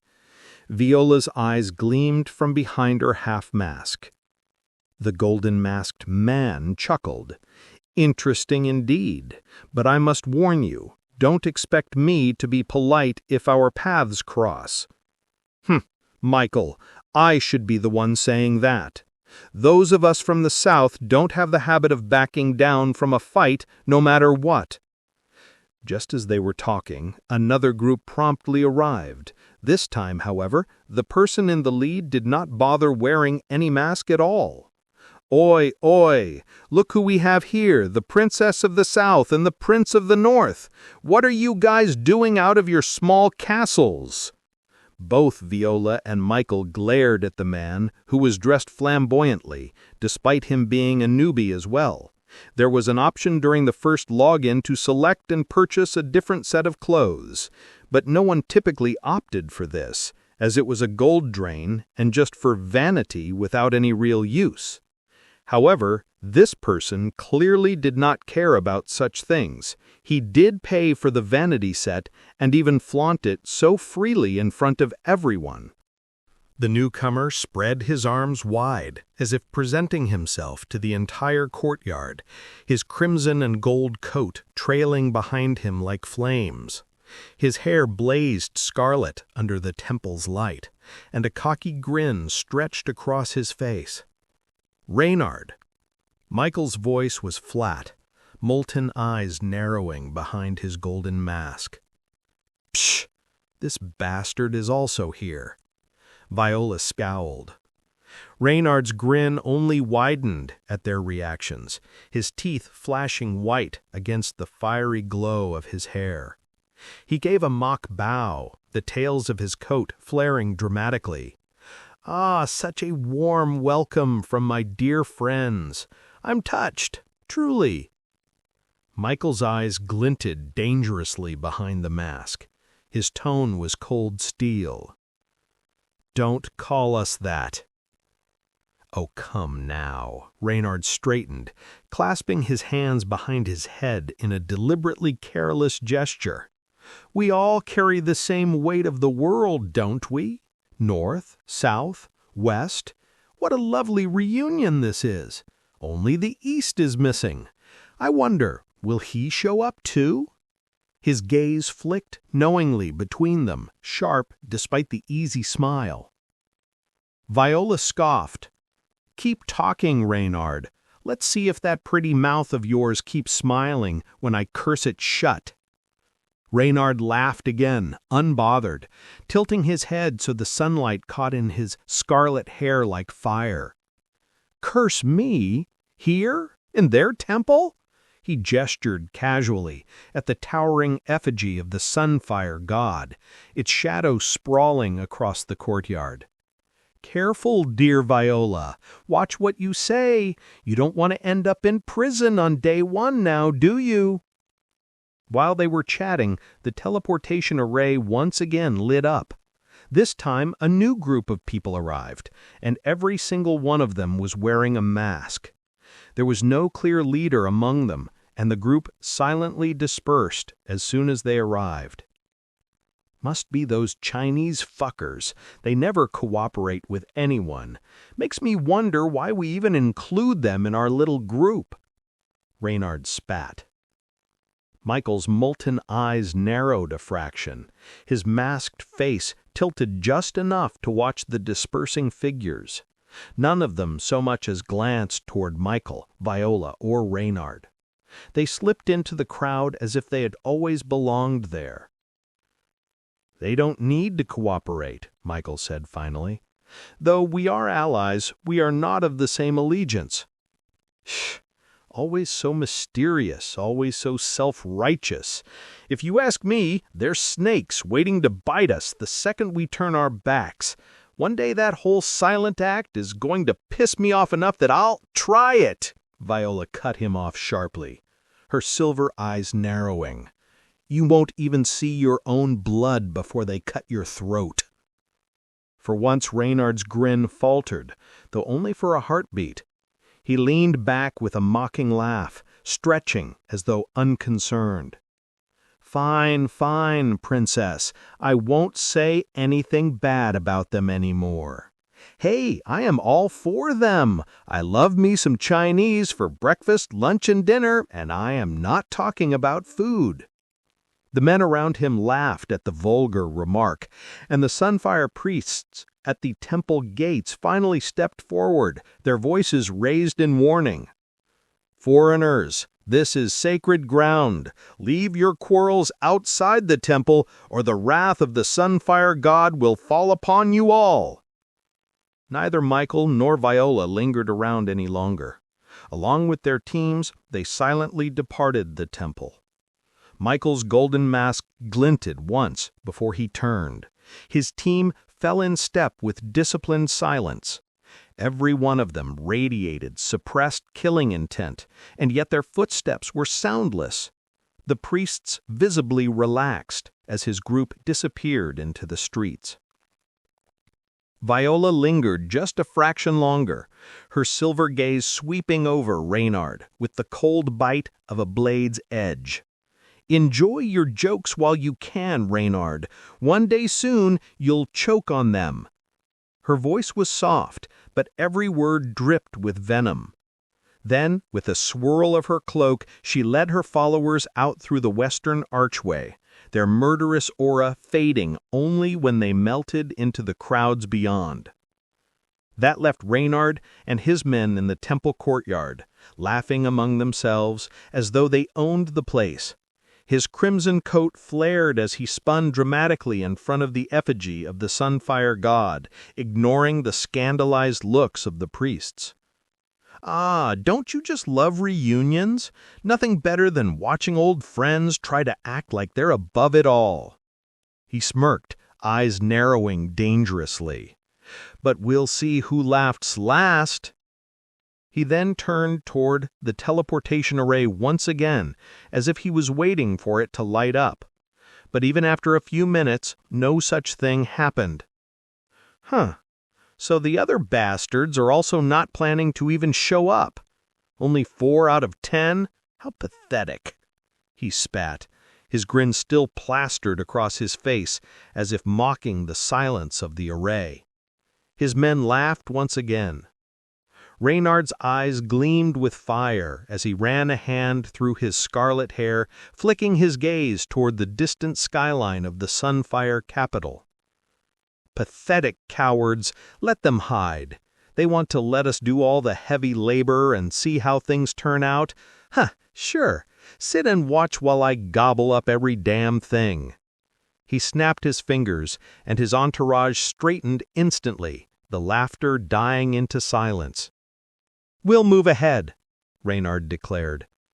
"Follow me and take me to that bastard blood god first. Let's settle some scores once and for all." With that, he turned on his heel, crimson coat trailing like a streak of fire, his men following in perfect step. As they left the blazing sun temple behind, murmurs rippled through the bystanders. Who are these people? Newbies? Impossible. I felt like I was drowning just standing near them.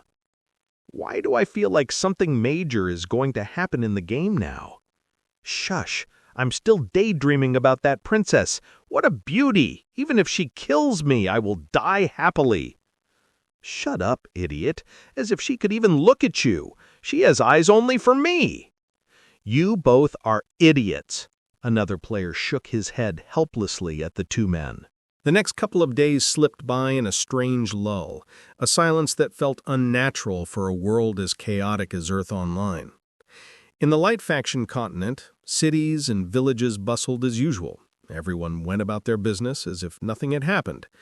As for Lotera City, players avoided the Abyssal Zone entirely. No guild dared to stage another raid. No lone adventurer tested their luck. Word had spread too far, too fast. It wasn't just difficult, it was a death trap. The promise of treasures, rare mobs, and hidden quests normally would have been irresistible, but the sheer brutality of the place had burned itself into the collective memory of the player base. Respawns were relentless, monsters were stronger than entire raid groups, and resources were nearly non-existent. Entire parties had crawled back broken, some losing 10, 20 levels in the process. Others hadn't crawled back at all. Even the greedy guilds, who lived and died on risk versus reward, made the same decision: stay away. And so, while other parts of the continent thrummed with activity, the Abyssal Zone stood silent, an untouched scar on the map. Meanwhile, the Dark Faction continent was not nearly as silent.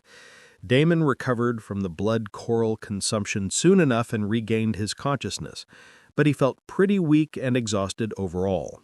He walked out planning to take it easy the next couple of days when a shocking sight awaited him. In the distance, 10 demonic auras ripped through the air. Their pressure rolled over the battlefield like a storm front, making even the ground tremble. Damon's group was locked in combat, fighting desperately against the overwhelming tide. Mark swung his fist like a juggernaut, his Titan bloodline roaring to life, while Tate's staff shone crimson as her blood globes detonated one after another in brilliant arcs. Kalethorn and Elora were equally fierce, and it still wasn't enough. Even with the assistance of the Mer people, everyone was barely holding on. The demons weren't ordinary mobs.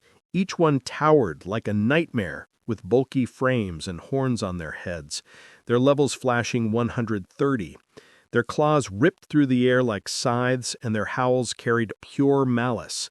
Every strike from Damon's allies chipped away at them, but it was clear the group was being pushed to its absolute limit. Damon's gaze hardened. Something was not right. Everyone in his group was exceptional, to say the least. Just this much shouldn't be enough to push them back. What was happening? Then he saw it. The entire area was covered with huge craters of rotting blood and flesh. The whole forest was destroyed. There were broken horns, torn wings, claws, and all sorts of demon remains scattered around. Damon immediately understood. This was not the first 10 demons his group was fighting against. It looked like they had already carved through dozens, if not more. It wasn't weakness that made his group falter. It was exhaustion. Anyone would get worn out if they were constantly in battle. What was happening? Why were all of these demons suddenly rushing here? Wait, where was Aaron?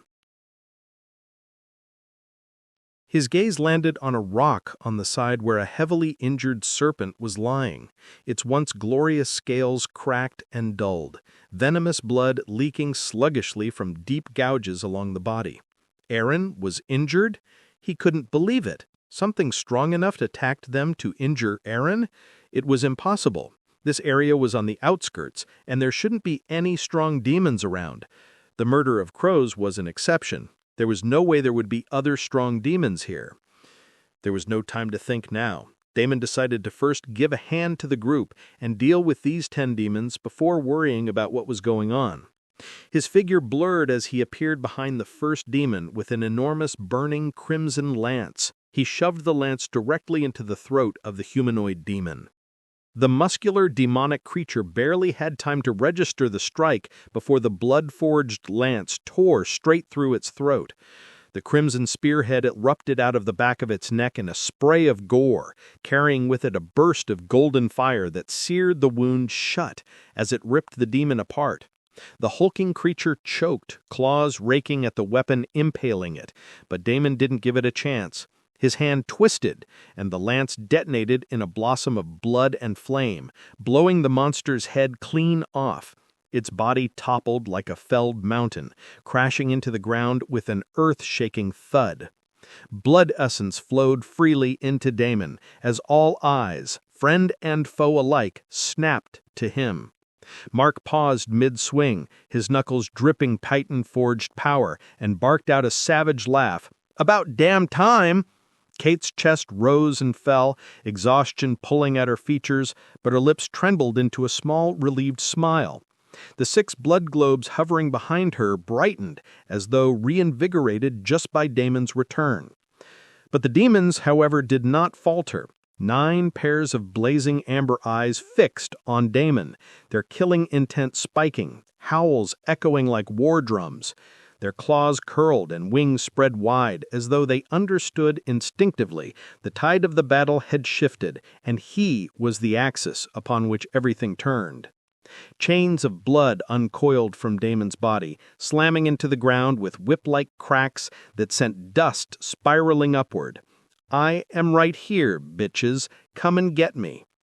The 9 demons answered his taunt with roars that rattled the ruined forest. Their combined malice swelled like a tidal wave, shaking the very air. They fanned out, circling Damon, claws scraping stone, wings thrashing the smoke-filled sky. But the very next second, the chains of blood turned into spears that pierced each one of the demons. Each one shot out with the speed of lightning and the weight of mountains, drilling straight through demon flesh. 9 screams erupted at once, roars of agony as their massive bodies convulsed under the sudden impalement.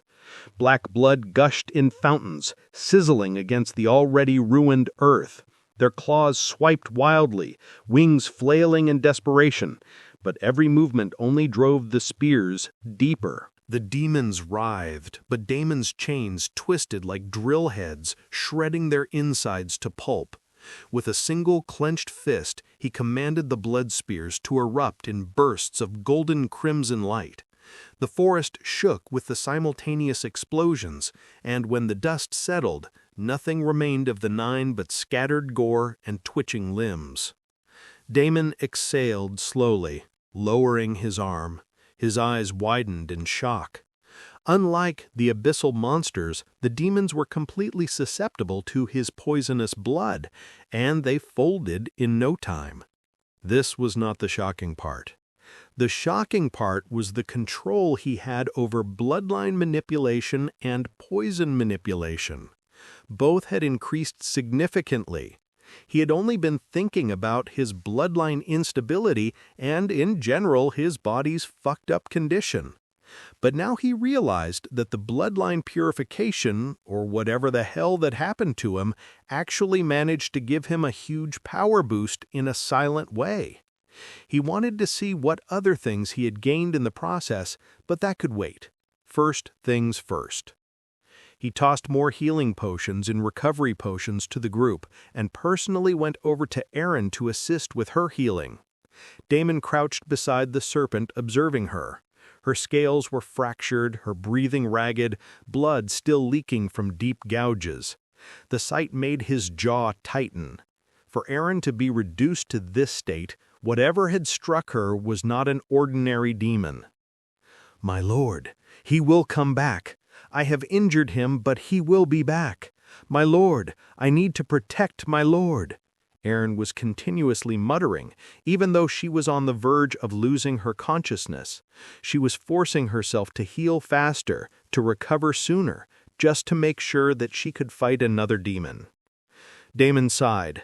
"Idiot, you're already half dead, and you're still worrying about me." It looked like Aaron heard him loud and clear. "My lord, your aura is leaking out. It will continue to attract stronger demons.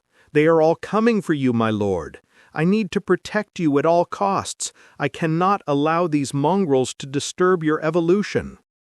Damon instantly understood. These demons were probably attracted to whatever happened after he had consumed the blood coral. In all honesty, he hadn't expected the blood coral to be this efficient. Otherwise, perhaps he would have consumed it in a more secure location. Not that there was any such location. In fact, this was just the beginning of his problems. With blood rain out of commission and recovering, and this sudden boost in purity, perhaps not all of his bloodline was hidden any longer. At this rate, every second spent here was only bringing him closer to getting exposed. He needed to wake blood rain up immediately. On the off chance that the other one could help him, he tried asking the snake item spirit, "Can you hide my bloodline?"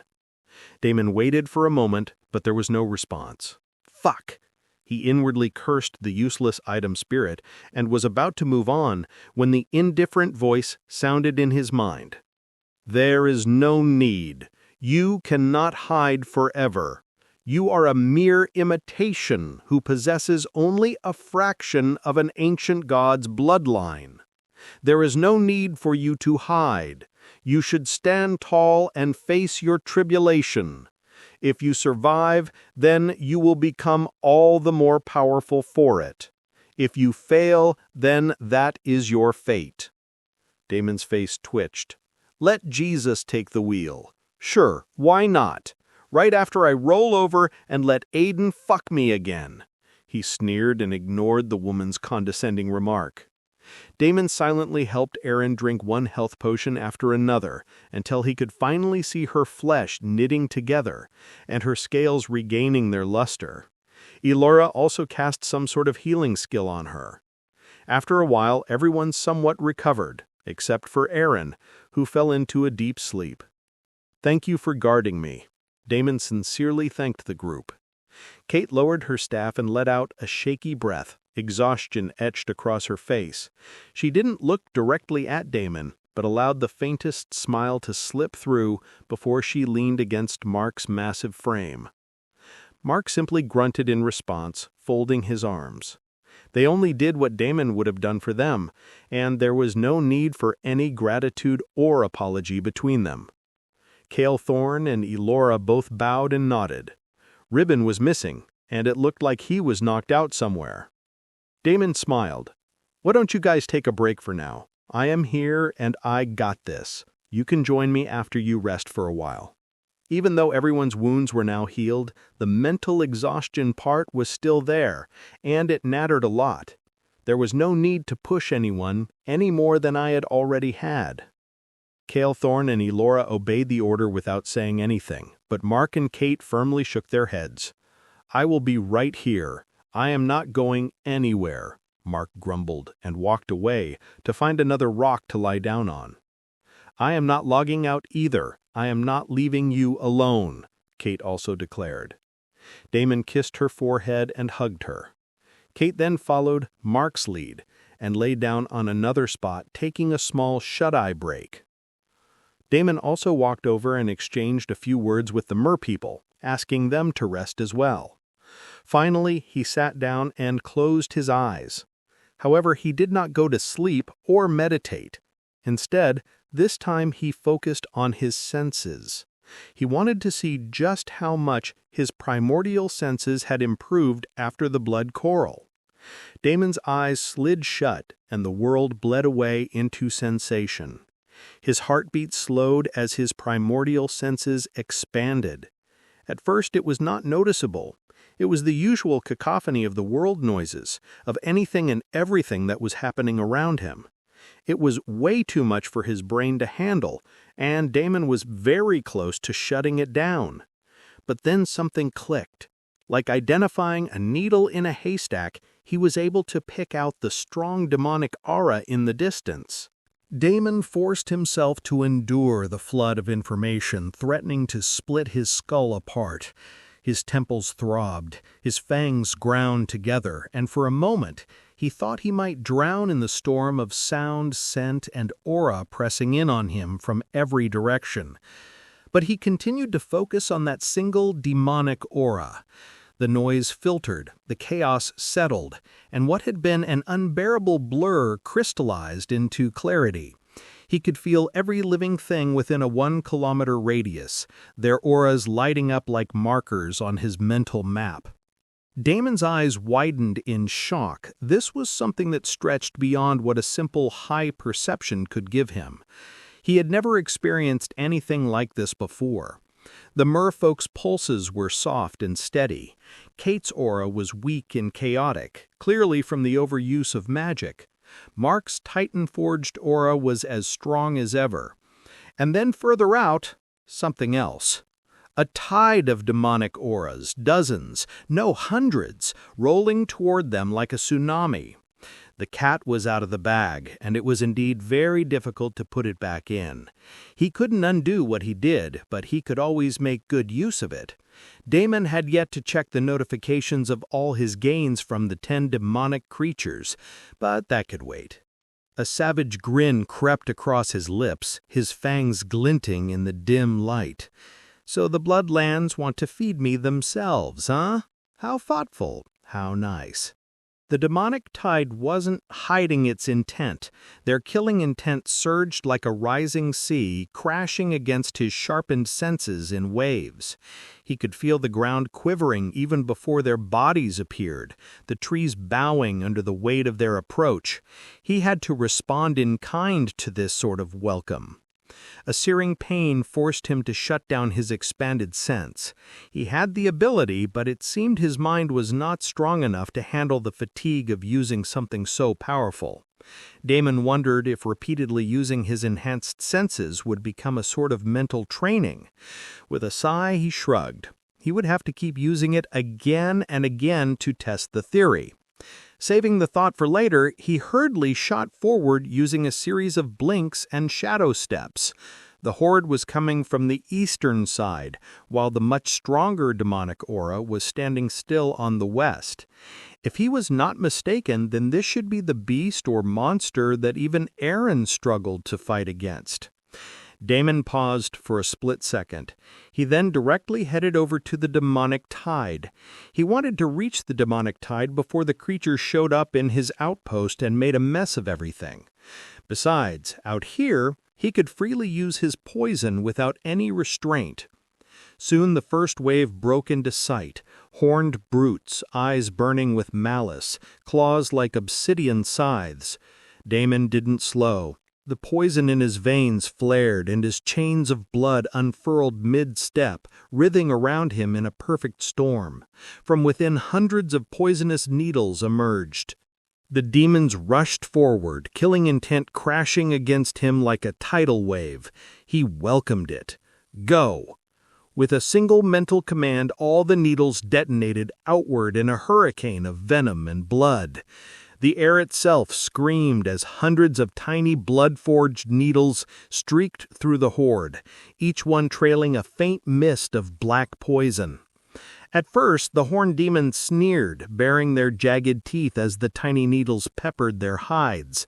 A few even laughed, spreading their arms wide as if to taunt him. But the grin didn't last. Their skin blackened in blotches, veins bulged like writhing worms, and foam bubbled from their mouths. Within heartbeats, their mocking roars twisted into shrieks of agony as the poison seeped deep into their cores. Dozens fell in the opening volley, collapsing into spasms, their claws gouging furrows into the ground as their own blood turned against them. Those who charged through the storm fared no better. Their limbs trembled, their wings faltered mid-flap, and one by one they slammed into the dirt with bone-snapping force. The surviving savage demons trembled, their momentum faltering for the first time. Damon stepped forward through the carnage, unhurried, his crimson chains whipping lazily at his sides like serpents waiting to strike. Poison mist clung to him like a cloak, drifting from his skin. His fangs gleamed in the gloom as he looked over the faltering horde. All of them were different shapes and sizes, and their skin color varied from light red to dark red. Strays, huh? Figures. Luckily, my aura still hasn't spread all the way to the demon kingdoms, and I have to make sure that it stays that way. Demons were not mindless monsters. They were far from it. Seeing his strength and power and the fact that they were no match for him, many demons had already started to turn and run in the other direction. However, Damon had no plans of letting them off. He spread his arms, fangs bared in a cruel smile. "I'm sorry, but today no one is going to leave here alive. Nothing personal, just gotta keep some secrets." The horned demons froze, their eyes flashing with both fear and fury. Some had already turned, wings flaring as they tried to retreat into the deeper woods, but Damon's chains lashed out like living serpents, slamming into the ground before them and cutting off their escape.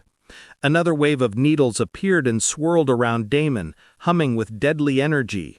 With a snap of his fingers, the storm exploded outward, filling the air with a rain of poisonous shards. The demons shrieked, throwing up their claws and wings in a desperate attempt to shield themselves. But it was useless. The blood-forged storm tore through them, piercing hide, muscle, and bone. Poison flooded their systems in an instant, and one by one they collapsed into twitching husks, their veins glowing faintly black beneath their skin before bursting. However, a few demons still managed to survive. A reddish fire surrounded these demons. Damon's eyes widened. So many strays are able to use demon fire? This has to be my lucky day. The handful of survivors stood defiant, their bodies wreathed in the sinister glow of demon fire. The reddish flames licked their skin, protecting them from Damon's poison mist and burning away the venom before it could root itself inside. Their snarls deepened, eyes glowing hotter, and the ground beneath their feet cracked as their demonic energy surged. One of the demons roared and charged, its entire body bursting into an inferno, claws dragging molten trails through the air. Damon didn't move until the very last moment, then snapped his fingers. A crimson spike burst from the ground, colliding with the demon mid-lunge. The demon immediately tried to block it with a fire armor, but it was futile. The attack power was far greater than it could handle, and it was simply ripped apart. The crimson spike drilled straight through the fire armor as though it were nothing more than paper, piercing the demon's chest and erupting from its back in a fountain of blood. The demon's roar turned into a strangled gurgle, the inferno around its body sputtering violently before snuffing out like a dying torch. Its corpse slumped forward, impaled on the blood spike. Thick blood essence seeped out of it, shooting straight toward Damon. Blood essence from the other fallen demons as well shot towards Damon. The sight was magnificent and terrifying all at once. The blood essence came like rivers of molten scarlet, twisting through the air, converging on Damon's body in streams that writhed like living serpents. Each thread sank into his skin, making his veins glow faintly crimson beneath the surface, his aura flaring to a new height with each drop. The other demons froze mid-step, staring at Damon in absolute horror. The crimson eyes looked infinitely unfathomable, and the bloodlust in them made even the bloodthirsty demons shiver. It was unclear who the real demon was. Why did such a monstrous vampire show up randomly on the outskirts? While every single demon was staring in shock, Damon's form blurred. "I don't have all day to deal with you small fries." He reappeared all of a sudden in the center of the group without warning, and multiple blood spears shot forward in all directions. They pierced through demonic flesh before they even had a chance to react. Flames flared as the demon fire tried to resist. Each impact spread venom through the cracks in their infernos, forcibly twisting the flames into sputtering embers before consuming the demons from the inside out. As the last one fell, Damon exhaled, his grin widening. So much blood essence, and it was all for his taking. Stray or not, their bodies were pumped full of blood essence, and now all of it belonged to Damon. Damon closed his eyes and absorbed the strong blood essence as fast as he could. After the bloodline purification, even this process had become a lot faster than before. In just a few seconds, he had licked clean every drop of blood essence from the area. Several notifications continuously popped up, but Damon swiftly ignored them as he had one more important business to attend to. There was one more pesky little demon he had to take care of. His figure blurred as he immediately dashed towards the west. Within a few moments he arrived at a tall, barren mountain, atop which something big lay lazily. Ding, level 200 demonic rock. The demonic rock was gargantuan, its body cloaked in reddish-black feathers that shimmered like smoldering embers. Each slow breath it took released waves of blistering heat, warping the air around it. One wing alone looked large enough to blot out the sun if fully extended. Its eyes were molten orbs of hate, glowing brighter as Damon approached. "What? You did not expect me to get here? Did you think that the horde of small fries would take care of me?" The rock's head tilted, and its hooked beak opened to release a piercing screech. The sound wasn't just noise. It was a shock wave of demonic energy, cracking the stone beneath Damon's feet. However, it couldn't touch the blood barrier that sprang up around Damon. "Level 200, huh? And you also seem to be a special beast? No wonder Erin had some trouble dealing with you, but mind you, she will soon surpass you and leave you in the dust." The rock seemed infuriated after hearing those words. With a thunderous boom, it unfurled its wings, spanning wider than the mountain itself, and leapt skyward. Ash and boulders rained as it took flight, circling high above like a crimson sun. Then its wings snapped downward, and an inferno cyclone roared to life, a vortex of blazing wind spiraling down toward Damon. Damon didn't flinch, he only smiled. "You are really good. So good that I think I might make other plans for you." The cyclone came and went, but Damon stood completely unaffected. Bastion of the Condemned sprang up in all its glory, and the rock's eyes widened like saucers, unable to believe what was happening. It immediately screeched at the foul divine energy spilling out of Damon. Its hatred for the enemy skyrocketed.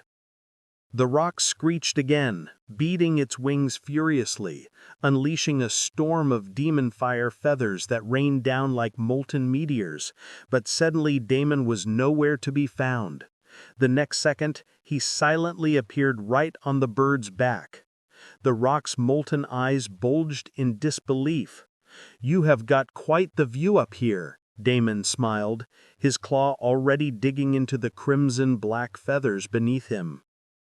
The moment his claw pierced, blood hissed like acid against his skin, sizzling with demonic fire.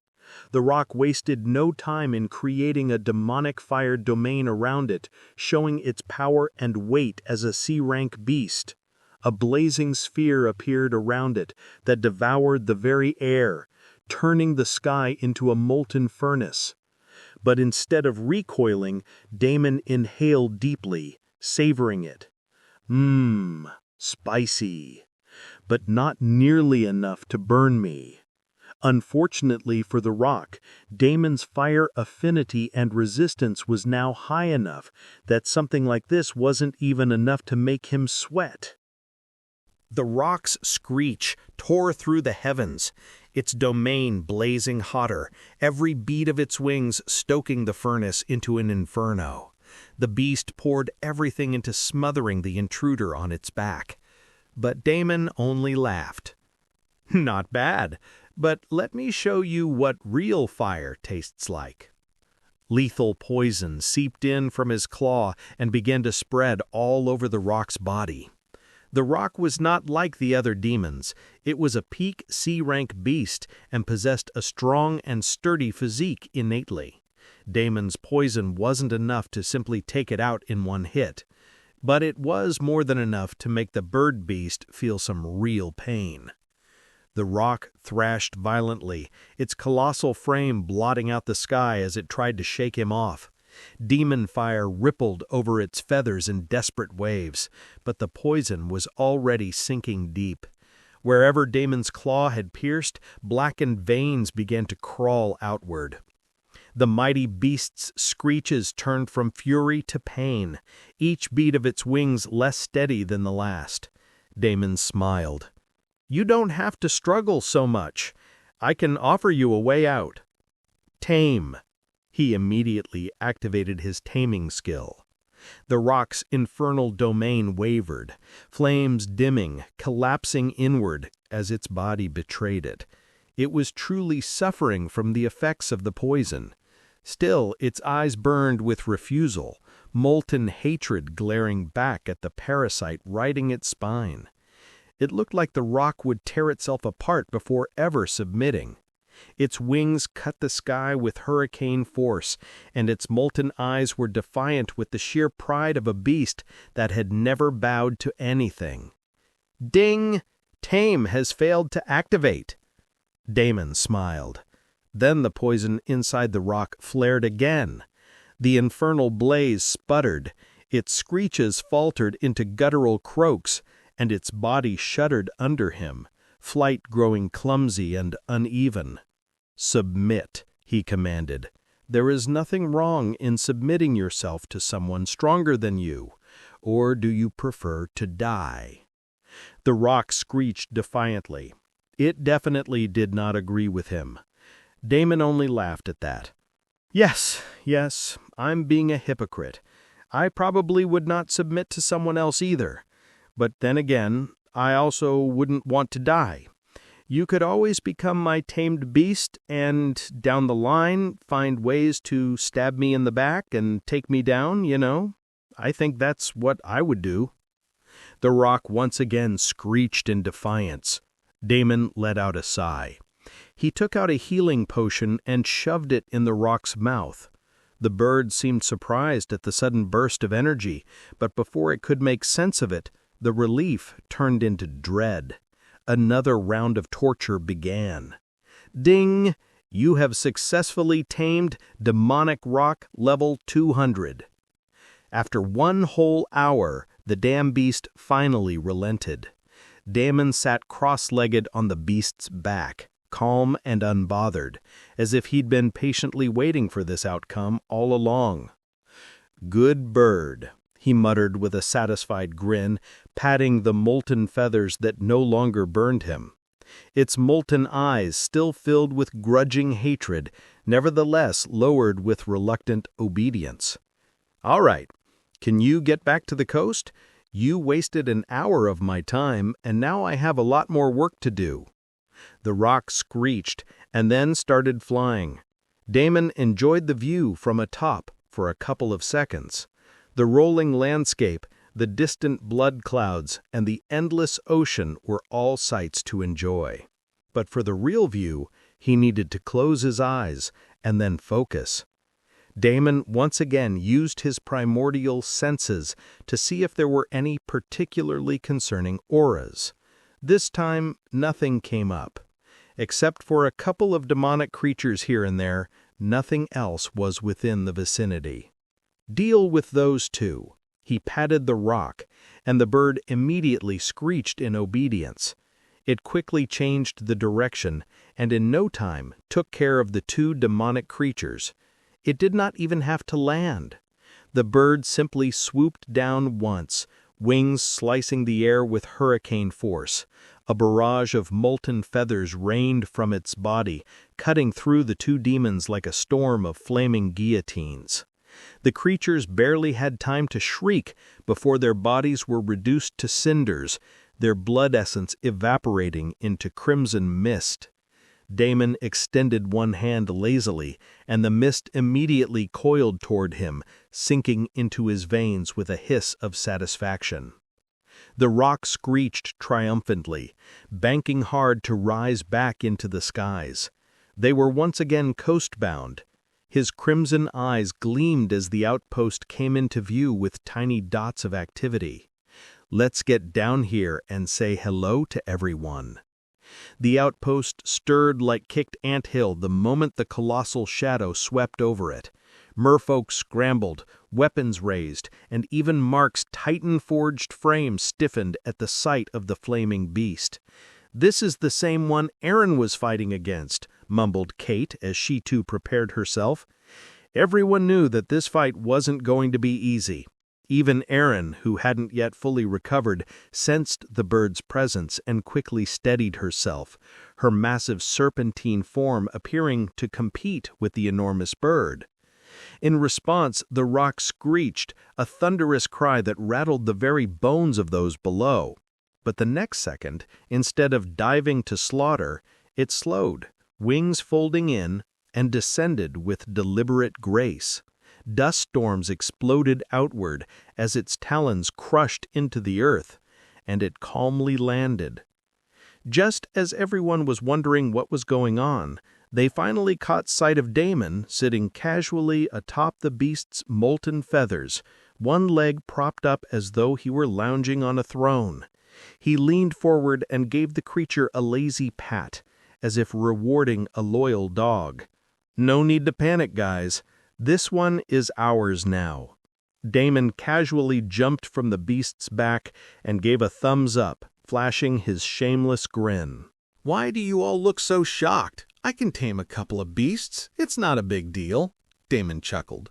Mark sighed and turned around, going back to his rest, while Kate cautiously walked forward to take a closer look at the bird. "You can come as close as you want. She won't bite." Kate's steps slowed as she neared the towering beast. The rock's molten eyes followed her every movement, the heat radiating from its feathers, forcing her to squint against the shimmering air. When she was just a few paces away, the great bird gave a low, rumbling screech, which made her take a step back. "Don't trust the demon, my lord," Aaron immediately snorted in contempt. It was clear that she hated the damned bird. "You guys, just relax. There is a taming contract in place. Just go and pat her." Seeing that Kate was still hesitant, Damon walked over and personally lifted Kate up. Kate blinked, startled, as Damon effortlessly scooped her into his arms. Damon, put me down," she stammered, clutching at his shoulder as if the ground were already miles below them. But Damon only smirked and carried her up to the rock, setting her gently onto the beast's broad back. "Relax, you've got the safest seat in the Bloodlands now." He gave the rock's molten feathers a casual pat, ignoring the faint hiss of residual heat.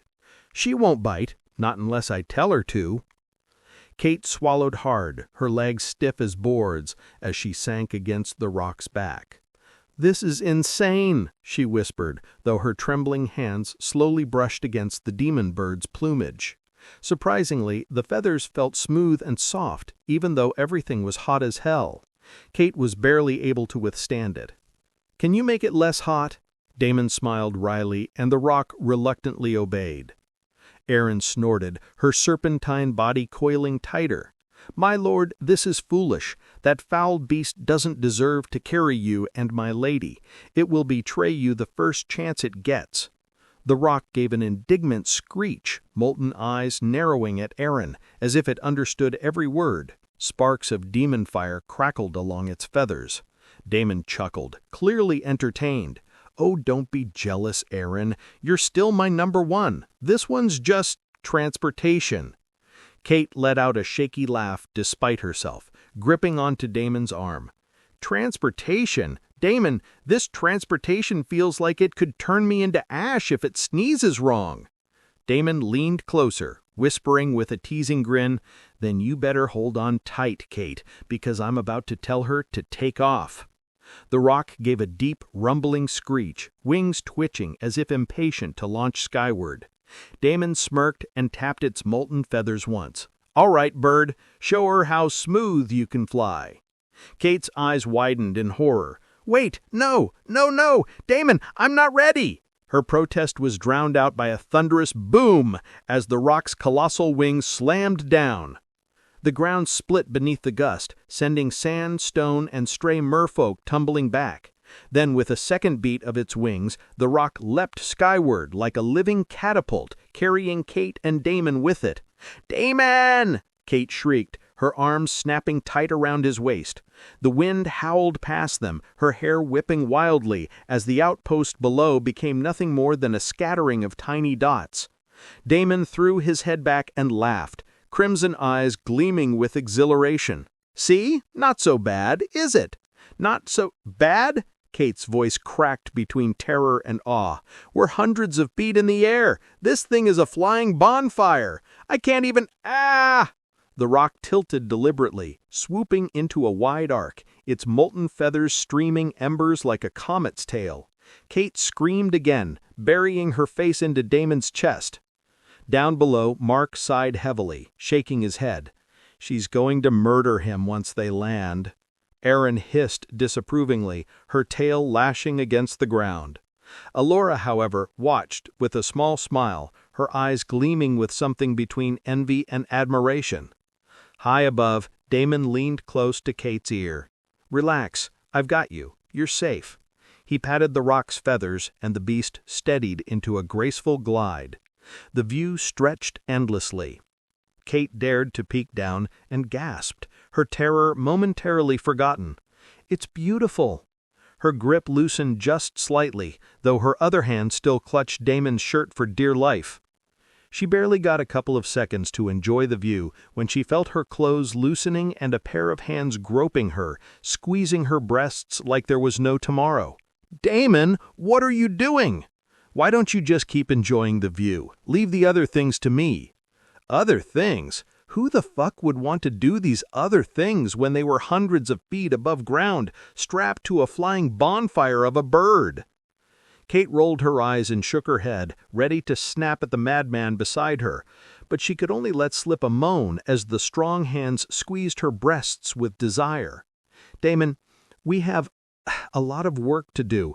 You still have to take the outpost quest." Damon did not let her finish her words as he closed her lips with his. He slid his tongue inside while his hands made sure all of the clothing had come off. "I am multitasking," Damon responded when he was done kissing her. "We are mapping shit out right now." "We are not." Damon's hands were on her, exploring every curve and crevice, her touch both gentle and demanding. She gasped when his fingers traced the line of her spine, sending shivers of pleasure down her back. Damon chuckled. "Oh, we absolutely are. We're charting new territory, aren't we?" His hands moved to her hips, pulling her flush against him, and she could feel the hard length of his arousal pressing against her. "Trust me, Kate," he went right in as Kate bit her lips. "I've got this. I've got you. Just let go and enjoy the ride." When the rock finally landed once again on the coastal strip, everyone had different looks on their faces. Damon hopped down with a lazy stretch. Kate followed after, legs wobbly, her flushed cheeks giving away far more than she probably wanted them to. Mark groaned, dragging a hand over his face. "Oh, for fuck's sake. Really? In the middle of the skies, on top of a bird made of fire?" He didn't wait for an answer, just shook his head and walked away in another direction. "Your sister liked it." Damon did not forget to tease him. "You are a dumbass." Kate punched him with full force for that. "Ouch!" Damon acted as if her punch hurt. "What did I do? Did you not gain enough stats from, you know?" He winked at her, waggling his brows. Kate was dumbfounded at the openly vulgar remark. "You are not fucking getting any next time." She punched him again, cursed him under her breath, and then stormed into the forest, only barely hiding the shy smile on her face. Even though it was she was already pulling down her status screen to see how much she had gained after several rounds of elixir consumption. Damon laughed.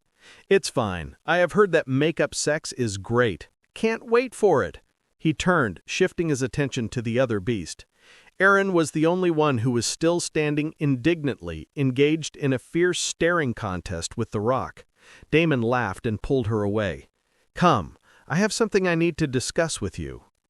Before they left, Damon turned and gave a few instructions to the rock. "Keep circling this area and kill anyone who doesn't belong here. Oh, and the merpeople are our friends, so don't go eating them." The rock screeched, and with a single thunderous beat of its colossal wings, it once again soared into the heavens.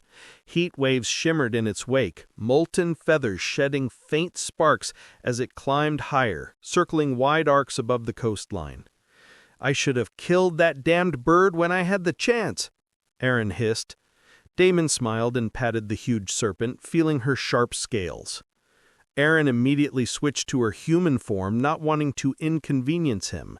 She was only wearing a two-piece bikini this time, her face stunningly beautiful despite the furious mood she was in.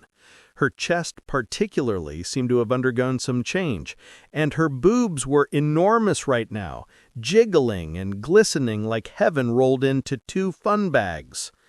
Damon's eyes twitched, but he did not say anything about that. "Aaron, I have a proposition for you. What do you think about becoming my official follower?" Aaron paused and turned to look at Damon with confusion. "What do you mean, my lord? I am already your slave. You can use me as you please. I have no problem if you even want to kill me right here." She eagerly offered up, clearly still in the mood of one-upping the rock. Damon sighed. This snake, on one side she is competing with Alora, and on the other side she is competing with the rock. "Would you just listen to me?"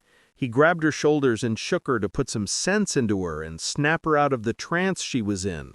Her breasts immediately jiggled like wild melons, which made Damon's eyes twitch harder.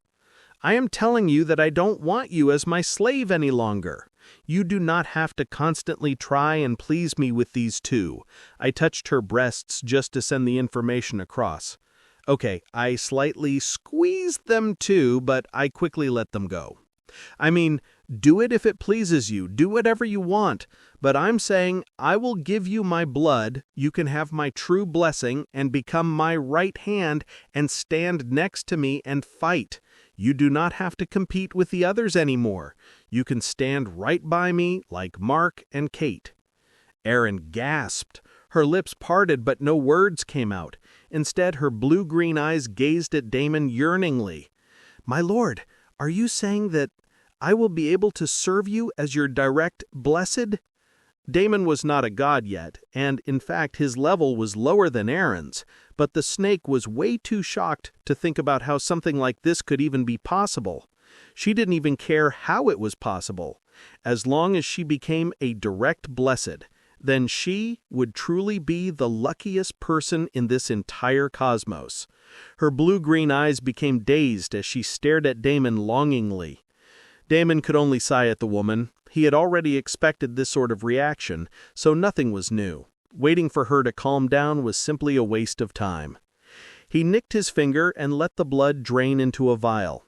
Normally, Aaron would have over-eagerly done something like suck on his finger, or perhaps some other, indecent gesture to get her fill. But it looked like this time she was truly out of it. She simply stood like a statue, watching everything with shock and disbelief all over her face. Damon filled the vial and held it out to her. "Drink this, Aaron." Aaron gulped and accepted it as if she was accepting some sort of immortality elixir. Her hands trembled as she stared at it with reverence. The scent alone nearly drove her mad. It was pure power, divinity, and corruption blended into one intoxicating essence. Her gaze flickered to Damon once more, silently asking for permission. He only nodded. With a slow breath, Erin lifted the vial to her lips. The moment the blood touched her tongue, her entire body convulsed, eyes rolling back as waves of overwhelming heat and power surged through her veins. Crimson markings bled across her skin, snaking up her arms and along her neck as though his blood was branding her. She gasped, her voice trembling with ecstasy and pain alike. "My lord, it's burning me, and yet I've never felt so alive."